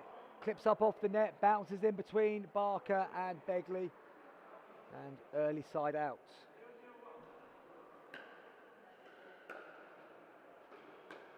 Jones on the drive, well left by A.T. Jones that time. Barker just rushing through the transition zone a little bit there, lost control of his volley.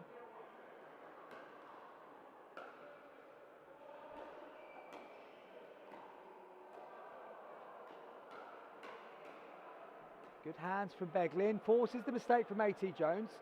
Karen Begley stood up well to that task. A.T. Jones just needs to tie up his shoelaces.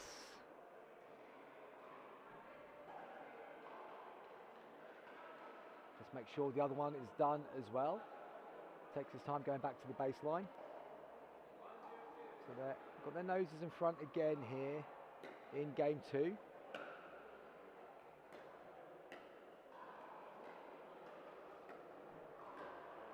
Sue Jones goes on the attack, just lifts up off the edge of Steve Barker's paddle.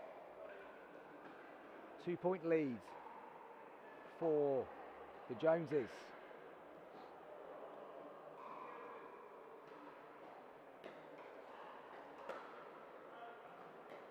Nice drop from A.T. Jones, gets them coming through the transition zone, and that allows them to attack Steve Barker, and they get their third point.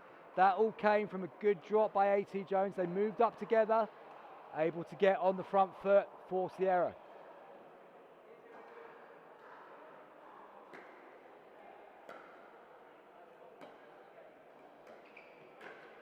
Oh, it was there for AT. They set it up nicely again. They got the ball to go behind Barker, and with that flicky style of his, he lifted it, Jones was there to attack, but mistimed it.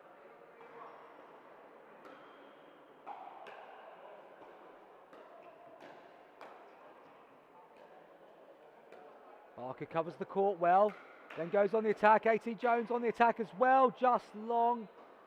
First point of game 2 for Begley and Barker. Steve Barker covering the court well there. Kept the rally going. Sometimes that's all you've got to do, just keep asking that question. Begley, third shot into the net. It goes without saying, and it's Pickleball 101 really. Got to make these third shots count. Serves, returns, thirds, as a fellow commentator of mine, Nick Hobbis, always says. Emphasis on the always there.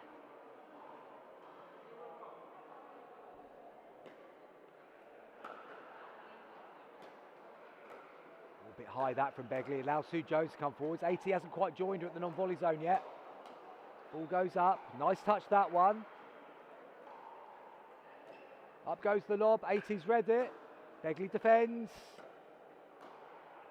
Oh, that's nice from Sue Jones. Really nice angle there. Just saw Steve Barker coming through, pushed it to his left ankle, got him off balance, forced the mistake.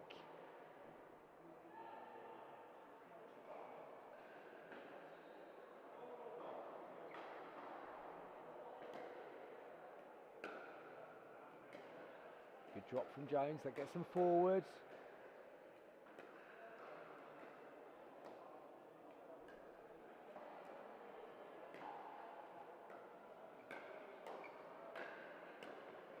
Begley down, Barker unable to get there. 2 bounces. Another point for the Joneses.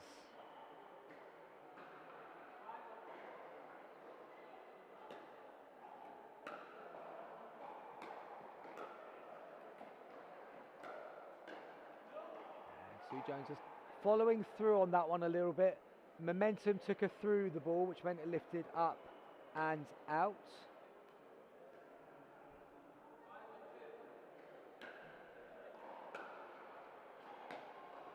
And then a missed third shot gives Begley and Barker the opportunity to get back into game 2. They need to start taking some of these opportunities soon.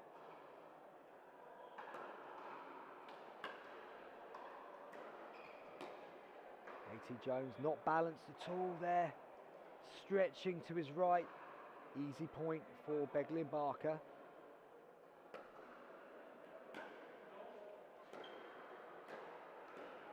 Yeah, good shot from AT that time, just kept Begley caught in no man's land there.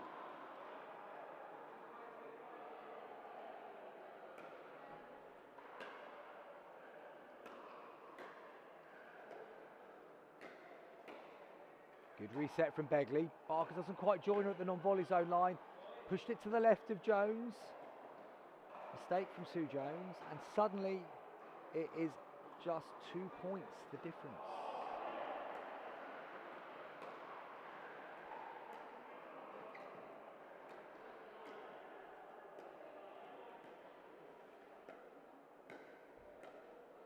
Too much height that time from Barker, attacked by A.T. Jones, side out.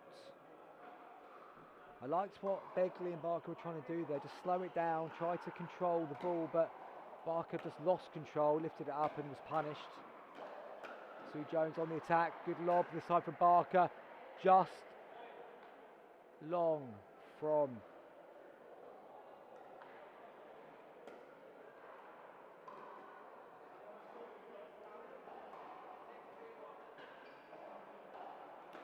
point was given. My mistake. Thought I saw the finger go up from one of Begley and Barker.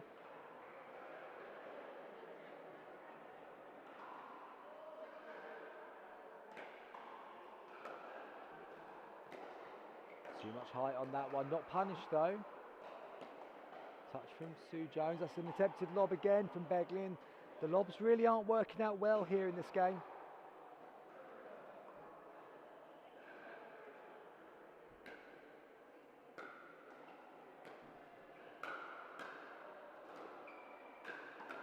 Up it goes again. Out it goes again.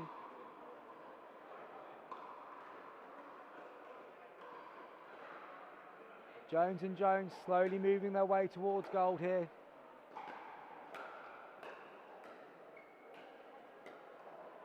Up the ball goes once more, and once again it doesn't work out. Lobs are not the friend of Begley and Barker here. Jones and Jones are reading them, they're getting themselves into good positions and they're punishing them.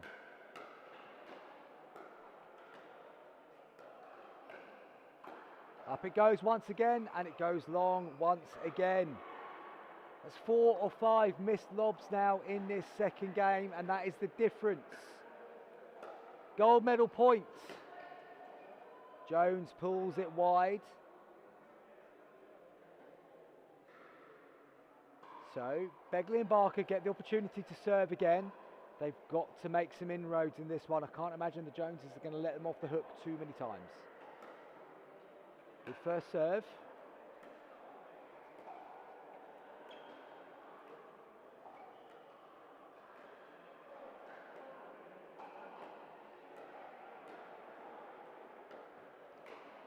Good cover by Barker.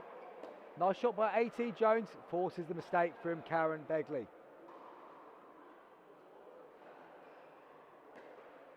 Second serve.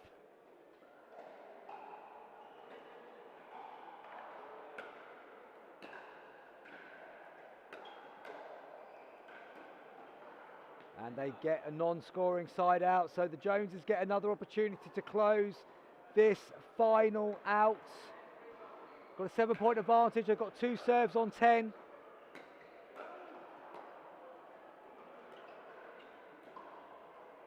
They're going to need both serves. A.T. Jones stretching to his left there.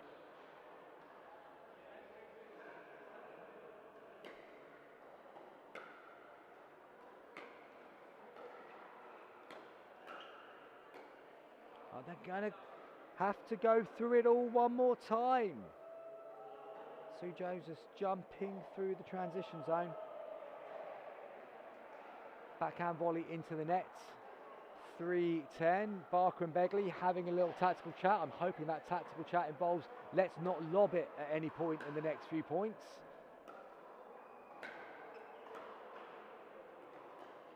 Jones goes on the speed up, not needed to do there.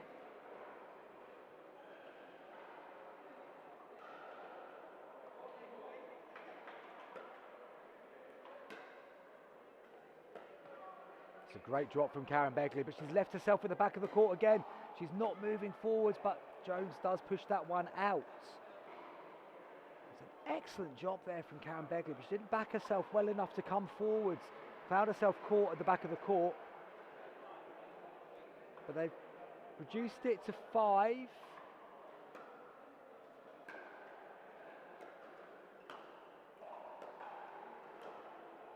Begley again getting caught at the back of the court.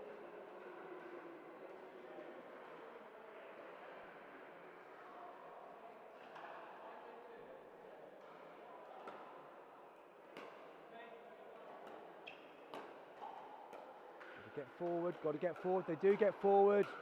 And Barker's able to finish it off. Good shot from Steve Barker. 4 of the arrears.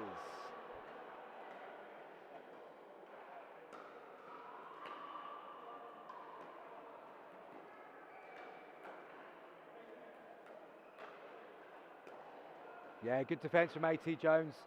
Kept the ball going one more time, forced the mistake. And once again, the Joneses have an opportunity to close out the gold medal.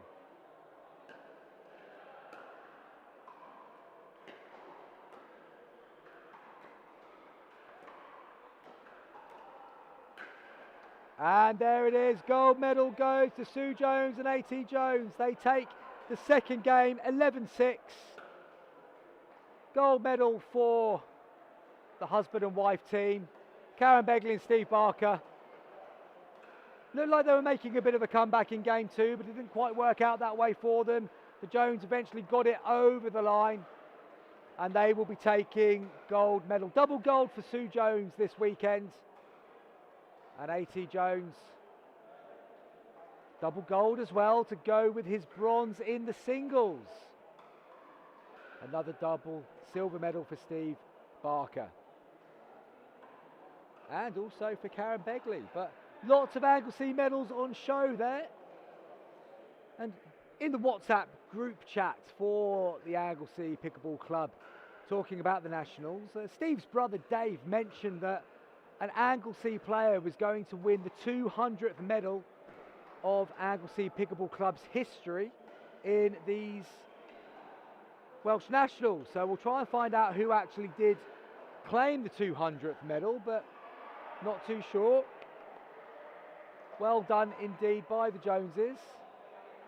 And we'll be moving on, I think, to the 50 plus 3.5 final shortly.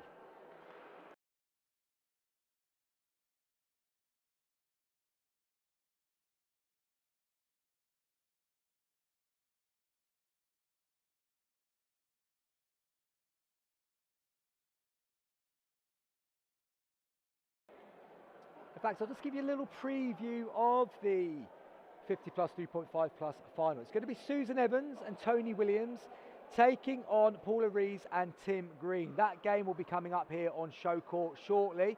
I can see Tony Williams already loitering on the side of the court.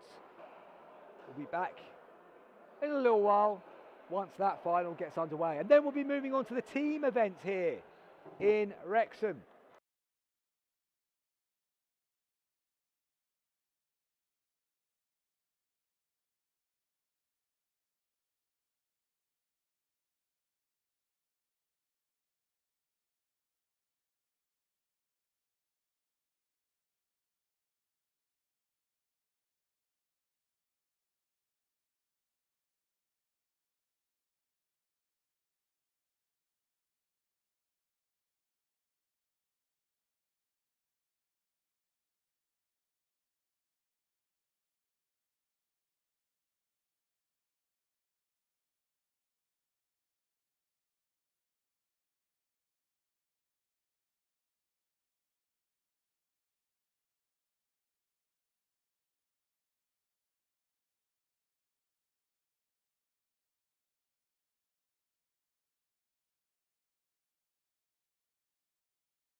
So welcome back to Wrexham, back to bring you the 50 plus 3.5 mixed doubles final between Susan Evans and Tony Williams, Paula Rees and Tim Green. I can tell you that in their group stage, it was incredibly close.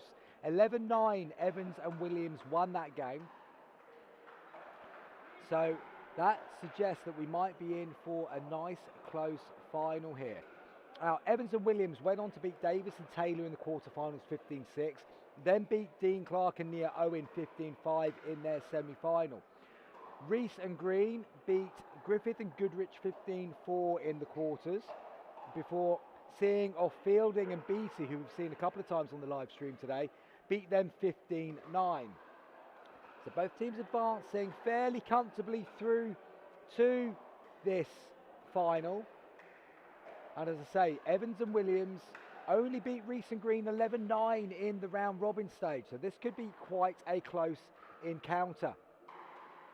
Our referee Silvano is just going through the final bits and pieces with the players on court. Evans and Williams to the left of your screen at the moment, Rees and Green to the right.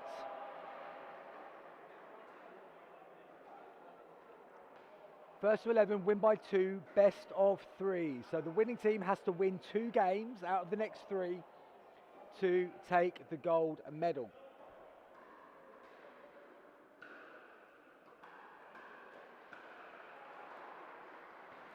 Going through a little bit of a warm-up now, so this game will be getting going in the next couple of minutes, I would imagine.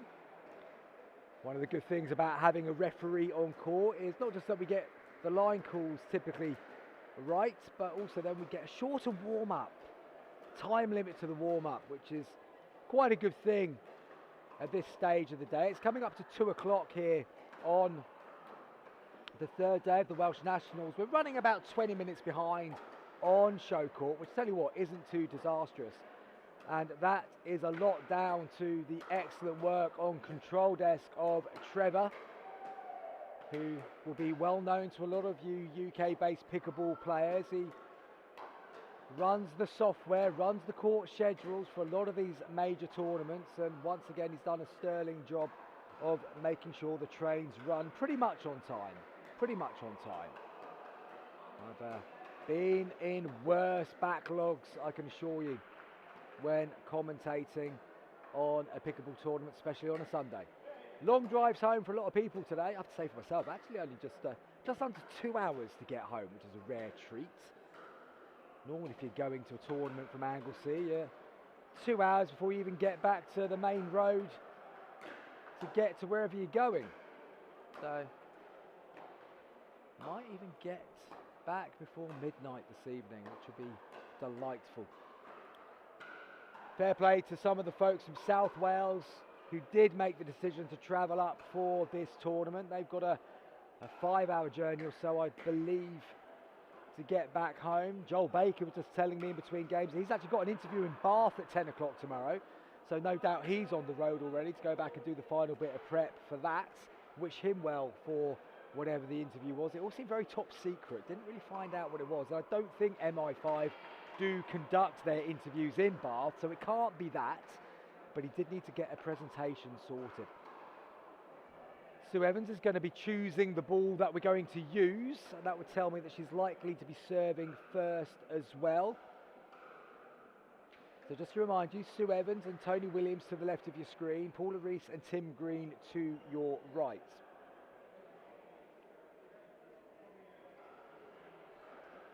They've finally decided which ball they are going to use, and this game will be getting underway.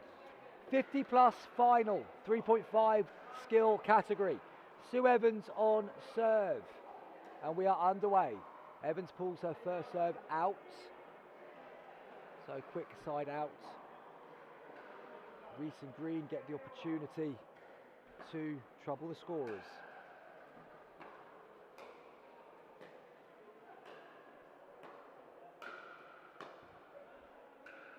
Williams putting Green under pressure at the back of the court and forces the mistake. So onto the second server for Rees and Green.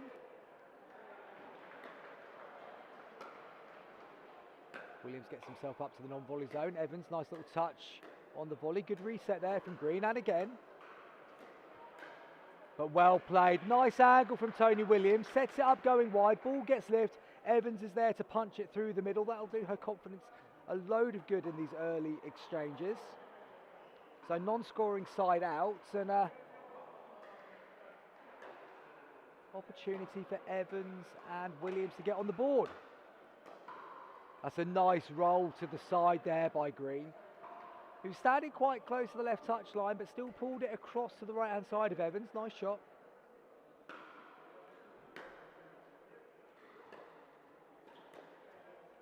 Williams stretching in. Green goes to Evans. Evans gets a touch off the top of the net. Green tries to react, got his paddle to it, but couldn't get it up and over. And Evans and Williams have their first point of this final.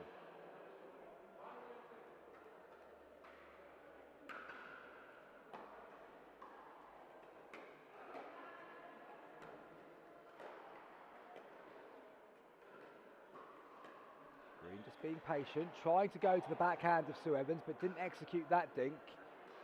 Goes into the net. 2 points on the board for Evans and Williams. I was interviewing Lee Whitwell for the Well Pickleball podcast on Friday, and she was saying how it's, even at the pro level, it's sometimes the basics that get the mistakes made, and they miss the same shots as a 3.0, 3.5 category player, and we're seeing that here. The drive forcing the air off the paddle of Paula Reese. Williams puts his serve into the net. They've got themselves a 3-point advantage here at the start of this final. Green not executing the third. Caught between driving and dropping there and did neither.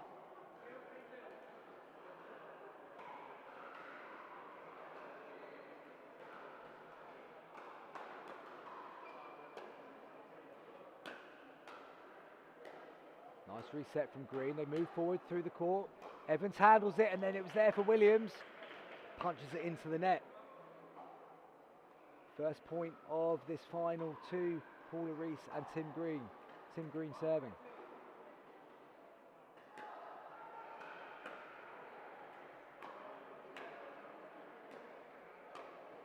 Evans leaning in. Chose the wrong shot there. Easy point for Green and Reese on their serve. Down to a single point deficit now. Nice deep return. Both of them go for the same ball and punch it long. Evans was in the middle. If she can get there, that really should be hers. And suddenly 3-point lead has evaporated and the scores are tied.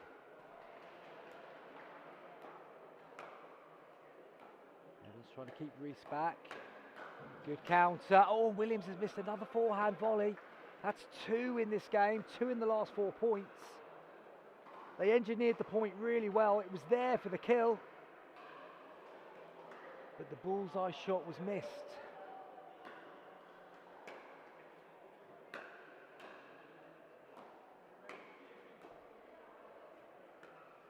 Good placement from Tony Williams. That will do his self-belief a lot of good. Overcomes the 2 mistakes and just pushes that to the side of Tim Green.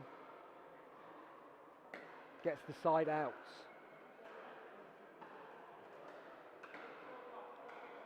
So first time today they're serving from behind in this final. Oh, and another forehand volley for Williams goes awry. Comes off the top of his paddle.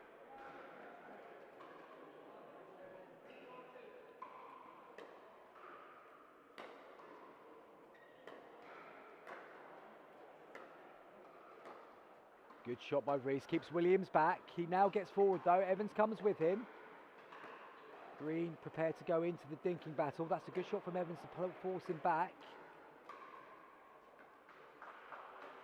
Oh, and there we go. Oh, she's put it long though. Evans and Williams have got out of that exchange because Reese and Green manufactured it beautifully. It was there for the shot, but they didn't pull the trigger correctly.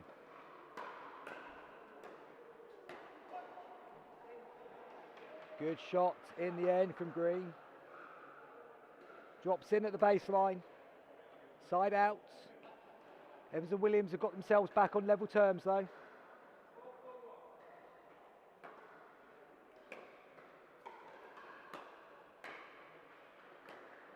Nice drop from Green, perfect drop from Green, goes between Evans and Williams. As Tana Tomasi says all the time, middle solves the riddle. And it did on that occasion. They get themselves back in the lead. Reese and Green. Good return from Tony Williams that time. Little deft touch. Up comes Green. Well reacted by Williams. Got off the net call. That's a poor lob by Green. Williams smashes it back down the middle. Poor shot selection that time by Tim Green. He'll want that one back. 1 point advantage on their second serve.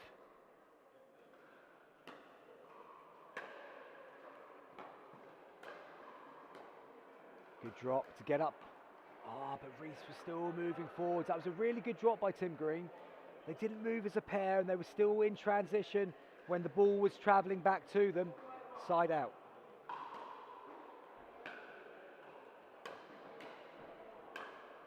Well played, Sue Evans. That's a good drive initially to get the lift, and then she punishes it down to the corner. Scores a level once again.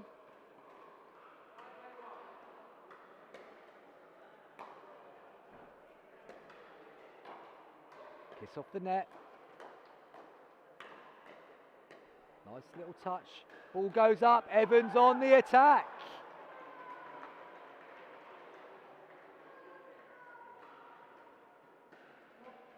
Reese just telling herself just to calm down a little bit. She got a little bit jumpy, a little bit nervy in that rally. And then Evans puts her serve into the net. That's 2 missed serves in this first game from Sue Evans. Williams has missed one as well. Good choice there from Evans. Gets them up to the non-volley zone line. Yeah, good pressure from Sue Evans. Just kept doing the simple thing. Sometimes that's all you need to do. Gets the error from Paula Reese. 2 point advantage again for Evans and Williams. Sliced return from Green. Great drop from Evans from the back of the court. Miscommunication between Reese and Green. It goes down the middle again. It was a good return from Green. Evans drops it brilliantly. Slice serve from Williams.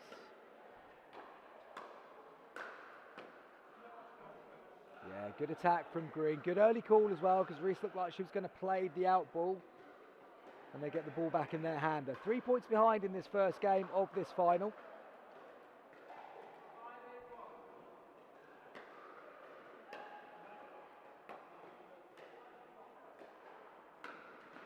Ooh, nice bit of jumping across the kitchen there from Williams. Throws himself out the court, punches it down to the feet, moves it on to the second server.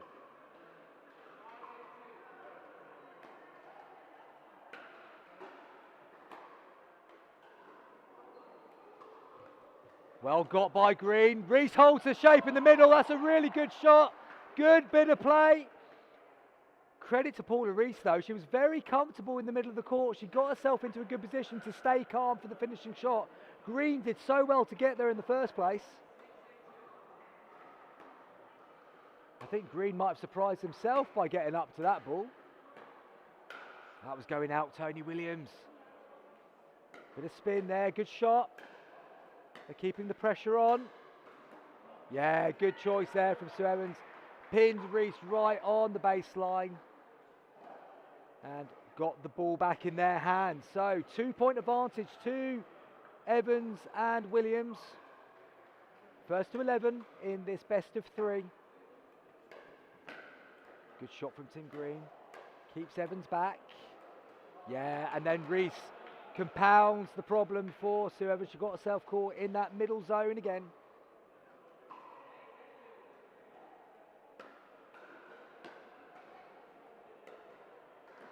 Yeah, nice drop from Williams. Reese was caught in that decision point of do you let it bounce, do you take it out of the air? Probably should have let that one bounce.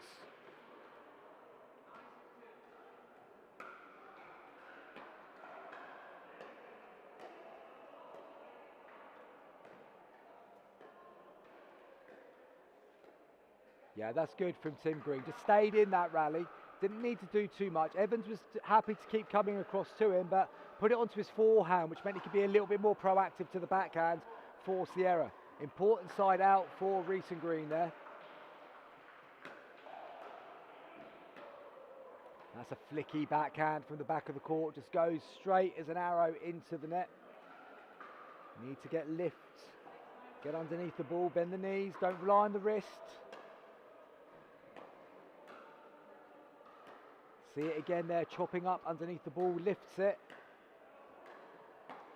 And then getting caught coming through the transition zone. Not a lot of balance there for Paula Reese as she moved forwards.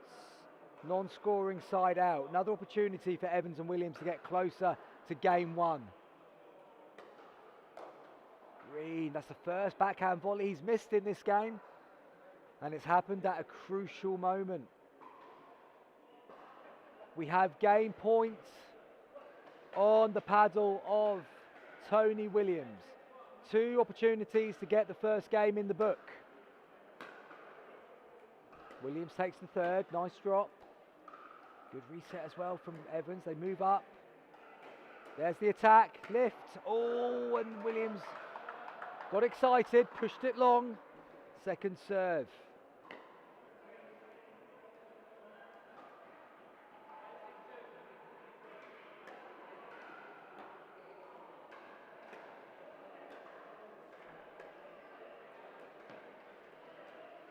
Evans gets caught coming through, not balanced for the dink. They didn't take the opportunity there. So Reese and Green, can they put them under a bit of pressure? Slicey again from Reese at the back of the court. Just hitting it, not dropping it.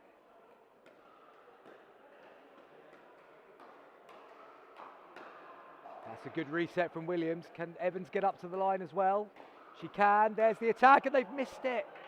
They constructed that so nicely. Got themselves at the non-volley zone. Went for the kill, but off balance. Punched it into the net.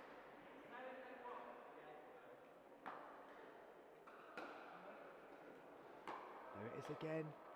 Unique third shot from Reese. She's still at the non-volley zone. Green's back a little bit further here. Oh, and there goes Williams dancing around the kitchen zone. Gets it through onto the second serve.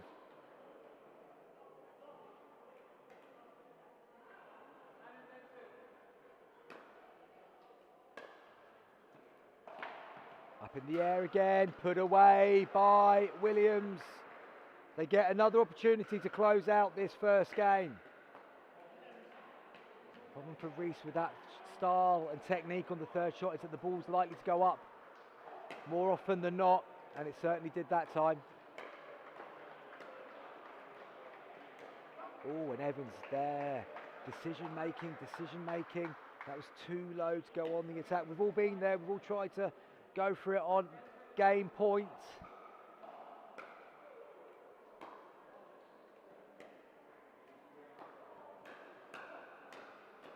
Good reset from Green. Reese gets on the attack. That's well played. That all comes from a great touch by Tim Green. Got it behind Williams. Williams lifted it. Reese went down. Williams unable to respond. Non-scoring side out.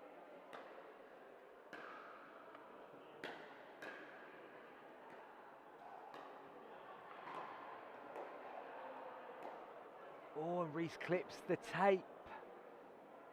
So 7-10-2. Just feel like they're not going to get too many more opportunities to keep their opponents on 10. They've got to score in this side out to ask the real question. Good reset again from Green, gets them up. But Williams picks Reese off, moving through that transition zone.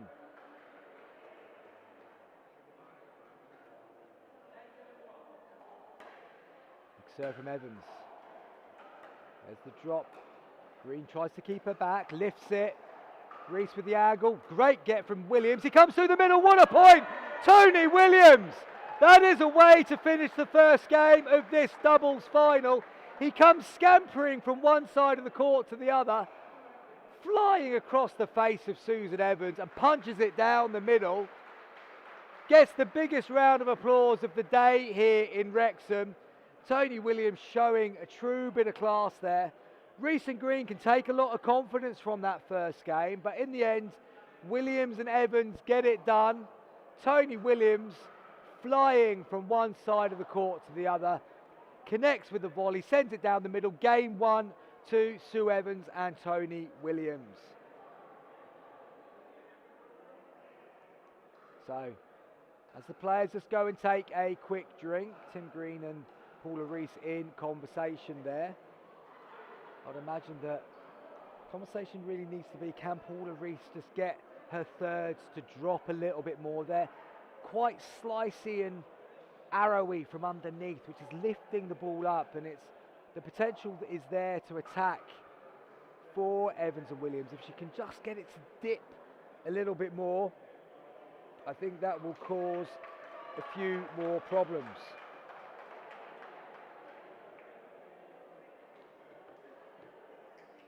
So Williams still with a big smile on his face after that Burt to finish game 1. And it is going to be Paula Reese that gets game number 2 underway. Reese and Green need to win the next 2 games. Evans and Williams are halfway towards gold medal. That's a good reset from Reese. Good choice again by Williams. Lovely reset from Green. Oh, and then he's unable to follow up his good work. Just off balance on that backhand dink. Early side out.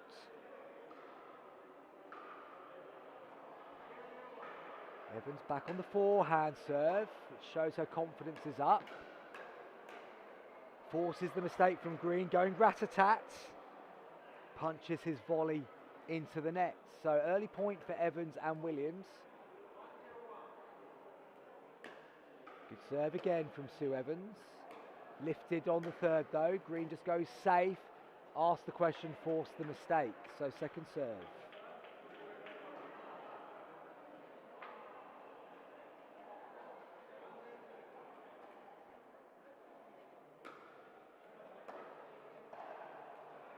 Evans with the big drive, well dealt with by Reese. Green keeps it going too. Oh, and that was too low to go in for that one, Sue Evans. Yeah, just she's telling herself, just calm down. That's exactly the right advice to give yourself in that situation. Didn't need to go chasing that, didn't need to force the issue.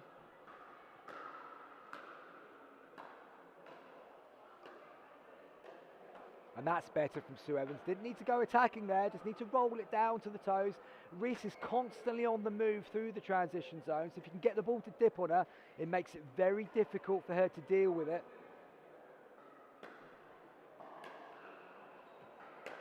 Green goes on the drive. Good shot from Evans to keep Reese back. She deals with that one. Can she come forward now? Oh, and the net is not her friend that time. It hits the net, drops back down the side of Paula Reese.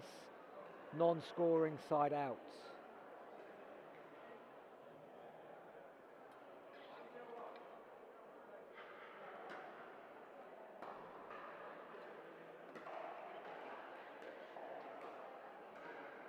Good shot from Green, caught. Evans in the transition zone again. Second serve.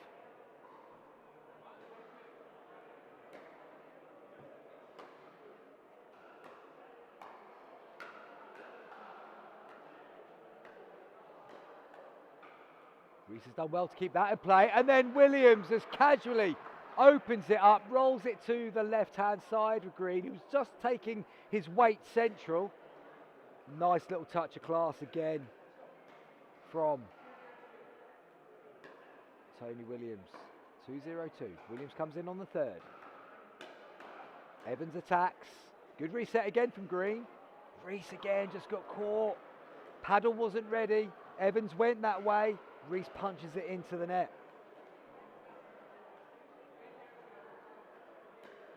Changes to backhand serve. Bit of height on that third. Better reset this time. Great shot from Tim Green. Saw Evans and Williams both coming forward. Left the door open in the middle. Pushed it through the gap. Important side out for Reese and Green to get. Evans and Williams were just starting to get away from them. But they've got to make most of this side out, and they've got 1 point in it at least.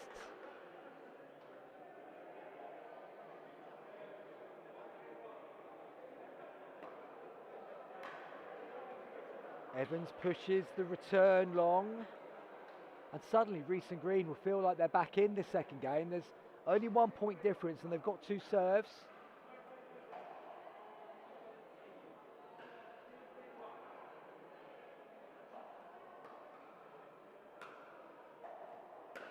Drive again from the back of the court by Green. This time he drops to come forward. Reese just again running through the transition zone. A real important tip for any players looking to make that jump up to the next level. Try and be stationary in the middle of the court when you're playing the shot. Try not to run through your shots. It affects your balance more than you realise. Great little angle there. Oh, there's the first ATP of the day. Good work, Tim Green. Evans gave him a bit of width. Plays it down the middle, and that is the biggest cheer. Forget Tony Williams' Burt at the end of game 1. The ATP from Tim Green gets the biggest cheer from this Wrexham crowd. And in amongst all that, I've forgotten what the score is, so I haven't updated the board correctly. Williams then drops that one into the net. Going to need the referee's help here so I can get your scoreboard correct.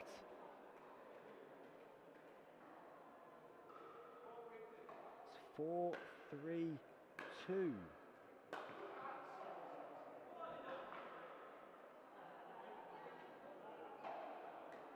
Side out. Makes it 3-4-1. So good little side out that for Reese and Green. Highlight reel shot from Tim Green. Gets them back into this again. Nice reset again from Tim Green. Got a very nice touch on that backhand. Gets his paddle into a really nice position on that reset. Forced the mistake on the miscommunication between Williams and Evans. And that was too low. Got to bend your knees there, Sue Evans. Got to bend your knees. Non-scoring side out. Another opportunity for Reese and Green to edge themselves back into this mixed doubles final.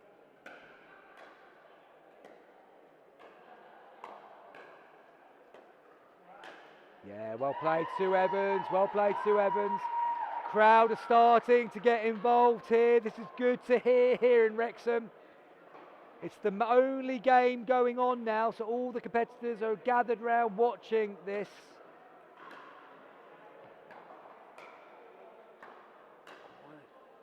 Got to get the ball to drop, Paula Reese. Nice touch from Green. Good angle from Williams. That's a great reset. Oh, and he did it so well, Tim Green, but then couldn't finish it off down the middle. Williams hanging on by a thread there, comes out with the side out.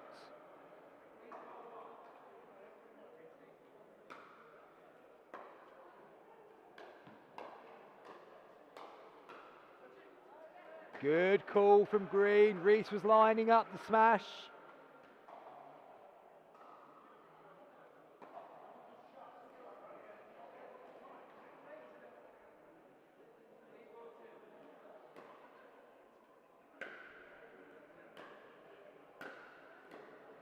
Ball goes up from Evans. Green making sure, obvious that he was going to touch that. Williams nearly got there.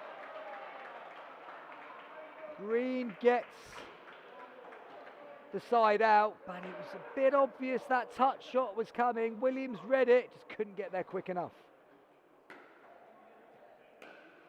Non-scoring side out though, so Green and Reese got another chance to get ahead. That's lifted. Reese has got it up. It's hit the roof. And that'll be a second serve. Of course, if it hits the corrugated iron roof here in Wrexham, the ball is out. Actually went through the beam. Interesting to see what the referee would have said. Had it come back in. Good attack by Green. Good work by Evans. Nice drop by Reese this time. Green happy to stay in there. Poor choice of lob, but Williams defends it. Oh, and they've got away with it. Green can't believe he's missed that. Evans, for some reason, thought the lob was the right shot. Green attacks. You reset it.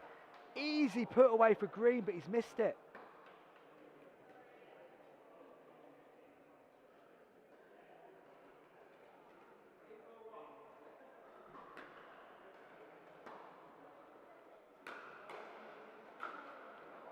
Williams has missed another forehand volley. Haven't seen him do that since early in game 1. Eyes lit up, bigger saucers. Didn't take advantage of the chance they'd created.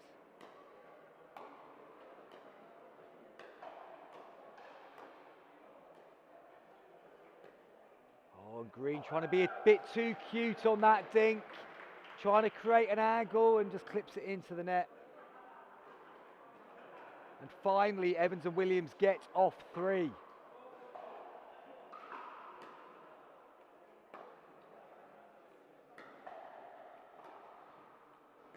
Just realised that the camera has frozen again here. I do apologise for those of you that are watching this final live. Williams, I can tell you, has just put one down to the side. I'm going to try and get your camera going again whilst commentating, whilst scoring, whilst making myself a coffee. I believe the camera is back in action now. And the score must be 5-4-2. Reese with a nice put away on the angle there. They get the side out. It's close this second game. Very close indeed.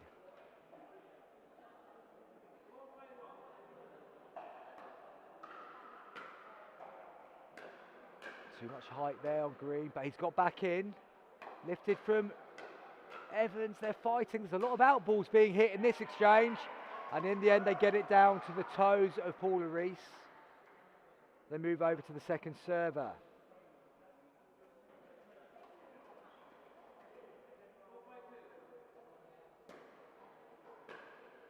Good deep return from Sue Evans, gets up to the line. Green drops it again. Evans trusting her hands, does very well, smashes it down to the knees of Paula Reese, side out. Great to hear the crowd here in Wrexham getting behind both pairs.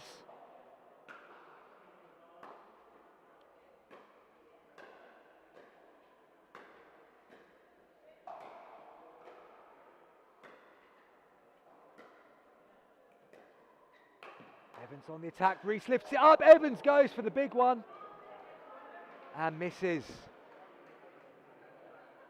Once again, good point construction, got the ball to lift, got too excited. Good serve though. There's the drop. Getting caught in that mid-zone. You either got to be at the back of the court, you've got to be further forward. Unless you're getting that ball to bounce, take a step back. Non-scoring, side out.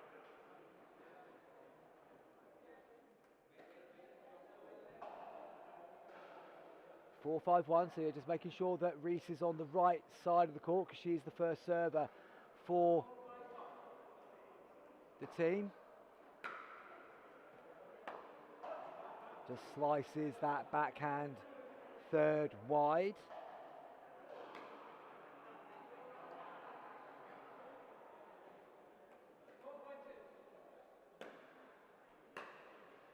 Kisses off the net from Evans. Non-scoring, side out.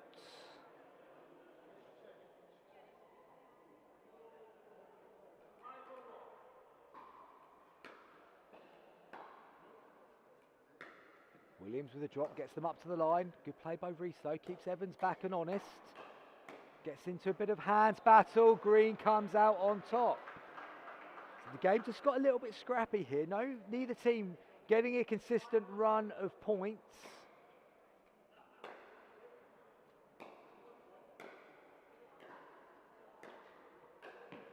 Oh, and unbelievably, that was sailing so far long. Paula Reese in a bit of a daydream, just expecting that ball to go flying over her head. It actually hits her, and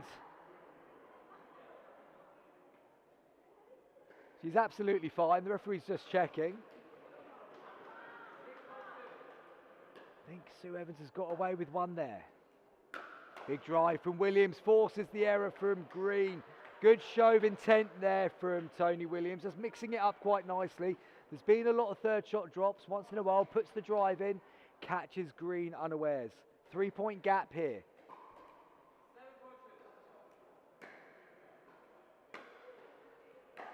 Good drop from Evans, gets up to the line. Nice little touch to the right, called out. Just checking. Yeah, correct call, I think, from the referee there. Ball was called in. And we've got several differing opinions from the sidelines there. The commentator thought the ball was in, has to say, as did the referee. So the call was overturned. Big drive again from Williams. Reese tries to keep Williams back. Williams comes forward, gets the error from Green. 5-point advantage on this second serve, 2 points away from the gold medal now.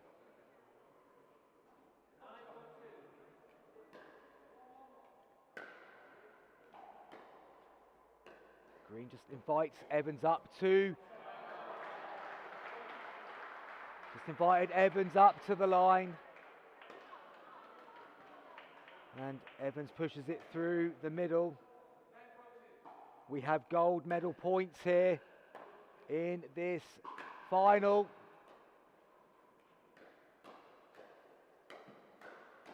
Oh, good hands battle. Green and Reese buy themselves a ticket.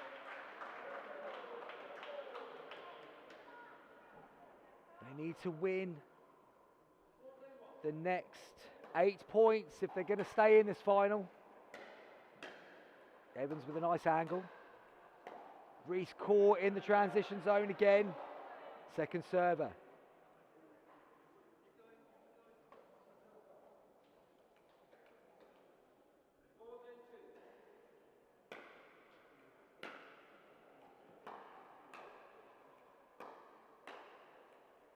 Yeah, good soft hands from Evans. Reese again caught at the back.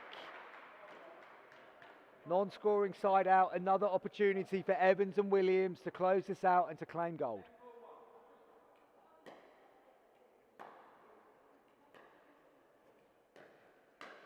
Well played by Sue Evans. It's a gold medal for Sue Evans and Tony Williams. They win this final by 2-0. Credit to Reese and Green. They hung in there in the second game, but then suddenly Evans and Williams put their foot down. A big cheer goes up in the Wrexham Tennis and Paddle Arena. Williams and Evans take the gold medal. Credit to Reese and Green. They made a good fist of it, but in the end it goes the same way as the group results. And it is Sue Evans and Tony Williams that go through the day unbeaten to take their gold medal. And that brings us to the end of the mixed doubles section of the Welsh Nationals. There's going to be a team event coming up afterwards, so do stick around for a bit of that. Can't guarantee I'm going to be on commentary for all of that, but I might, well, I'll see if there's anybody playing that I want to commentate on, quite frankly, with you guys. I'm sure there will be, but if not, I might head on the road back to join the party in Anglesey, because there's been lots of medals won by Anglesey Pickleball Club today. Just saw Sue Evans take one there to add to the tally. And it's been excellent mixed doubles action throughout the day. I'm going to go take a short break. I'm going to find out what's happening next. And then, well, I'll probably come back and tell you, I would imagine. Be back soon. Hope you enjoyed that final.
Hello, folks.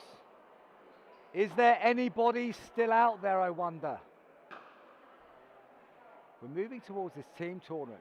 I have to say, the enthusiasm for the team tournament might not be what it was when they entered, I have to say. We've just had the medal ceremony for the mixed doubles today. So all the medalists have now got their medals, and there's a bit of a lull in energy. People are now starting to head home, but there is then a mixed a mixed team event taking place. It's going to be getting going on number 1 court here in a few moments. 3 teams, and we're going to be streaming the 4.0 plus division here. 3 teams playing each other, well, playing 2 games each. They're playing each other. And there'll be a league table winner at the start. Now I'm going to level with you guys. I'm going to be completely honest with you. It's round about 3 o'clock, 10 past 3, coming up 10 past 3 on a Sunday afternoon. Not the greatest excitement between the players yet. I'm sure it will change once it gets going, but not the greatest level of excitement from people to play in this tournament now. I might not be here till the end. It's not the longest drive back to Anglesey, but been on commentary all afternoon. Well, since this morning, in fact. And have enjoyed it massively, but fancy getting home, quite honestly with you, as do some of the players. But I will give this team event the respect it deserves for the first game or 2. We'll see how it's going. If it looks like it's thrilling, if it looks like there's still energy in the tank of the players and there's a bit of quality on show, I'll stick around for a bit longer. If not, we'll go back to silence. And I know some of you are going to love that option. You do have a mute button on your screens. If you want to use it, I will not be offended. I don't know. I can't tell what you're doing at home. This isn't Gogglebox. It's the Welsh Nationals. But yeah. So we've got a couple of players warming up on court at the moment. I don't even know if they're playing in this game, quite frankly. I saw a sheet from Trevor a moment or 2 ago, but I've forgotten what is on it. I think I've got Tracy Hockin and Paul Byron playing in the first game. Don't know who they're playing. Don't know who they're playing, but they will be on court soon enough, I hope. Anyway, it's been a good day of action. Been a good weekend of action here in the Welsh Nationals.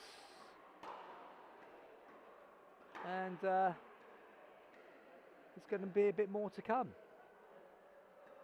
I will whack this on mute for now, and then once we get near to the games starting, I'll get myself back on the microphone.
Okay, folks.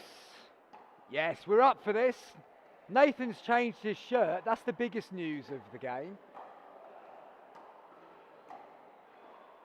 Paul Byron resting this morning to keep himself fit and available for an event that hasn't really captured the imagination of the players now, given the amount of pickleball they've all played so far this weekend. Burton and Parker, as we know, won gold in the 4.0 plus mixed doubles event earlier today. Hockin with a silver, Byron unavailable.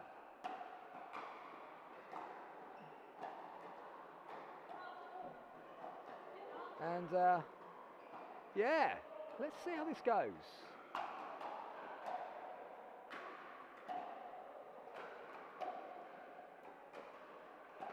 If I was even vaguely professional, I'd let you know how this team event's going to work. The honest truth is I don't know.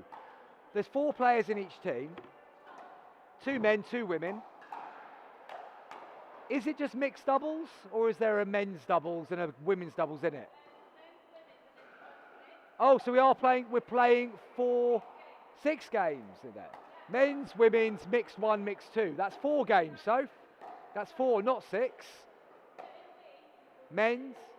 Oh, you're playing each other in the... That's bonkers. Yeah. That's cool, because I mean, it's only 3:30 on a Sunday. You've all got a long way to go home, and you've decided to play a ridiculous amount of games in a team competition that nobody's going to remember tomorrow morning. Amazing stuff. So, both men's are going to play both men's. There's 6 matches. I don't know how they're going to get through this. It's a test of endurance as much as it is of pickleball skills now. But what we have got is Hockin and Byron against Burton and Parker in the first of the mixed doubles in this team event. I presume there's medals on the table for it. And yeah, exciting times here in Wrexham. You can tell Paul's not had a hit all day because he's really giving the warm-up plenty. Tracy's being watched by the 2 people in the crowd, which are her parents. The referee's just coming over to get everyone into starting formation.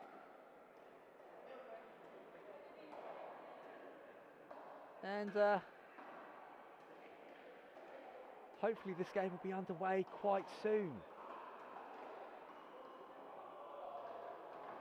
I'm guessing it was Paul Byron's decision to have the teams event. Made himself the least popular person in Welsh pickleball now. It was a great idea at the time, everyone said, but energy is low. Someone like Nathan, he played the men's singles. He played the men's doubles, and now he's played the mixed doubles. Now he's playing the team event. He has made the journey up from South Wales absolutely worth it.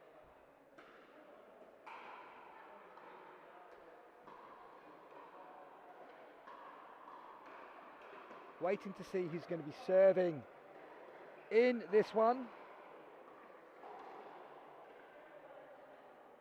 You'll forgive me if I have one eye on the FA Cup semi-final that's going on at the moment. Chelsea and Leeds taking place at Wembley. But once the action gets going here, I assure you my eyes will only be on the show court here in Wrexham.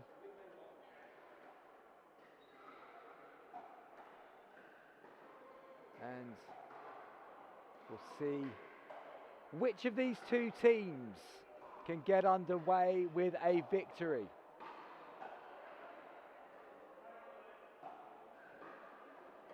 I suspect they have team names as well, but that information hasn't made its way over to me.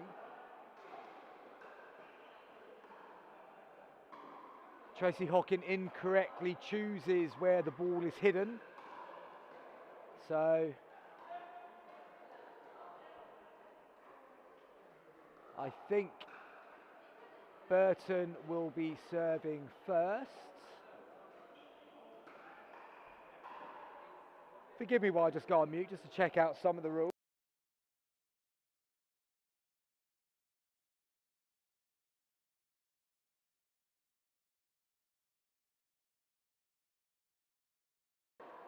Just had it confirmed that it is first to 11 win by 1 in these fixtures.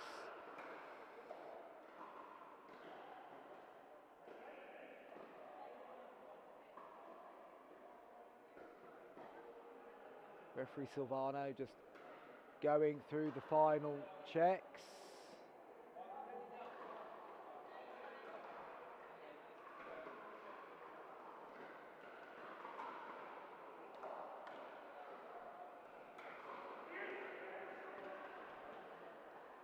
Hockin has the ball in hand, so they've decided to let them serve.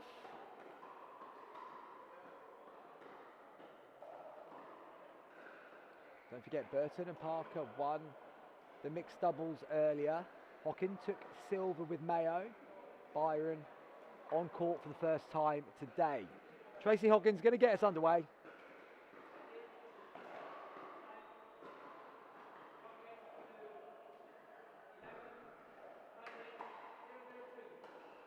Zero, 0, 2.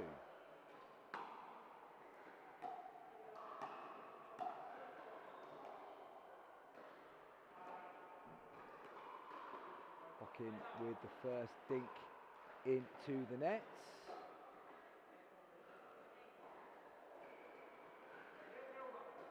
0, 0, 1.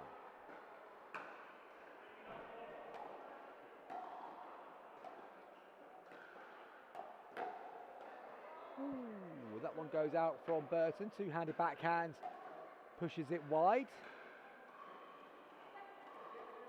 Parker on serve. Nice drop from Parker. Gets himself up to the non-volley zone line. Byron seeing a lot of ball here early. He might be a bit cold, having not played today. Or he might be full of energy and be the most energetic player on court. We're about to find that out. Oh, my word! Nathan Parker goes on the attack, decapitates Hockin. It's very early in the game for that sort of stuff to come out. Hockin just goes back to the court, back of the courts. Good thing Hockin is wearing the kitchen blockers, that's all I can tell you. And they just roll the ball to the right to take an early 2-0 lead here. Big drive from Parker into the nets. Side out.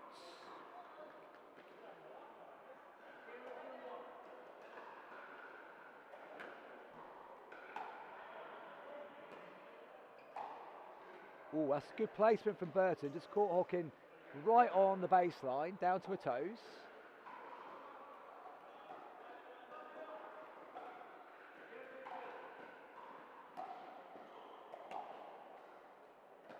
Good drop from Hockin from the back of the court. Parker thought about taking out of the air, changed his mind, and again. And I'm going to say for the first time in this game, that was a tired shot there from Tracy Hockin. Good return. Parker on the charge. Comes down the middle, rolls it through the gap. Simple stuff there from Nathan Parker. Just got the ball into a position where they were likely to lift it and then just pushed it down the middle.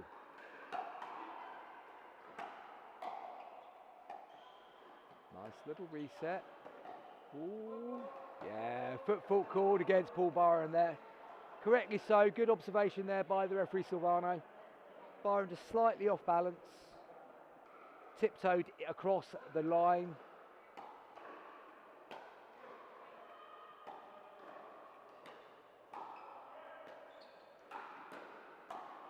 Yeah, good 1-2 there from Burton and Parker.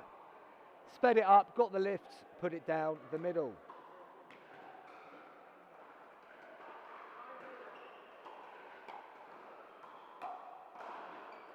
Byron pulls his return wide.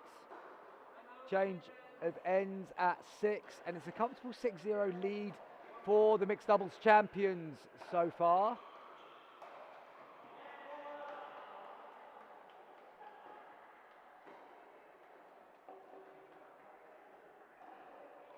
So a lot for Byron and Hockin to do in the second half of this game.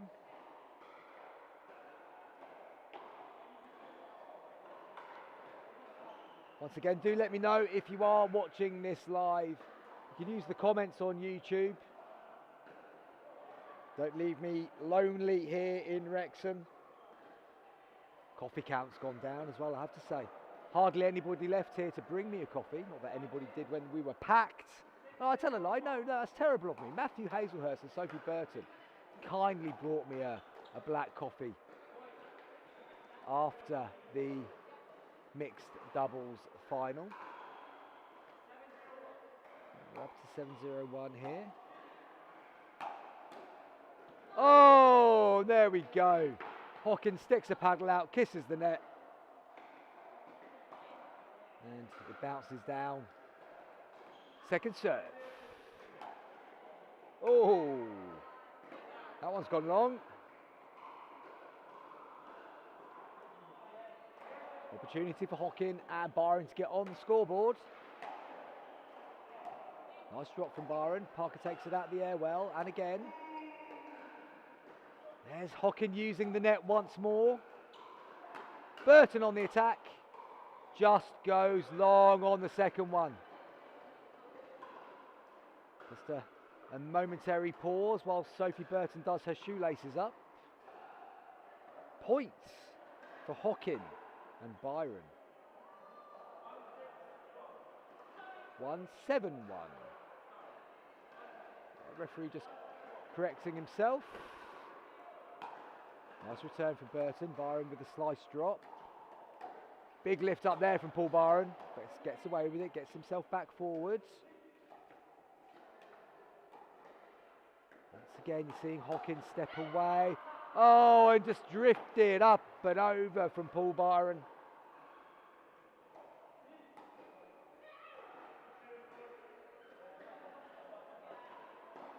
Two points on the board now.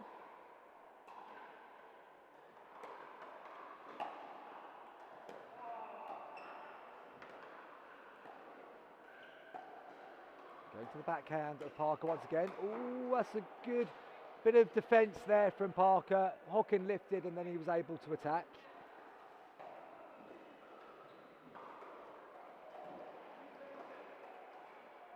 Left backhanded serve from Byron. There's a lob. Moves Parker to the back of the court. He drops it well. Good pressure from Hockin. Goes for the ATP, defended by Burton. And sends it back in the gap that Byron left. So side outs.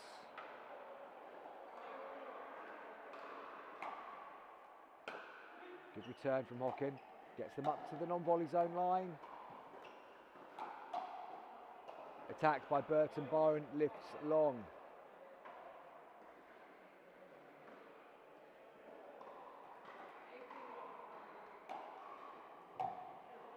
Stabbed return, just kisses the line. Parker drops and runs. Good angle there from Parker. Oh, that's a nice change of direction by Byron. Parker, unbelievably, at 3:30 in the afternoon, felt that was worthy of a dive to try and get it back. Desperately wanted to get there. Nice change of direction by Paul Byron. Credit to Nathan Parker for caring enough at this point in the day.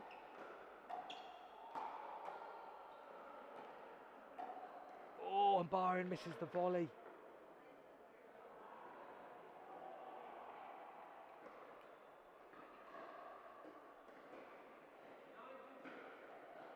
Two points away from victory in this first game.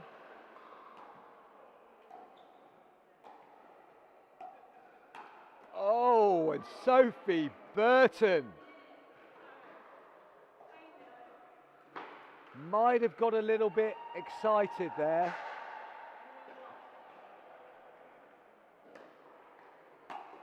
Nice return.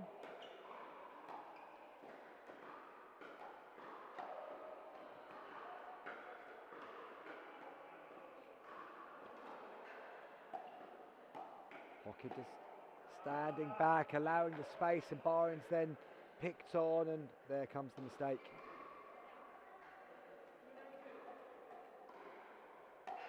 Backhand serve.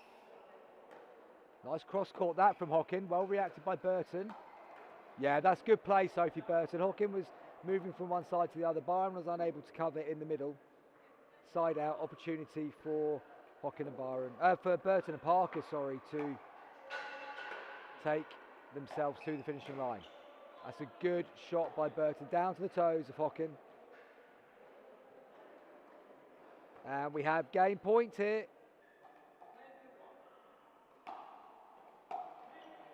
Little chip, Byron doesn't follow it up, stays at the back of the court. Now he's up there, lifts it, Burton attacks. Off the net, Hockin can't get there. Maybe 3 hours ago she would have been able to get in, but not this time. That's game to Burton and Parker. They take the first game in this format, 11 games to 2. Now let's wait and see how quickly we can get on with the next one.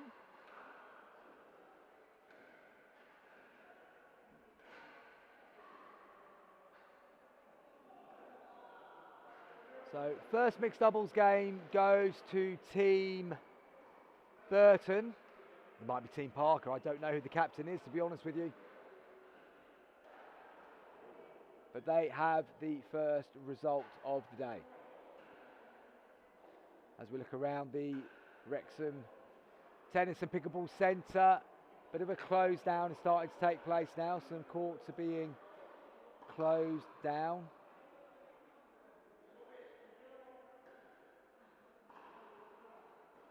(25 to 4) on Sunday afternoon. Hey, look at that. Chelsea have taken the lead against Leeds. Enzo Fernandez. Pedro Neto assist.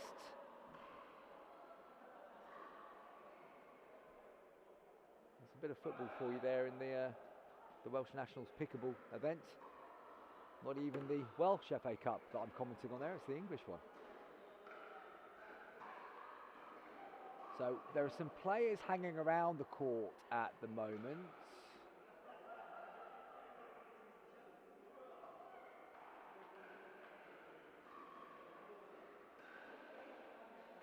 And I think for ease, we're going to change it to Team Burton and Team Byron on the scorecards. Save me typing things out every few moments. Susan Evans makes her way to court. So I think we might have Evans Hockin.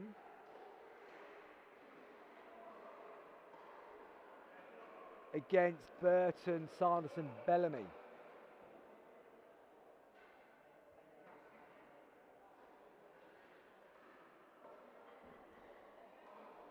That's going to be the game coming up next here on Show Courts.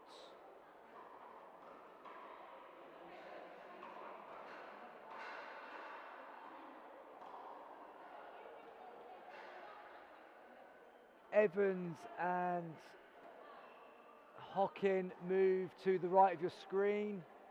Burton and Sanderson Bellamy played together yesterday in the women's doubles. I think Evans and Hockin did as well, if memory serves me correctly. It's been a long weekend, folks, so I can't remember absolutely everything. Let's have a quick look at that medals table. That'll give me the answer. Saturday women's doubles. Yeah, Susan Evans and Tracy Hockin took silver yesterday. Sophie Burton and Angelina Sanderson Bellamy took bronze. We're going straight on. The referee's on top of this. I like that. No mucking about. Sanderson Bellamy is going to be serving for Team Burton. We're straight in with the second game here. Hockin on the right for Team Byron. Evans on the left. Burton on the left. Don't often see Sophie Burton on the left. Nice bit of backhand dinking from Burton, and then Sanderson Bellamy pushes it into the net.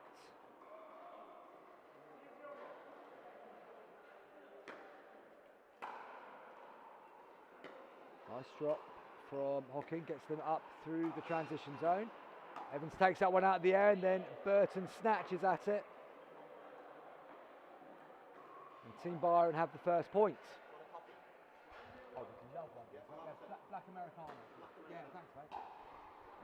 Shout. No sugar, thank you, Dave. Shout out to Dave Barker there. He's popped over to see if I want a coffee. He is suddenly the most popular man in Wales because I've accepted the kind offer, and he's off to go and get me a Black Americano. I may have been a little bit disappointed with the Welsh hospitality earlier on today, but that is all changing. Hazelhurst and Barker looking after me very well indeed. Good defence initially from Burton, Sanderson Bellamy, but Hockin and Byron get on the attack. I need to catch up on what the score is here. It's 3-0-1, so a little bit of daylight here already for Team Byron. And as soon as I say that, Hockin drops into the net. Evans on serve. Big serve from Sue Evans, drop serve. Too much lift on that third again. Good attack by Sanderson Bellamy, kisses the line.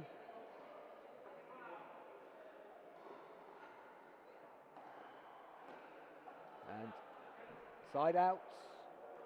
Ball is back in the hands of Sanderson Bellamy on serve for Team Burton. Nice return from Evans, gets her up the court. Then still moving as she arrives at the non-volley zone line, pushes it into the net. So Sanderson Bellamy has a point on the board on her serve. Nice drop from Burton. Good attack from Hockin. Good defence there from Sanderson Bellamy. Yeah, good shot there from Burton. Good shot selection. Just waited on it. Nudged it to the left of Hockin. She was just slightly off balance, and that's 2 points in quick succession for Team Burton.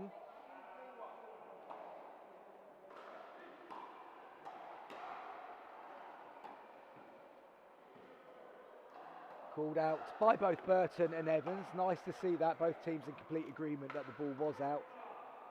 Second serve. Nice drop from Sophie Burton. Gets up through the zone. Hockin gives it a big swing. Swings it into the net. So 3 points apiece now. Terribly quick service from David Barker. The black coffee has arrived within minutes, which is massively appreciated. And yeah, I've always said the Barkers are the nicest people in Welsh pickleball. And yeah, I agree. And he agrees. Thank you very much, sir.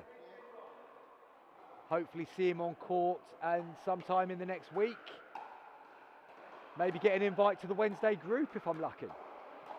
Nice attack by Burton. Hockin, oh, and Evans again. Mentioned this to Sue Evans several times when I've been playing with her recently. Let the ball go.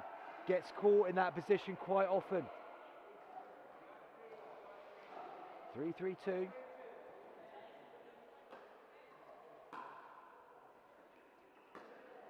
Nice drop by Hockin. Good angle that from Sanderson Bellamy. Lovely change of direction. Evans unable to read it. Side out.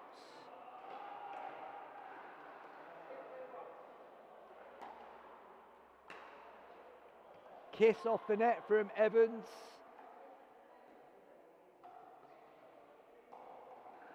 Second serve. Sanderson Bellamy to take it. Big serve to the back of the court. Burton comes in on the drive. Sanderson Bellamy hits the net tape. And it goes again. What a reset from Evans.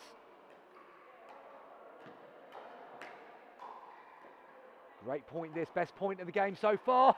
Hockin hits the net as well.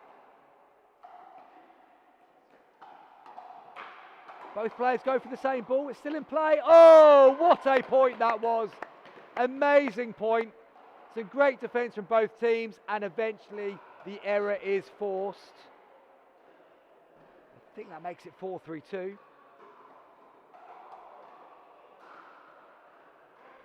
4-3-2 here on show court. Serve goes long from Sanderson Bellamy. So side out. So often we see that, an amazing exchange followed up by a simple error in the next phase of play.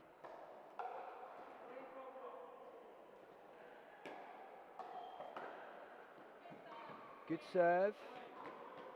Forces the error, and Team Byron draw level.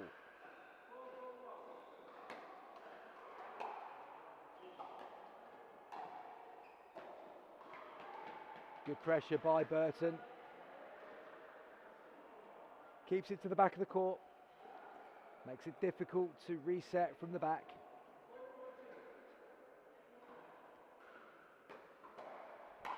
Nice return. Good pressure again, back of the court, makes it difficult to drop from there, so side out.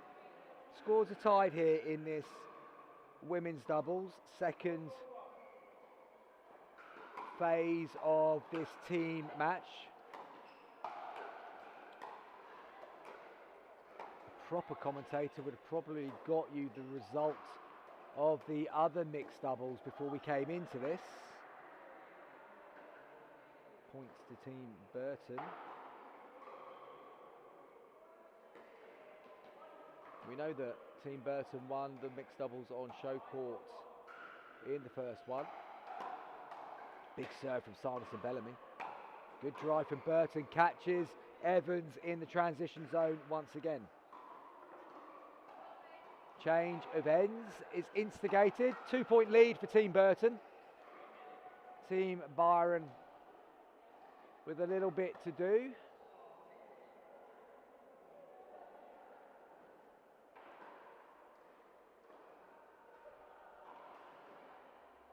And I think at this stage of the day, and of course at most points in the day when you're playing pickleball, it's do what you can to eliminate the errors. Errors are the things that tend to cost you most in a match, especially when you get a little bit more tired, especially when you're coming to the end of a very long weekend. It's about 48 hours since this event got underway with singles on Friday. I started about 3:30 on Friday afternoon, and some of these players did play, well, not the ladies on court because there wasn't a women's singles for these players, but a lot of the players did play on Friday as well. Second serve, that serve goes long.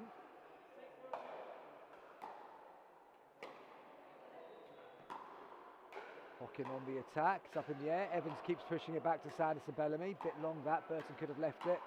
Coming through the transition zone, down to the toes, side out.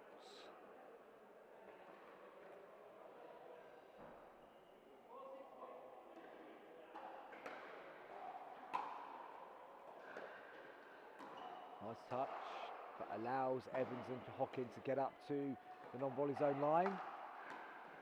There's the chance to attack. Oh, that's gone a little bit wide.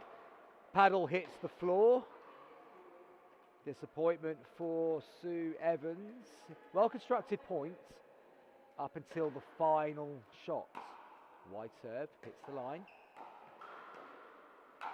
Burton on the attack, puts Hockin under pressure, gets a non-scoring side out.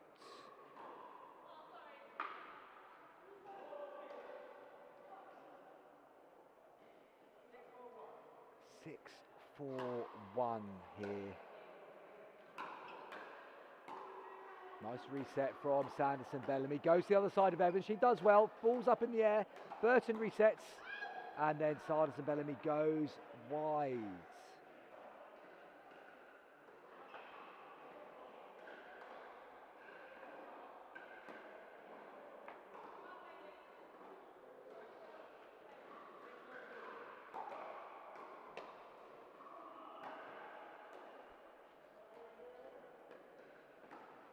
Touch by Burton at the non-volley zone line. Has to go back though because Evans has pushed it behind her. Opens it up nicely. There's the lift from Hockin, put away by Sanderson. Bellamy. So, point for Team Burton.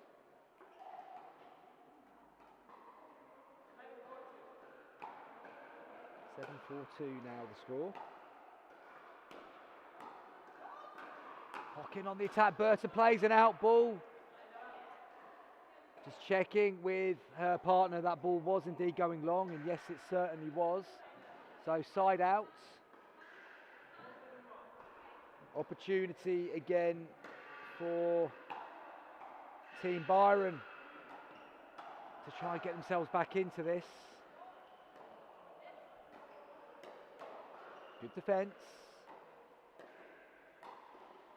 Oh, just kisses the line. Nice shot from Sanderson. Bellamy, nice shot. I think they called it in. I think it was a thumb that came up, not a finger out.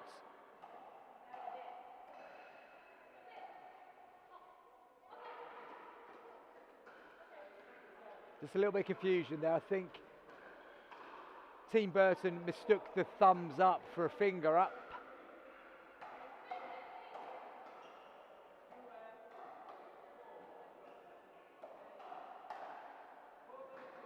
4-7-2. I think Sophie Burton still suffering from the trauma of a couple of the outcalls that went against them earlier on today.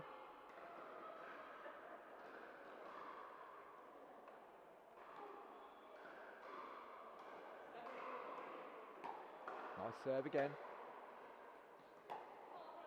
But not followed up with the best third shot of the tournament.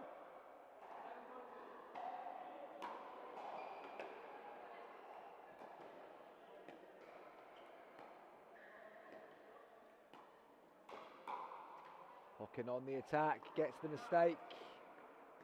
Non-scoring side out.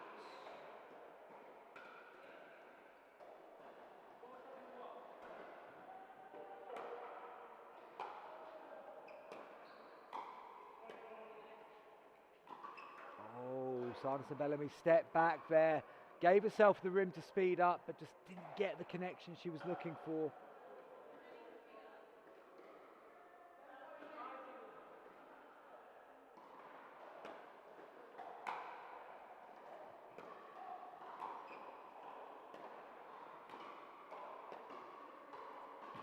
Good angle from Hockin, moves into the back of the court.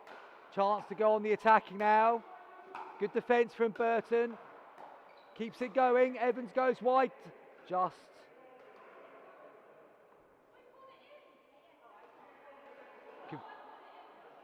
Confusion between Burton and Sanderson Bellamy. The ball will be called in because Burton called it in. Looked in on first glance from here. 6-7 now.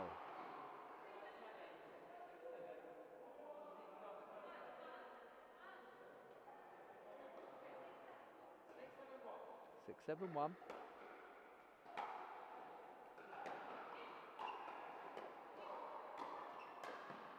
Evans goes on the attack, plays it through, gets them level. Team Byron on a little bit of a run here. They've got it back to 7-7-1.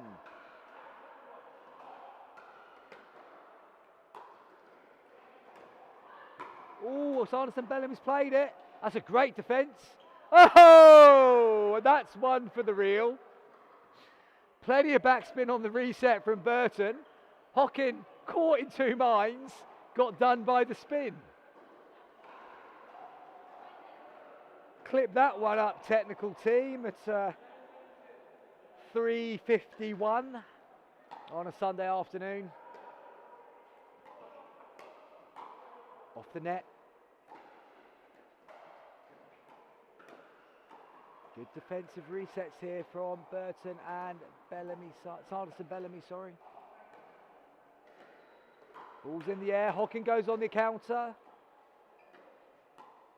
There's a bit of width there, ATP attempt. Unable to get there, Sue Evans. Good change of angle.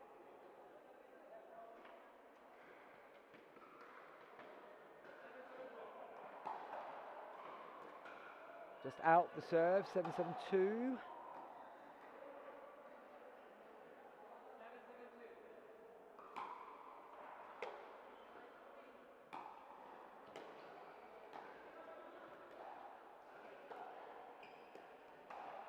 Pushed into the middle, Hockin just slightly hesitant, then forced that one into the net. So Team Burton get themselves back in front marginally.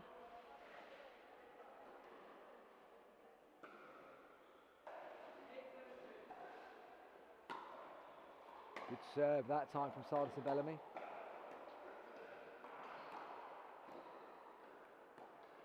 Burton just looking to change direction there. Didn't quite bend the knees enough to get the backhanded, double-handed backhand up and over. Side out.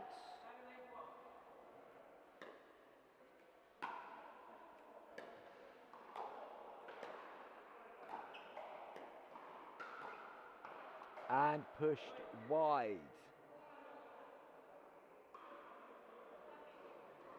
So 8-8-1.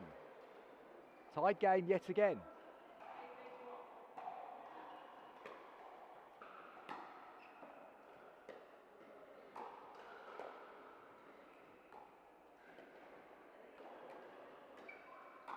Lift from Evans, he defends it well. Oh, and Hockin gets bowled by the googly.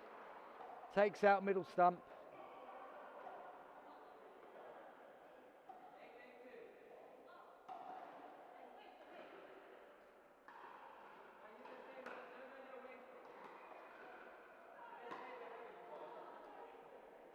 Confusion over the serve.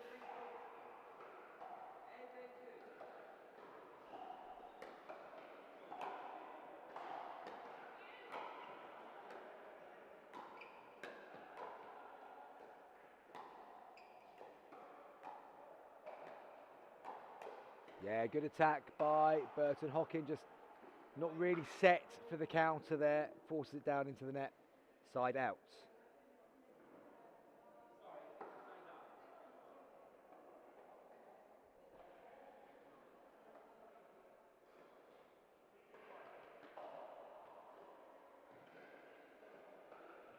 Can't imagine there's anyone tuning into this for the football updates, but Chelsea leads by a goal to nil at half-time in the FA Cup semi-finals. That serve goes out from Team Burton.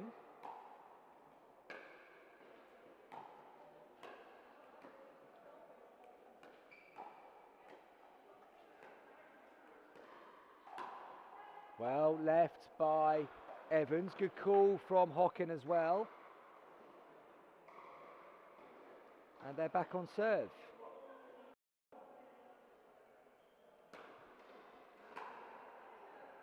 Just noticed that the camera has frozen again, so allow me just to sort that out for you.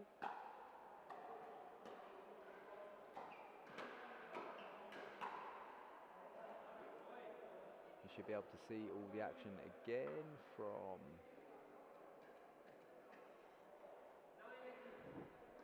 Nationals here. Team Byron have 982.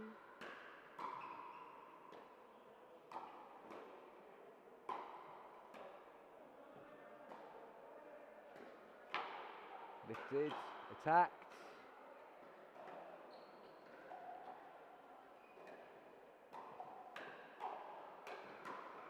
Good aggression there from Sue Evans. Gets them to game points.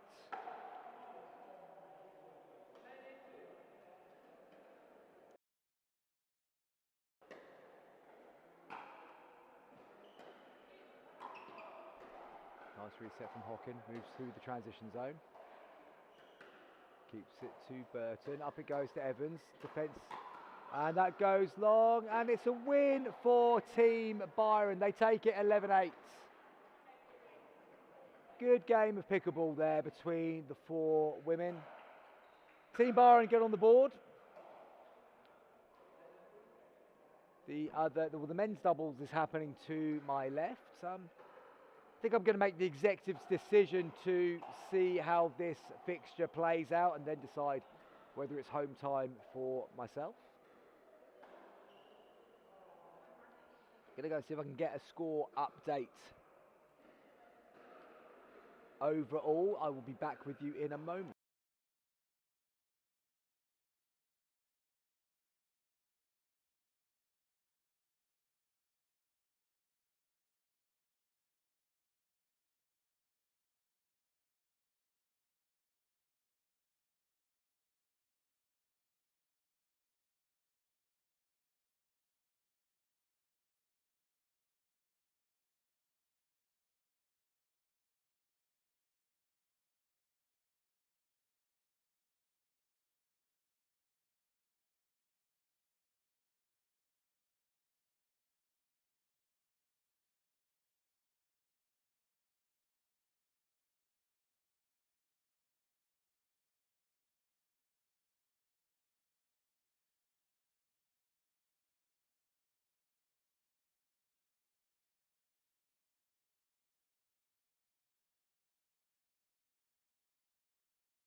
Right then, folks, so I can tell you that in the men's doubles that just took place in this fixture, Team Burton beat Team Byron.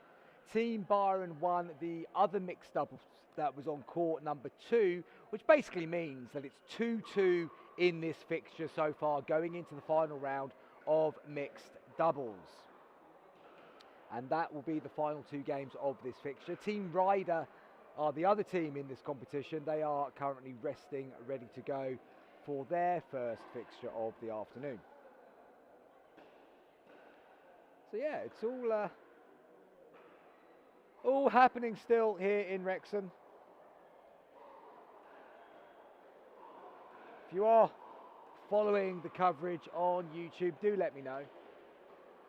Sometimes you feel like you're talking to yourself when you're commentating. No co-commentator. I've only got one microphone. You can't get a second commentator on without a second microphone. And we're seeing Parker and Sanderson Bellamy appear on court. They are looking like a mix of buzzing and a mix of wanting to go home. Evans seems to be reappearing. Or she's just checking the scorecard. I think she's just checking the scorecard. It was Nathan Parker who drilled the ball down the middle in the men's doubles game that I just popped over to see the end of. And I think they will be up against... I don't know. Why am I even pretending to know? Am I going to guess at Evans Byron? Yeah, it might well be. It might well be Evans Byron who will be appearing on court for this. What happens if it's 3-3, guys? Is it a dream breaker? You hope so. You hope. I don't believe you, Nathan. Do you actually hope it? You want a dream breaker? You don't know, but do you want a dream? Because I can make it happen. Excellent. Well, if it goes to 3-3, we'll have a dream breaker. We'll just keep this going to midnight, I think. If we possibly can. I don't know if they're going to kick us out here. If they're not, we'll just keep playing. So it's currently 2-2 in this fixture. We've got Parker and Sanderson Bellamy against Evans and Byron. And over on court number 2, you've got Burton and whoever the fourth male is. The other male is on court over there. I can't see, to be honest with you, he's too far away. And Hockin and I presume Tony Williams on court over there too. Anyway, the eyes are going to be focused on this game, which will be getting underway in a minute on number 1 court.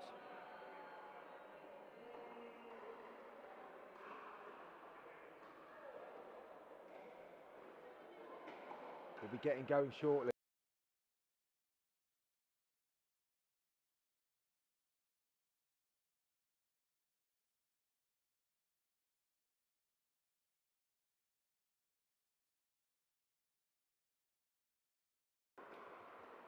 So as I say, over on court 2, Tom Bennett and Sophie Burton up against Tracy Hockin and Tony Williams.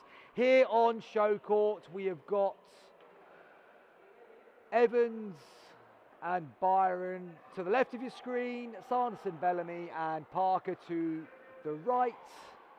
It is Team Burton getting this underway at 0-0-2. Byron punches that one down into the net, so an early point on the board for Sanderson Bellamy, and that is 1-0 to Team Burton.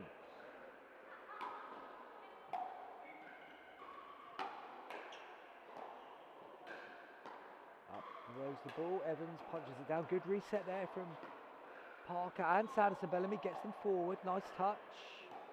Change of angle behind Byron, goes out. And it's important to say that Paul Byron's been suffering with a heel injury this weekend. And the reason he didn't play in the mixed doubles earlier was due to that injury. But quite quickly, Team Burton raced to a 3-point lead here on the first serve of the game. 3-0-2 is the score. Just waiting for our referee to note it down. 3-0-2. Deep serve. Sits up for Sanderson Bellamy to come in. Evans gets it down to the feet. Parker defending well. Sanderson Bellamy unable to keep the rally going. So side out. 0-3-1.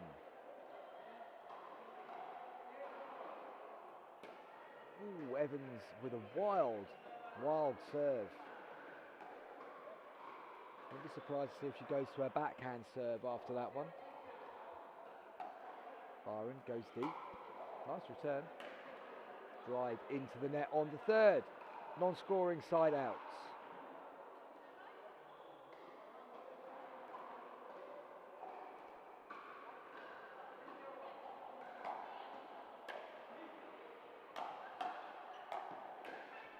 Oh, Parker still finding some energy at this time of the day. Slides across the court in the middle. Poaches, gets it down to the toes, gets the point. Then drives the next one into the net.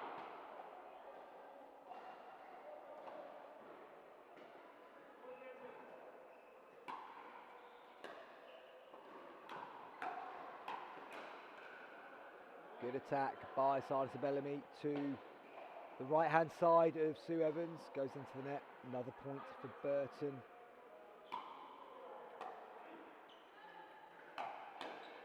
Parker on the attack, pushes this one too far. Side out, but they've got a 5-point advantage now. Needs to be go time for Team Byron. Too much height on that drop from Evans, and again, goes wide as well.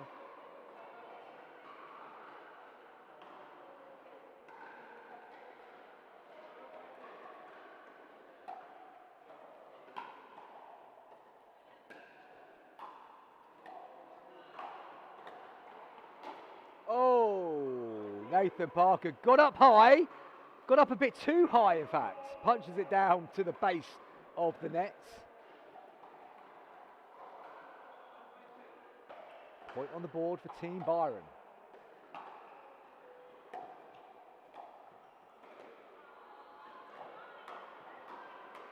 Yeah, good play between Bellamy, Sanderson Bellamy and Parker to get the side outs.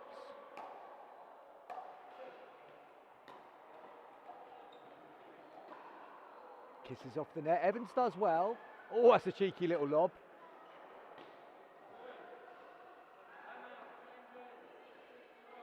Parker sends that one up into the lights.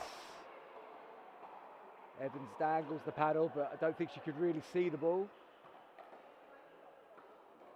And Team Byron need to find a way of changing the direction of this traffic. Looking around the arena, there's many other games going on in this team competition. Got the 3.5 competition going on as well.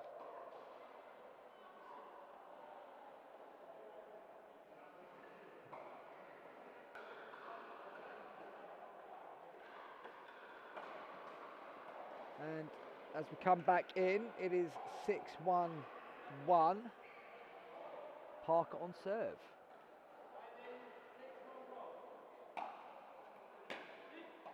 Deep return, little drop. That's nice from Sanderson Bellamy. Just picks a nice spot there, down to the left ankle of Sue Evans.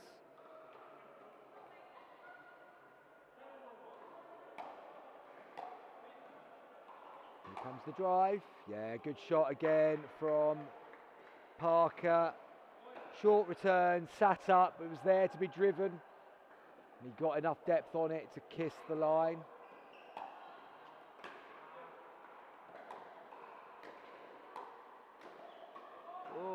Well played by Evans, just got it in between the two. Bearing in mind how close they were standing to each other, that wasn't the biggest gap to get it through.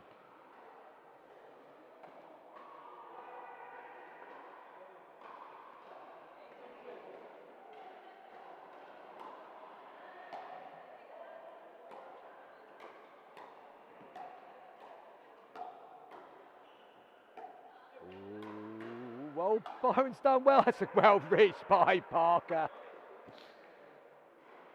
He's managed to do that pretty well.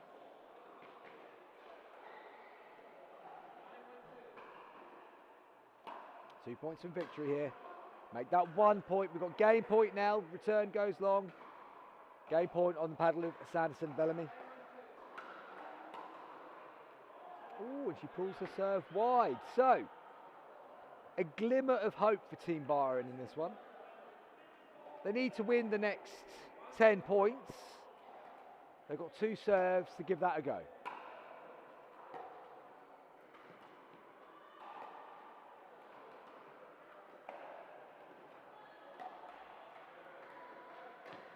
Evans goes on the attack, initiates the speed up. It works because Byron's able to punch through the middle. 1 down, 9 to go for Team Byron.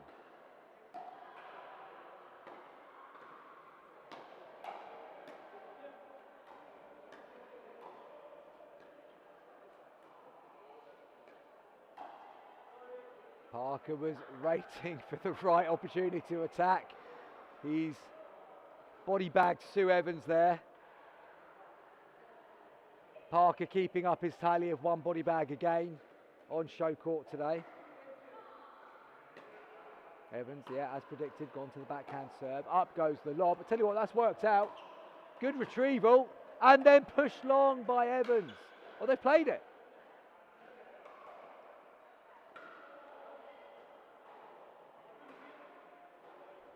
Sanderson Bellamy called it out. It was out.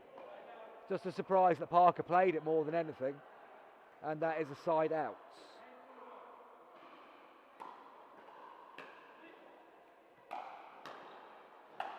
Oh, Parker looking to finish the game off.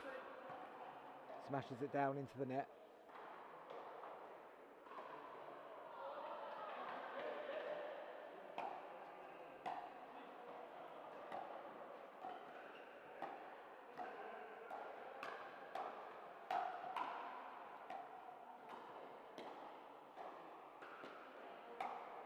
Nice change of direction from Nathan Parker.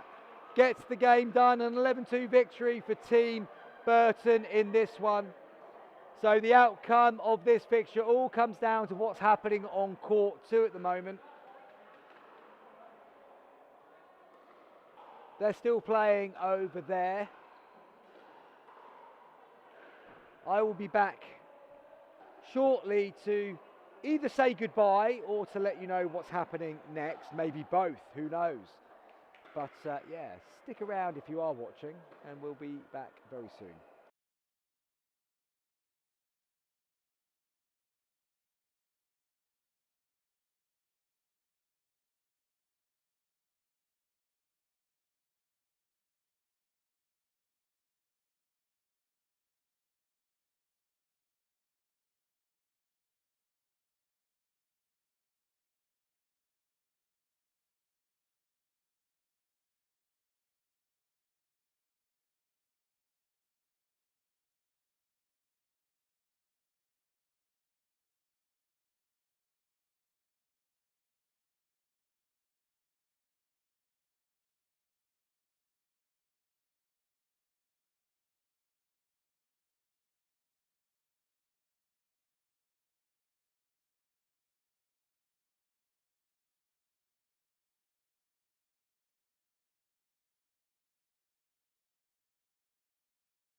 Okay, folks, I can give you the final score of the Team Burton, Team Byron game. Team Burton won it on points difference. Ended up 3-3 in the fixtures.